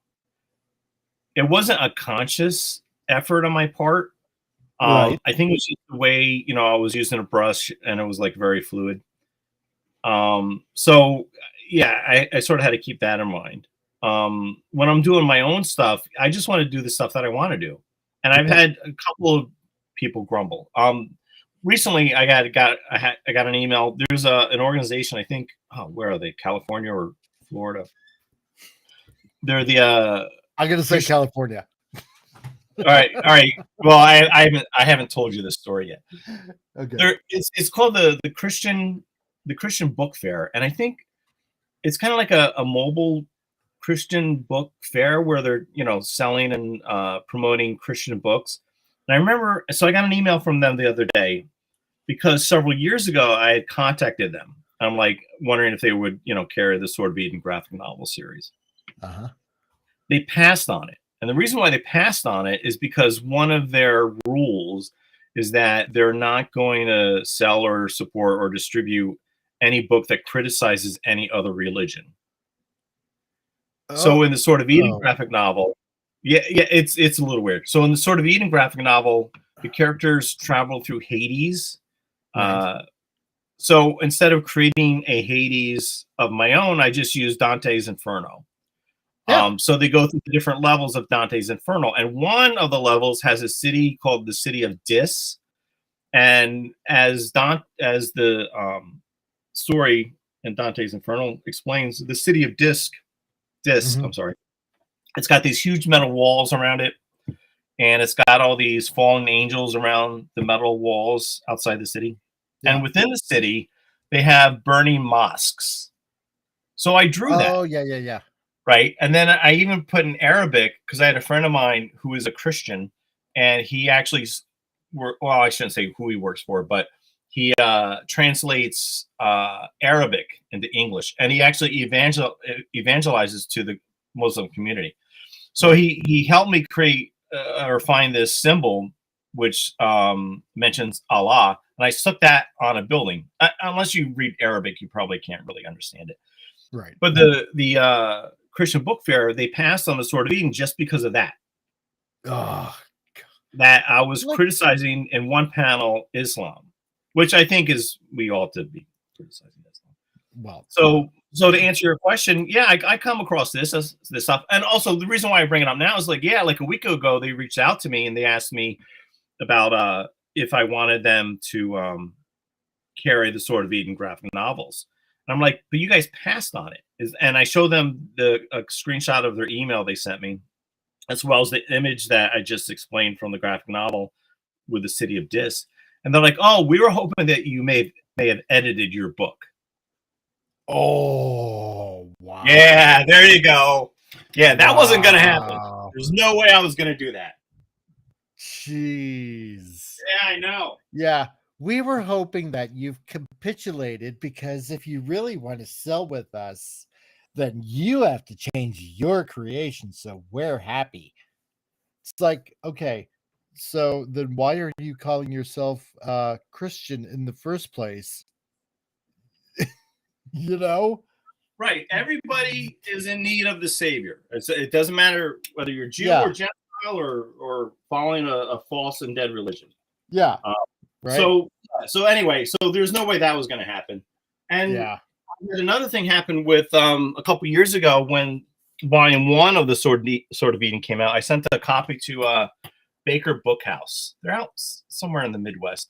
They're like one of the largest Christian bookstores in the country. I think I may have told you this story. So they got the book, they read the book, they thought it was great, but they didn't want to carry it in their store. And the reason why they didn't want to carry the Sword of Eden graphic novel in the store is because according to them, that some of the graphics in the book might make some of our customers grumble. And I was like, they didn't explain what they were referring to exactly. But my point was, you like the graphic novel. Maybe some of your customers will like it too. But see, that's my point. You can't create art and worry about upsetting people. Because if you do, exactly, right. Because my stuff is not racy. It's not, I don't self-censor my work. I just tell the stories that I want to tell, and it's like PG-13 stuff, I think. But I can't worry about how my audience will feel if they read it. I'm not doing anything really crazy. So that's why in the back of the book, it states for preteens and older. But I've had moms and grandmas come up to me and say, "Oh, our 8-year-old loved the book. Our 8-year-old granddaughter loved the book."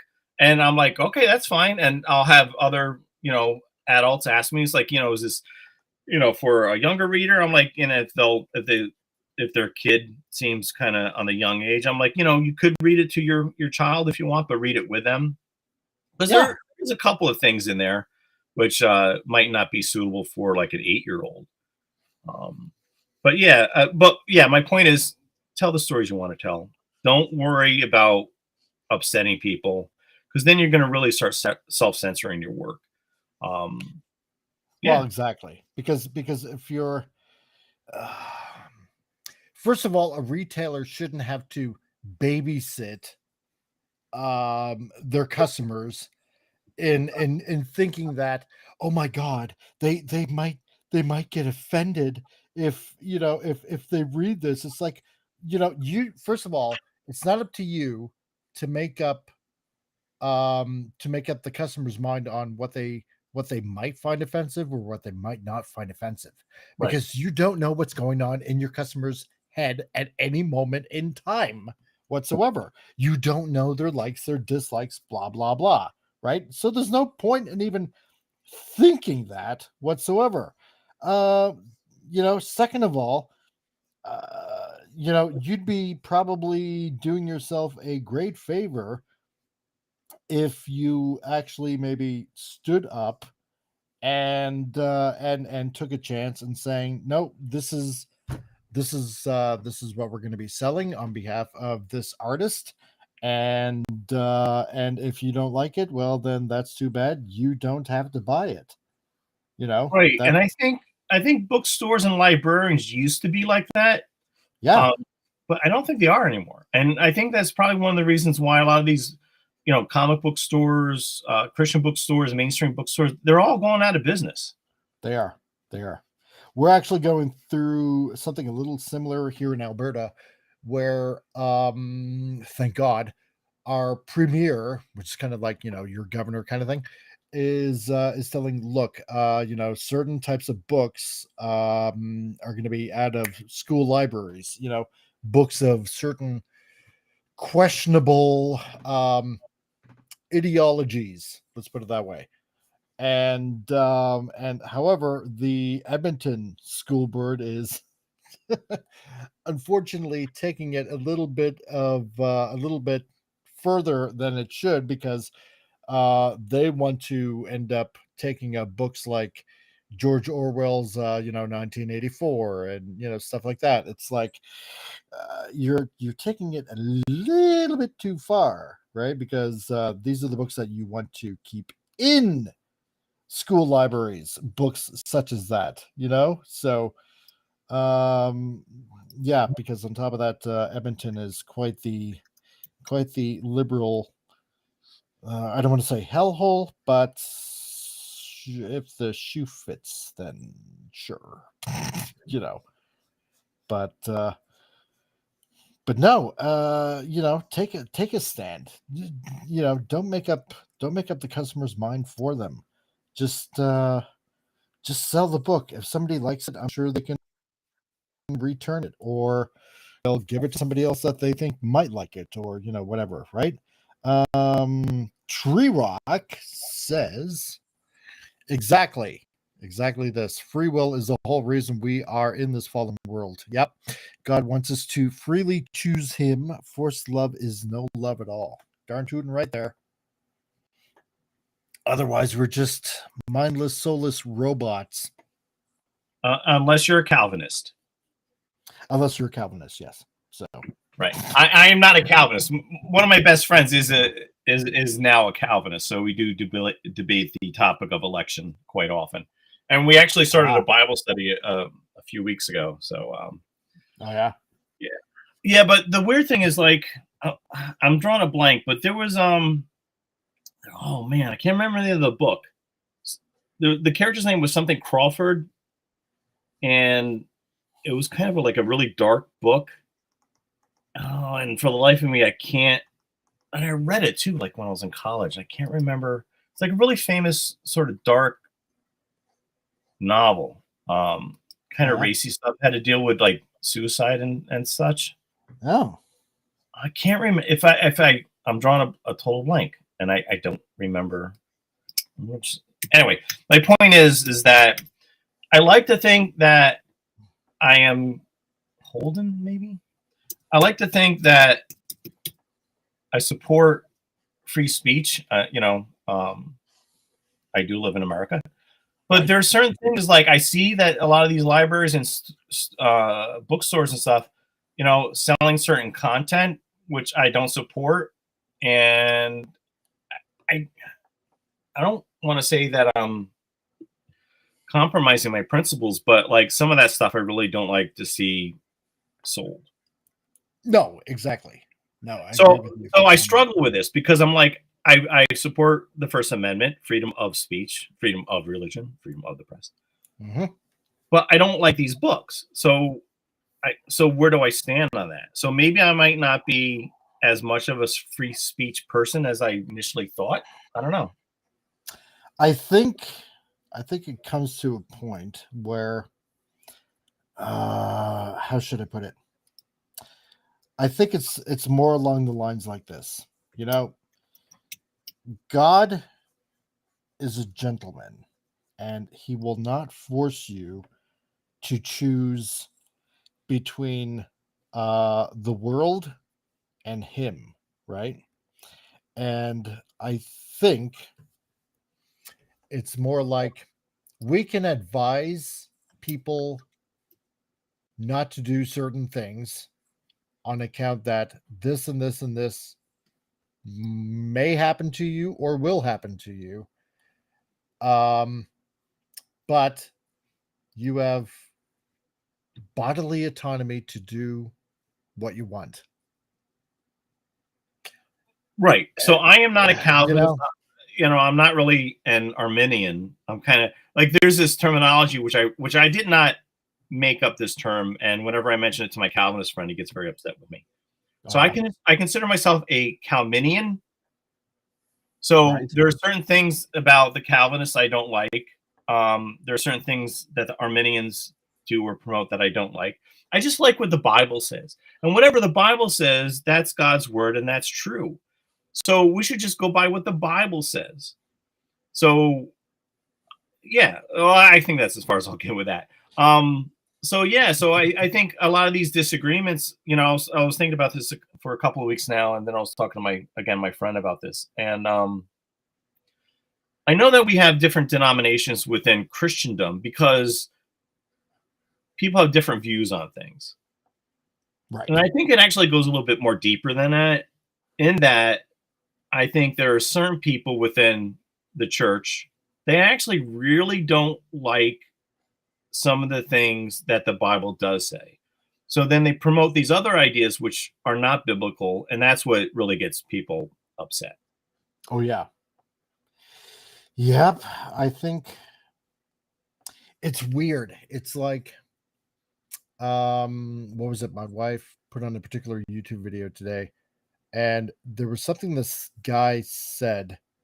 So a particular sentence that this guy said, and I had to think about this for a minute.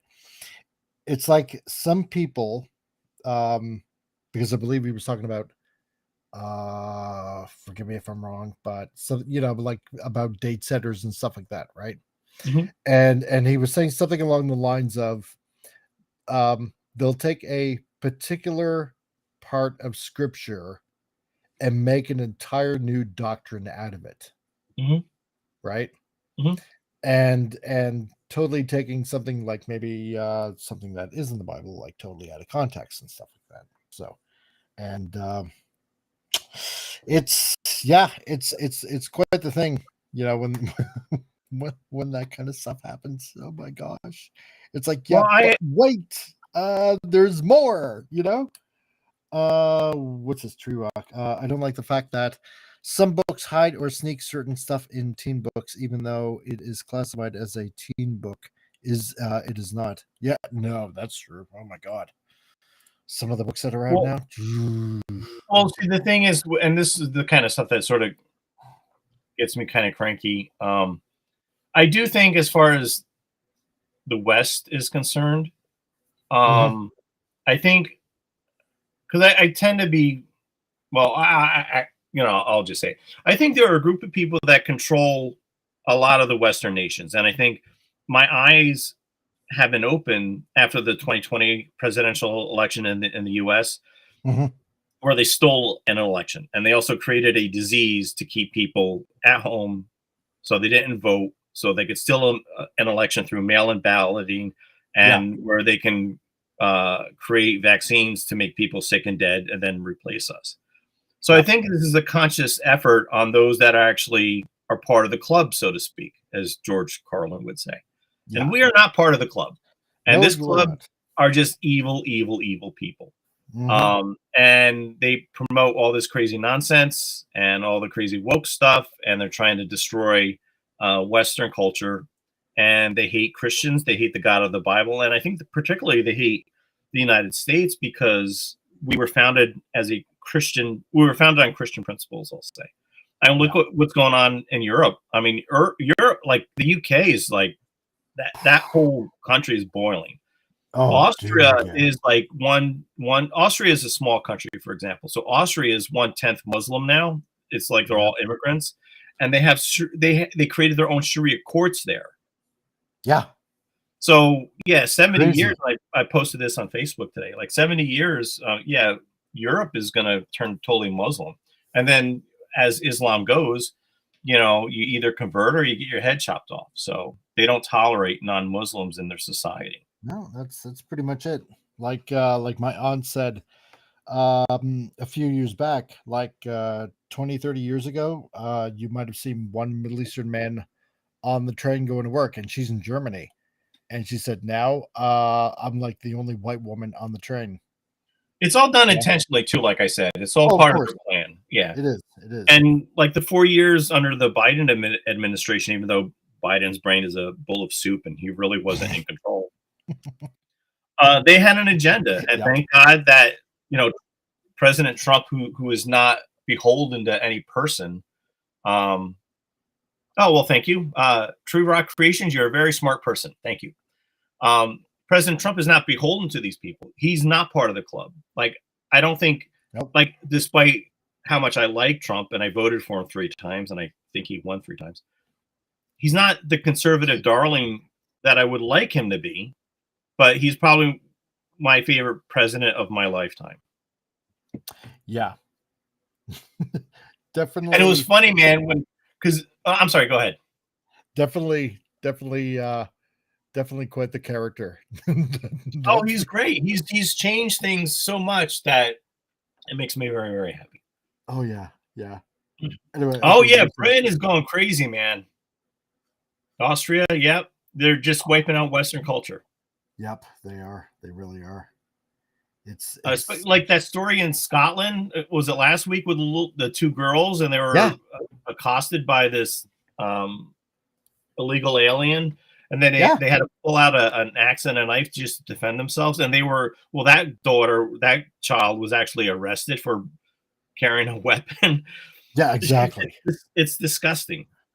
Like what? Anyway, freaking bizarro world are we living in? And we're living in a world where they hate you, Mike. Oh no, of course. But I said, this is a good way to make more conservatives. And I hope so. I mean, Canada is in a huge mess. I mean, I am following news about Alberta, and there's another province too that have been talking about seceding. Yep. Saskatchewan, right next door to us. So what do you think is going to happen? Do you think they can secede, or they'll be let to secede? It's the question has been put towards the courts. If such a question can be put towards a referendum, which, I mean, of course it can, because, if Quebec has been doing it for decades, you're darn tootin' right that, the same question can be asked in Alberta. So here's the thing, because we do have this big movement that's going on, in Alberta, the whole independence movement and whatnot going on here.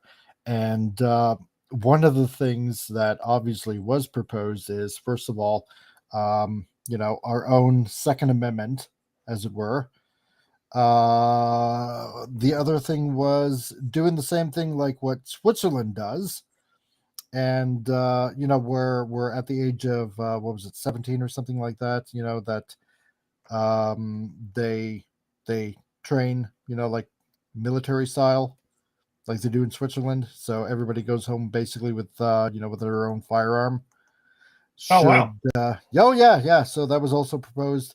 Right now they are talking about Alberta having its own police force, so getting rid of the RCMP, which would be great because it's all federally funded, and they do the bidding of the federal government. So we don't need that kind of interference, especially if they're not exactly doing their job in the first place. So, but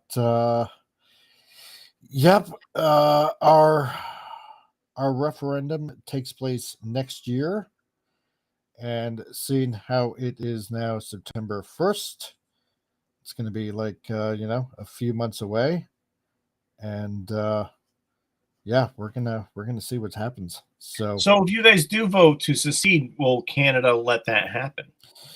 Well, doesn't matter. They have to let it happen. Oh, okay. So that's kind of the law. Because like I said, they allow it with Quebec to go ahead and and have their referendum every few years and whatnot, and even though they constantly vote to stay in Canada, they just get beat.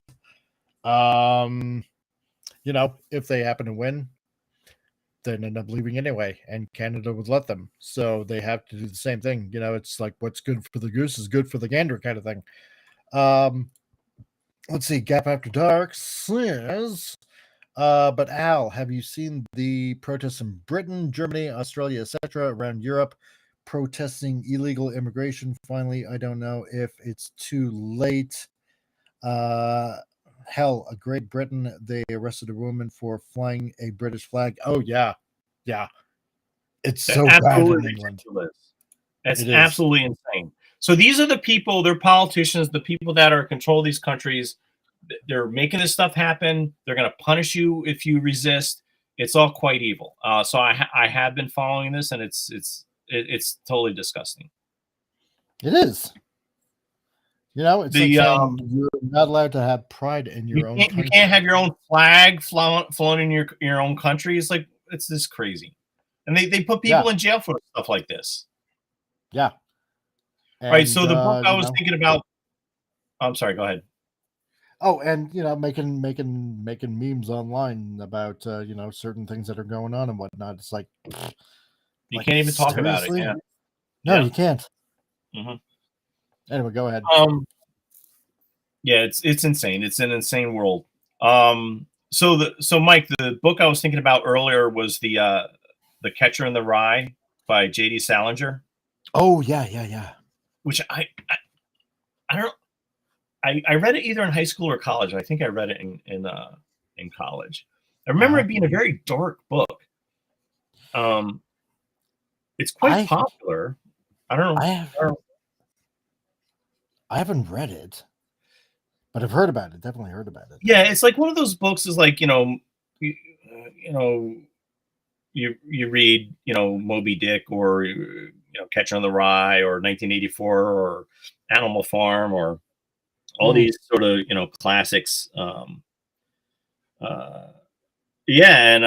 was one of them. Frankenstein, Dracula. Some of these books are kind of overrated, but yeah, I like to think I read all those. 1984 was a great book. I read that in high school 1984, and which was great. It was a great English class, kind of class I had in high school.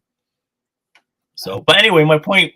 We were talking about publishing and books and bookstores and that sort of thing. And it's weird. So like something like the Catcher in the Rye, which has very dark moments in the book. Mm-hmm. I think it gets away with that because it's prose and it's prose only. When you start drawing images for like a comic book, then people start getting a little upset. Yeah. And then if you turn that into an animated show or even a film, then people really get upset because there's the imagery right there. It's not something that you sort of just make up. A Tale of Two Cities, that's another one, Charles Dickens. I read A Tale of Two Cities also in high school. I remember the beginning, you know, it was the best of times, it was the worst of times, and I remember the ending, and that's all I remember from A Tale of Two Cities. The Grapes of Wrath, I've never read The Grapes of Wrath. Oh, Grapes of Wrath, yeah, man. I never read it. Yeah, I don't know. I know because on occasion my wife has asked me, you know, have you ever read this book in high school? You know, and it was like, you know, sometimes always Shakespeare, and it's like, you know what? No, I didn't, but I do know, Grapes of Wrath. I definitely I'm gonna watch the movie. Is there a movie? I guess there is, isn't there? Oh yeah, no, there's totally a movie. Yeah, I know that they're actually doing an adaptation of Animal Farm. Really? Yeah, and I think they had a cartoon of that years, like decades ago, but I guess they're doing something new, a new animated thing, which is weird because I hope they don't mess it up. Like, I hope they don't make it all woke. Please. Because there's a lot of criticism, because the pigs in Animal Farm, they're supposed to represent communists. Yes. Because some animals are more equal than others. Have you ever read, what about Ayn Rand? Have you ever read any of her stuff? Of who? Ayn Rand? Ayn Rand, yeah. So the gal that Steve Ditko was a huge fan of? I think ages ago. I have never read any of her stuff. Like Atlas Shrugged, I've never read that. No, neither have I. I have watched an interview with her. It was a black and white interview she gave like in the 1960s, and it was with was it Mike Wallace? It was really informative on her views of things, and very conservative, right wing kind of theology, but very secular. Right. So, other than the secular part, I liked everything she had to say. Yeah, that I definitely confused her with for some odd reason with Mary Shelley. I don't know why. Oh yeah, on one show. Yeah. Mary Shelley. Yeah, she was well dead by 1960. Yeah, definitely. Oh man, I can't believe. Well, she wrote Frankenstein when she was like 19. She was like, yes, and that's what got me confused when I was doing Stupid News that they were trying to ban the books of Miss Rand. Oh, were they? Yeah, in England, I believe it was. I think I still have the Stupid News somewhere. And I totally got her confused with Mary Shelley, and I'm like, oh my god, I can't believe it. Have you ever read Frankenstein? Yes. and everybody on the show was like, what are you talking about? She didn't write Frankenstein. I'm like, yeah, she did. It's like, no, you're thinking of Mary Shelley, and I'm like, oh my god, I can't believe I just did that. So it was just so bad. Oh my god, I couldn't believe that. Yeah, that's right, Tree Rock. Then just cast the pigs to do the voiceover of pigs and use subtitles. Yeah, right, for the communists. But yeah, something tells me they'll change it around if they get their chance to, you know. It's like, terrible. it's not that bad. Yeah. It's not really that bad. I mean, it's only bad when you run out of other people's money. Well, I think you got a problem. One of the few the comics news websites I follow is Bleeding Fool, and I like them. I do, and they posted something recently about Peacemaker, which I really can't give details about.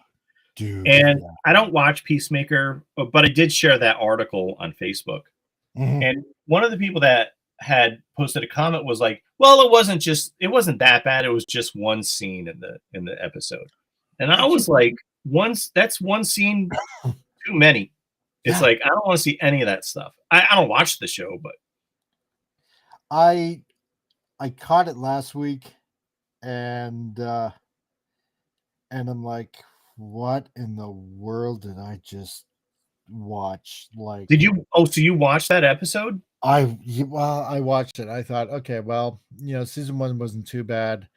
Now this is going to be part of the James Gunn universe.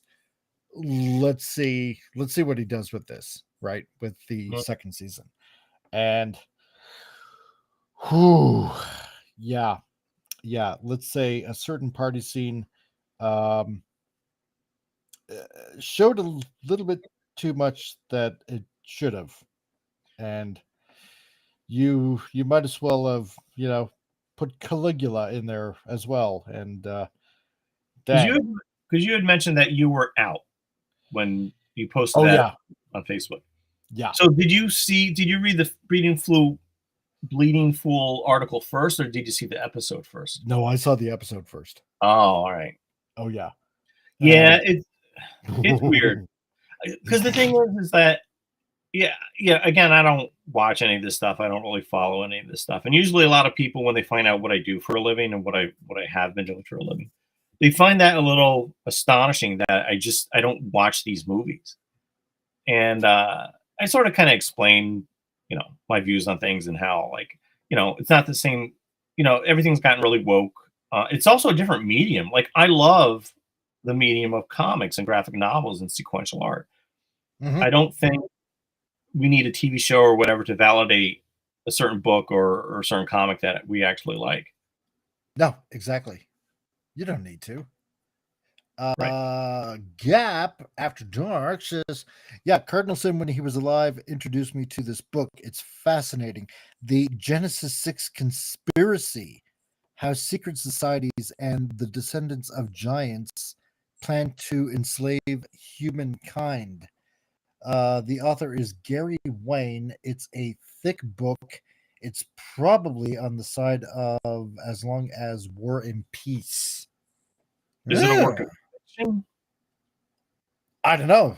That's something I'm going to have to look up. But Gap, you know what? I know there were some things when it came to Cardinal Sin that I don't want to say that we didn't agree on. I know Gil was more on the even though he was Jewish, and please understand, I'm not poo-pooing on Gil. I'm not. I know that he decided not to believe in God as much, but I mean, we did agree that there was some really freaky deaky stuff kind of going on, behind it all, and actually we did. That's kind of the odd thing. We did talk about Nephilim, at one point, and there, like I mentioned before, I don't know if you left at that time, Gap, but I was talking about how for example, the U.S. government seems to think that they're collaborating, with their, technology over at Groom Lake Area 51 kind of stuff, that they're collaborating with alien entities. And I'm thinking, no, you're really not. You're collaborating with, it's either fallen angels or Nephilim or both. So, because let's put it this way, they do not like humankind, and they would like nothing more than to see us dead. And they're just playing into their perverted game, basically. That's how I feel about it, But anyway, sorry, Al, you were going to say something? No, I think I agree with what you just said here. I think politicians, Hollywood, celebrities, they're all part of this. They're all devils. They're all part of like some weird satanic occult, which, likes to hurt children. And I think they're all just evil. Yeah. It's what I really think is going on is This is where I put my tinfoil hat on. So, Well, I already have mine on, so you might as well go ahead. yeah, exactly right. It's like this, like I said before, I'll come with it through a biblical angle in the fact that there are there's the side of God, side of Jesus, and then there's your other side, the side that wants to hate and kill and destroy you because you were made in God's image. And and that's the side that, like they say, because Satan is the great deceiver, and if he can make you think that he's something that he's not, or no, wait, or do I have that backwards? No, I got that backwards, I think. If he can make you think that he's something that other than what he is, yeah, there we go. I corrected myself, I think. Then it's, you end up being part of the great deception that ends up happening, right? And it's stuff, it's this stuff that they don't want you to know. I mean, let's put it this way. In the whole entire world, right? Like, they go on Gap, this from seeing what we talked about on previous shows and stuff like that. They love nothing more than to divert your attention and lie, saying, well, this particular movie isn't going to be about that, and then you find out it kind of is. It's the same song and dance, smoke and mirrors, right? And if they can make you believe that, well, they're actually aliens, they're actually benevolent, they're actually here to help humanity, no, they're not. Because, first of all, why is the most persecuted group of people? It's not like the LGBTQ or Muslims or anything like that. The most made fun of group out there is Christians, right? Why else would, like, most countries or most people, make fun of them?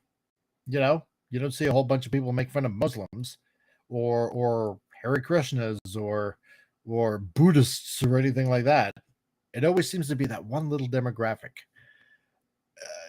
And well, actually, here, let me first of all get to what you're saying here. I learned that something scary is that Kazakhstan has a pentagram on land. Yeah, they do. And did you hear about the fallen angels and devil stuff in Kazakhstan? Yes, I did. And Tree Rock, yeah, I do call it bullying too. Look over here, but don't pay attention to what they're doing over here. So while you're looking over there, they're definitely doing really something bad over there. Yeah, exactly, right. As for the Kazakhstan thing, look up the Kandahar giant. There's a guy that actually interviewed the soldiers. He's on YouTube. He's got a channel himself, L.A. Marzulli. Okay. And he actually interviewed the soldier whose platoon took out the Kandahar giant. And here's the weird thing. They always seem to have 6 fingers. They always seem to have red hair. Generally now, they're anywhere between, let's say, 12 to 16 feet in height. I mean, they used to be a lot taller back in the past, but this is something that's been going on for a long time. I mean, even Wild Bill, was it Wild Bill Cody? I believe it. Yeah, Wild Bill Cody. I think that's who was, the American legend himself. When he was hanging around, I believe it was like the Sioux Indians. I gotta double check on that and redouble check my information because I want to be accurate on that. But he even told in his books that that the natives would talk about these giants, what he would call what they would call the star people. And the one reason, like what you see in old cowboy and Indian movies, where the Indian would raise up his hand and go, how, right? You probably seen that in old cowboy and Indian movies. The reason why they did that, okay, is because they would actually want to count the fingers on their hand to see if they were the star people or not. If they had 6 fingers, then, they're trouble. But, if they had, your normal, 4 fingers and a thumb, well, then, okay, you're fine. You're all right. But that's where that whole thing stemmed from. But anyway, while Bill Cody, he would talk about in his books how they would tell, how the Indians would tell stories about these giants that would literally at full tilt run beside a herd of buffalo and grab them and pick them up and hold them by their side, or just literally take a leg of theirs and just rip it right off as they're running. You can look it up. It's all written in his stories. And the Smithsonian has been very good at hiding all this evidence over the years, not just in North America, but in other places as well. And I've been finding out over the past year, I'm going to say, that even up here in Canada, we've had a few megaliths discovered in Canada. And one that they're calling, like, it's kind of like our Canadian Stonehenge, which they calculated is probably older than the England Stonehenge by a few thousand years. There's freaky stuff going on.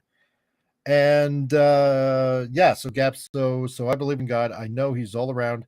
So the devil's in hell. So whereas hell, or is that a idea? No, there's a place, and the thing is, Satan's on earth. That's the thing. He's not in hell. He will be cast to hell. Right. Because he was cast down here, right, along, with a lot of his little cronies and whatnot. Hence the reason why you should also buy Al Nickerson's book, Sword of Eden. It's a good book. Well, two books. The Sword of Eden is not gospel, but yeah, if you're a Christian and you're looking for Christian content, and pick up the Sword of Eden graphic novels at theswordofeden.com. It's a fun read, dude. You'll love it. But this is where this whole storyline stems from that I'm developing. It's taking that Genesis 6 verse and expanding on that, because it also mentions in the Bible that this just didn't happen in Noah's time, but it happened even after that. Well, yeah, Genesis 6 says there were giants in the land before and after. Yep.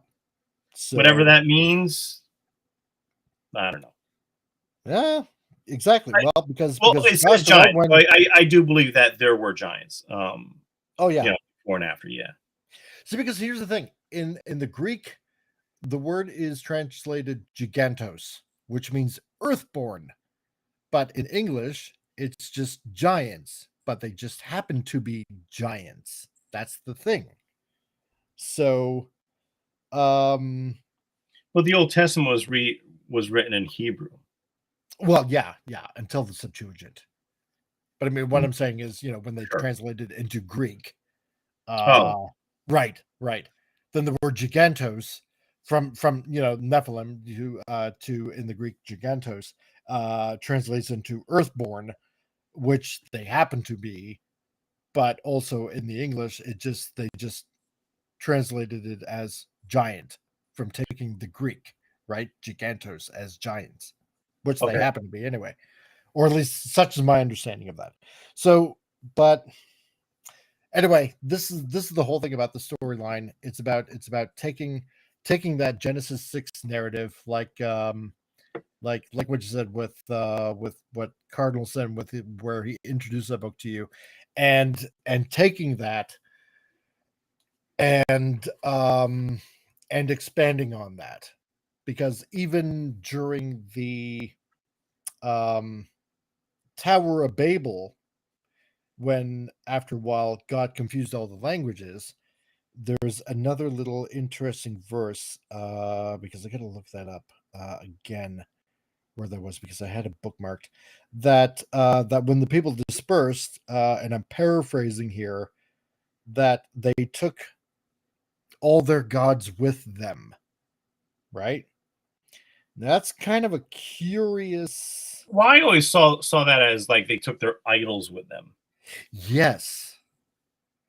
Now I'm thinking though, because when you're talking about megalithic structures, right? Like say for example, the really kind of freaky discovery that they made in Egypt, the Giza pyramids, and you look at some of the architecture that's been going on in South America, pre-Incan, right?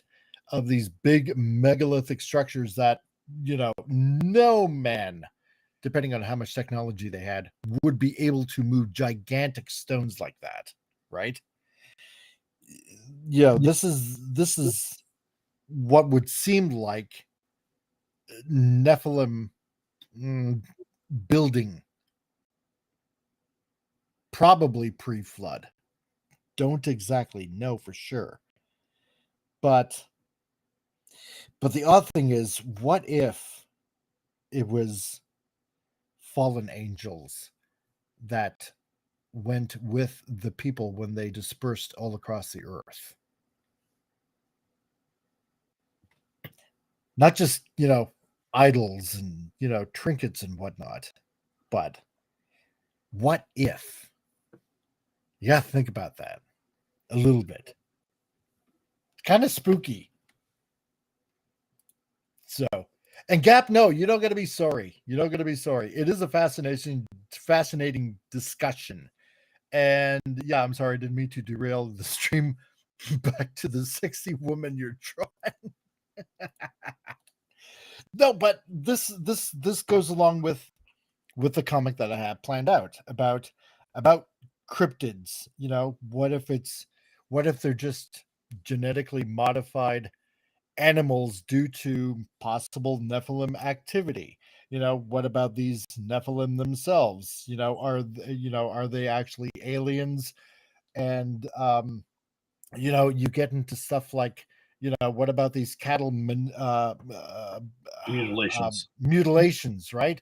Why are they taking certain genetic material from from not just cattle, but like, sheep and other things like that, right?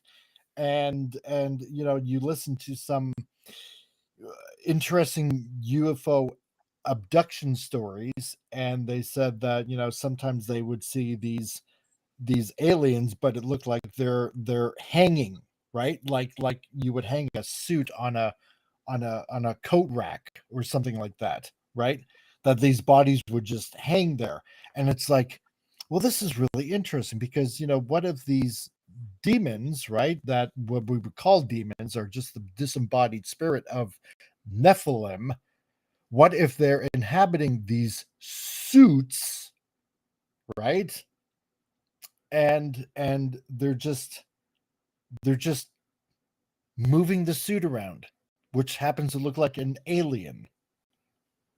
It gets the gears turning, and it to me, it makes for a very interesting story of maybe this is going on in our world, and as weirdly fantastical as it sounds, especially coming from a Christian narrative, because I know a lot of Christians don't want to talk about something like this because it sounds so unbelievably, I don't want to say preposterous, but it sounds pretty fringe. Well, again, when I was mentioning how my eyes were opened after the 2020 election and how I really just don't trust the government or any government. Yeah, I think that it's connected to a lot of weird, evil, spiritual stuff that's going on. Yeah, and I think I agree with most of what you said here. The part I do absolutely agree with. There is spiritual activity going on in the world, and if it's like, I don't believe in ET or little green men from Mars or anything like that. I think that's spiritual stuff that's going on. It's weird because they keep. One of the websites I go to for news, the Anonymous Conservative, they talk a little bit about the Tic Tacs, these alien spaceships that the military keeps crossing paths with. Oh. And there was this one idea that those Tic Tacs are technology created by Lockheed, and it's technology that Lockheed, they're creating these vehicles, the Tic Tacs. And Lockheed Martin is not sharing that technology with the government, which is why supposedly Trump wants to take over Lockheed. So I buy that idea before I'll start believing in the little green men. So yeah, right. Well, don't trust anyone. No, like don't trust these. Don't trust Hollywood. Don't trust these governments. Trust in Christ. Jesus said you can't serve two masters. You can't serve God and mammon. So pick a side. And the Messiah is going to return, and he's going to separate the sheep from the goats. Yep, that's right. That's the way it's going to be. That's the way it is. It is. And as I get older and we get closer to these events, and I just read the Bible, and then I look out my window, I'm like, yeah, that's exactly what the Word of God has been telling us all this time. See, because you got to remember, to anybody that happens to be watching this on the rewind, or or you Tree Rock or Gap, and because in Revelation there will be a great deception, and like it says, if it be possible to deceive even the elect. So right. So if you know the deceptive things that may possibly happen, then you're prepared at least. Right. Yeah. If you have the Spirit of God in you, if you're a Bible believing follower of Christ Jesus, if you're a repentant, born again person, the Spirit of God will give you discernment, and you'll understand a lot of these things. Yep. But the weird thing we can get to that comment in 1 second. But what I found is, like, even within the church, there are, and I sort of said this earlier, there are a lot of people within Christendom that actually don't like what the Bible says, and that irks me to no end. That's right. And that's even really weird to even say that, right? It's like everybody wants to be the Church of Philadelphia. Well, it's weird for you and me, maybe, but a lot of people, even in they want their ears tickled. They believe in this idea of greasy grace, that they can sin as much as they want, and they're covered by grace. Or cheap grace. But Paul in Romans said, because grace abounds, does that mean we should sin more? Yeah. And he said, surely not. They all want to be Philadelphia, but they end up being Sardis. So, yeah, you don't want to be you don't want to be lukewarm. No. Gap, I think the government and companies are holding back on technology. I think they're way ahead and using it for their agenda and to make money by slowly rolling it out. Well, that's the thing that I've also heard. And hey, Bill, how's it going, dude? Nice to see you, man. That's the thing. I had heard that inside Lockheed Martin that there was a whistleblower of sorts that had reported that there was a subsection way deep underground that had technology so advanced that it would make George Lucas blush. I don't doubt it. Yeah.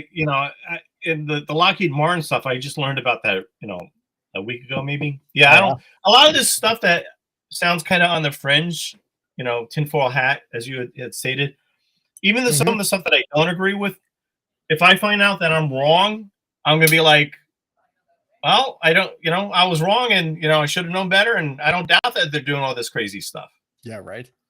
So, and hello, Kay Ravenwolf. Nice to see ya. I'm glad that you found Vince and that you found this channel. So, how often are you going to be doing this, Mike? You know what? I don't know, because I was thinking about wrapping it up because it's a little over 5 hours now.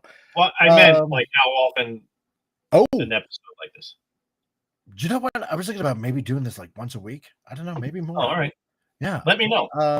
Mike, did you see the Missing Link Ultra Magnus Pix?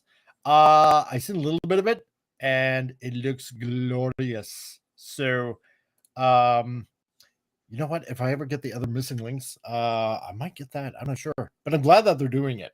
It's like G1 Transformers with added articulation. It's fun. I have no idea what you're talking about. I know, it's toy geek stuff. Okay. Yeah, so that's pretty much the whole reason gap for the book. I know it sounded like, pretty long-winded and whatnot, but it's this kind of storyline has been on my heart for over a year.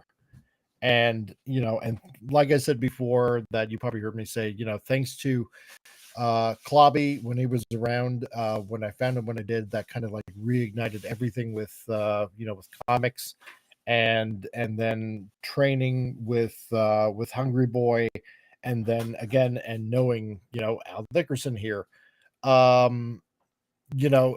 it's something that I feel I really need to do, because I do think that time is short. And if I can offer a possible scenario as to what's going on, what I think is probably going on, and again, it's just my opinion. If I'm entirely wrong about, about what I think, well, then at least it's entertaining, hopefully, for you. So, and oh no, Mike, I really love this kind of discussion. Yeah, hey, it is a fun discussion. It is, because that's why I liked Gil's channel, because he would get into this stuff, even though we had differences of opinion, but that's fine, because we both knew that something definitely was up, and that does make for an interesting conversation, because you should be able to talk about this stuff. It's just that people like, say, myself or Al just have a different way of seeing things. And I think some people just think, oh, well, he believes in God, but he doesn't, it's kind of weird for you to, kind of like talk like this. Is like, no, not at all, because there are things that should be talked about. And like I said, before, there's freaky stuff that goes on in there. It's not like the Bible is like, gumdrops and candy corn and and all that kind of stuff. It's, if you really think about it, the Bible's kind of an X-rated book almost, because there's a lot of death, there's a lot of slaughtering, it's like a soap opera on steroids. There's betrayal, there's backstabbing, there's death and kingdoms taking over other kingdoms, and but there's big heroes in it too as well, and it's not the boring book that a lot of people probably think it is. It's not like, how should I put it? Some people probably have this notion of, how should I put it? The church Bible. It's like, it's just kind of boring. It's just a bunch of stories. It's like, no. For the past year, I've been putting on Sundays. I started out with Learn the Bible in 24 hours. And then I put out a few little extras here and there. And then I did Revelation. And then next is going to be like the book Daniel, and by a guy named Chuck Missler. And I'll tell you what, it makes a lot of things even more interesting than your plain old Bible stories, right? There's actually history behind it, and a lot of interesting science behind it as well. So if you haven't checked it out, check it out. So let's see. Bill, yeah, is this all UFO stuff you're talking about? Because this thing coming towards Earth, oh yeah, the asteroid. I think it's just a space rock, but people are likening it to another yeah. I think it's just a space rock, dude. I really honestly think so. Let's see, Cap. No, Bill, it's a planet killer ship from Star Trek original series, the episode Doomsday. Oh my god. Yeah, I think it is. Yeah, it might be. You never know.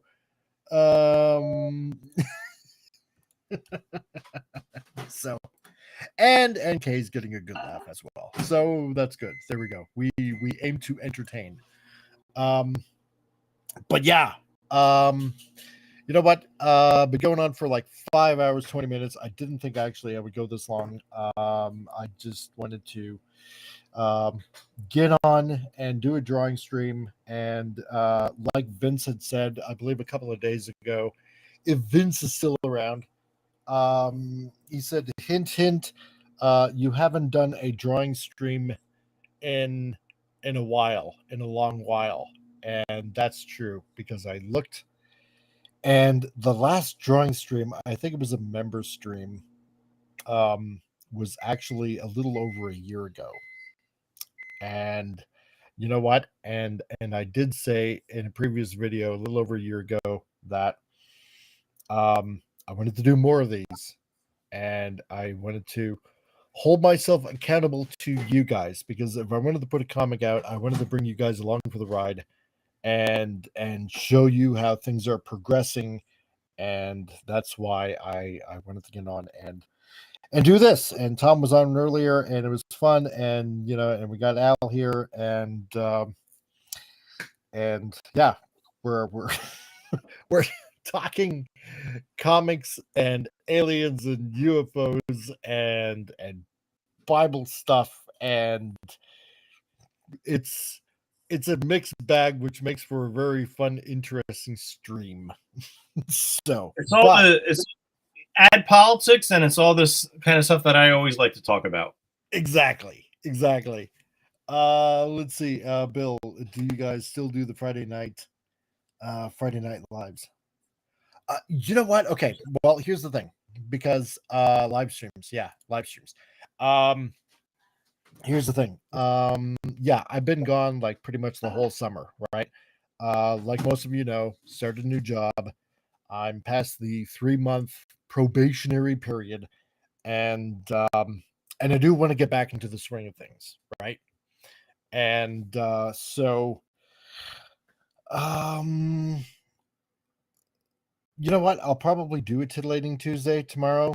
If not, maybe I'll just keep on doing drawing streams, and we'll just talk about whatever's going on in pop culture. Maybe we'll just freestyle it and just talk about whatever while I'm drawing away. I don't know.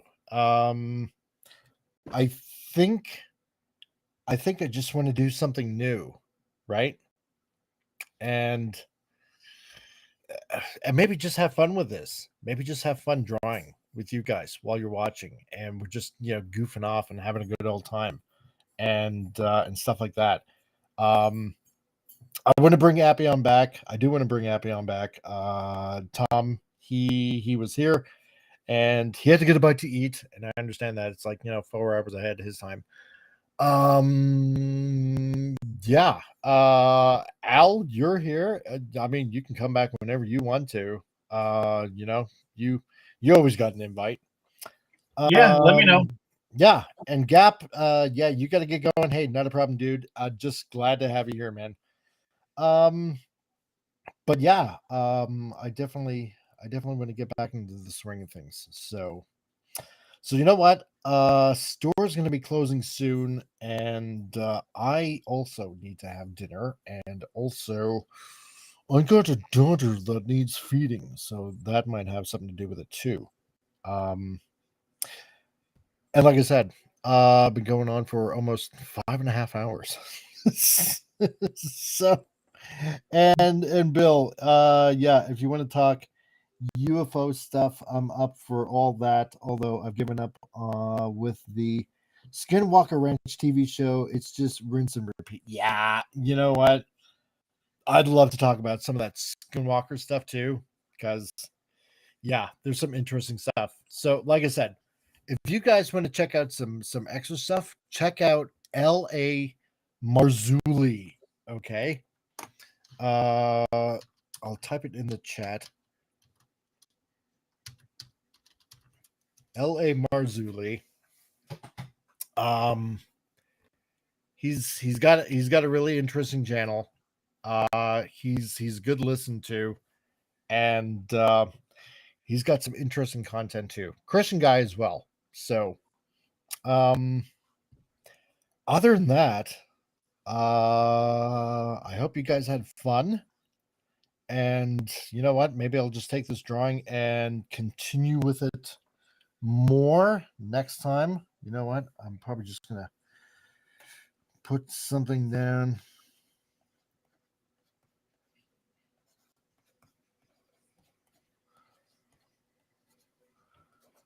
Versus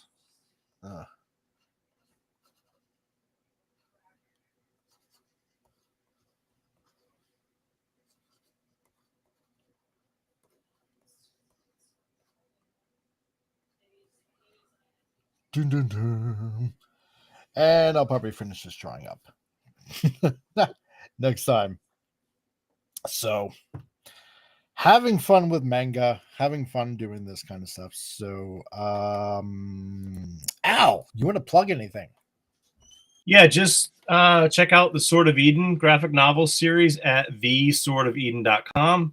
If you like superheroes and you like Christian content in your comic book reading, and if you're tired of woke-based stuff, yeah, check out the Sword of Eden at theswordofeden.com. It's also going to be in bookstores again shortly.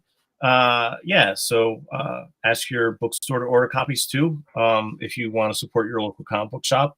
The Sword of Eden is being distributed through Filbo Distribution, or you can just go to theswordofeden.com, buy the book, and also it's on Amazon and eBay, so check it out.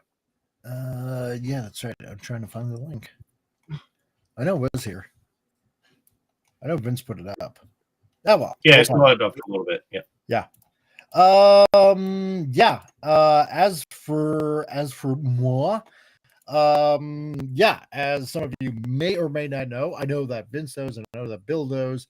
You know, for all of you other guys out there that may not know, on Saturdays we have there you go. Thanks, Vince. Vince. Yeah. So Saturdays, we got Mike's Movie Matinee, where we show a movie when movies were great again. Well, when they were great, and we're making them great again. So check that out. Premieres, I'm gonna be doing it at 12 my time, so that works out to like 2:00 Eastern, 11 a.m. Pacific. And yeah, so enjoy movie. Some of the first that's gone on in Hollywood, where certain tropes come from and whatnot. I think this Saturday I'll be doing, let's see, I had a couple of suggestions. Let's see, Seven Chances. I think that was with Buster Keaton, or The Big Trail. I don't think I can do The Big Trail. I think that was like I think that was John Wayne's first movie, but I can't quite do that one yet. So so it might be the other one. Anyway, so stay tuned for that. Sundays we got the Learn the Bible in an Interesting Way, so check that out on Sundays. Unless of course you're a member, then you can watch them all ahead of time, all ahead of schedule. So you can go ahead and do that. And yeah, the rest of the week I will try to get back on and do do this again, because this is kind of fun. You know, being able to just draw and hang out and do that. And, you know, because like I said, I want to keep my word and let you guys in on what's going on with how I'm progressing artistically. And then eventually, you know, I just want to start drawing pages in front of you and, you know, and showing you a comic in progress, how that works, all that kind of fun stuff. So yeah, that's about it. So to everybody out there, hope you guys had a wonderful Labor Day. I know tomorrow's like back to work for pretty much everyone, including me, but I will catch you guys on the flip side of things. So to all of you out there, stay excellent to each other and party on.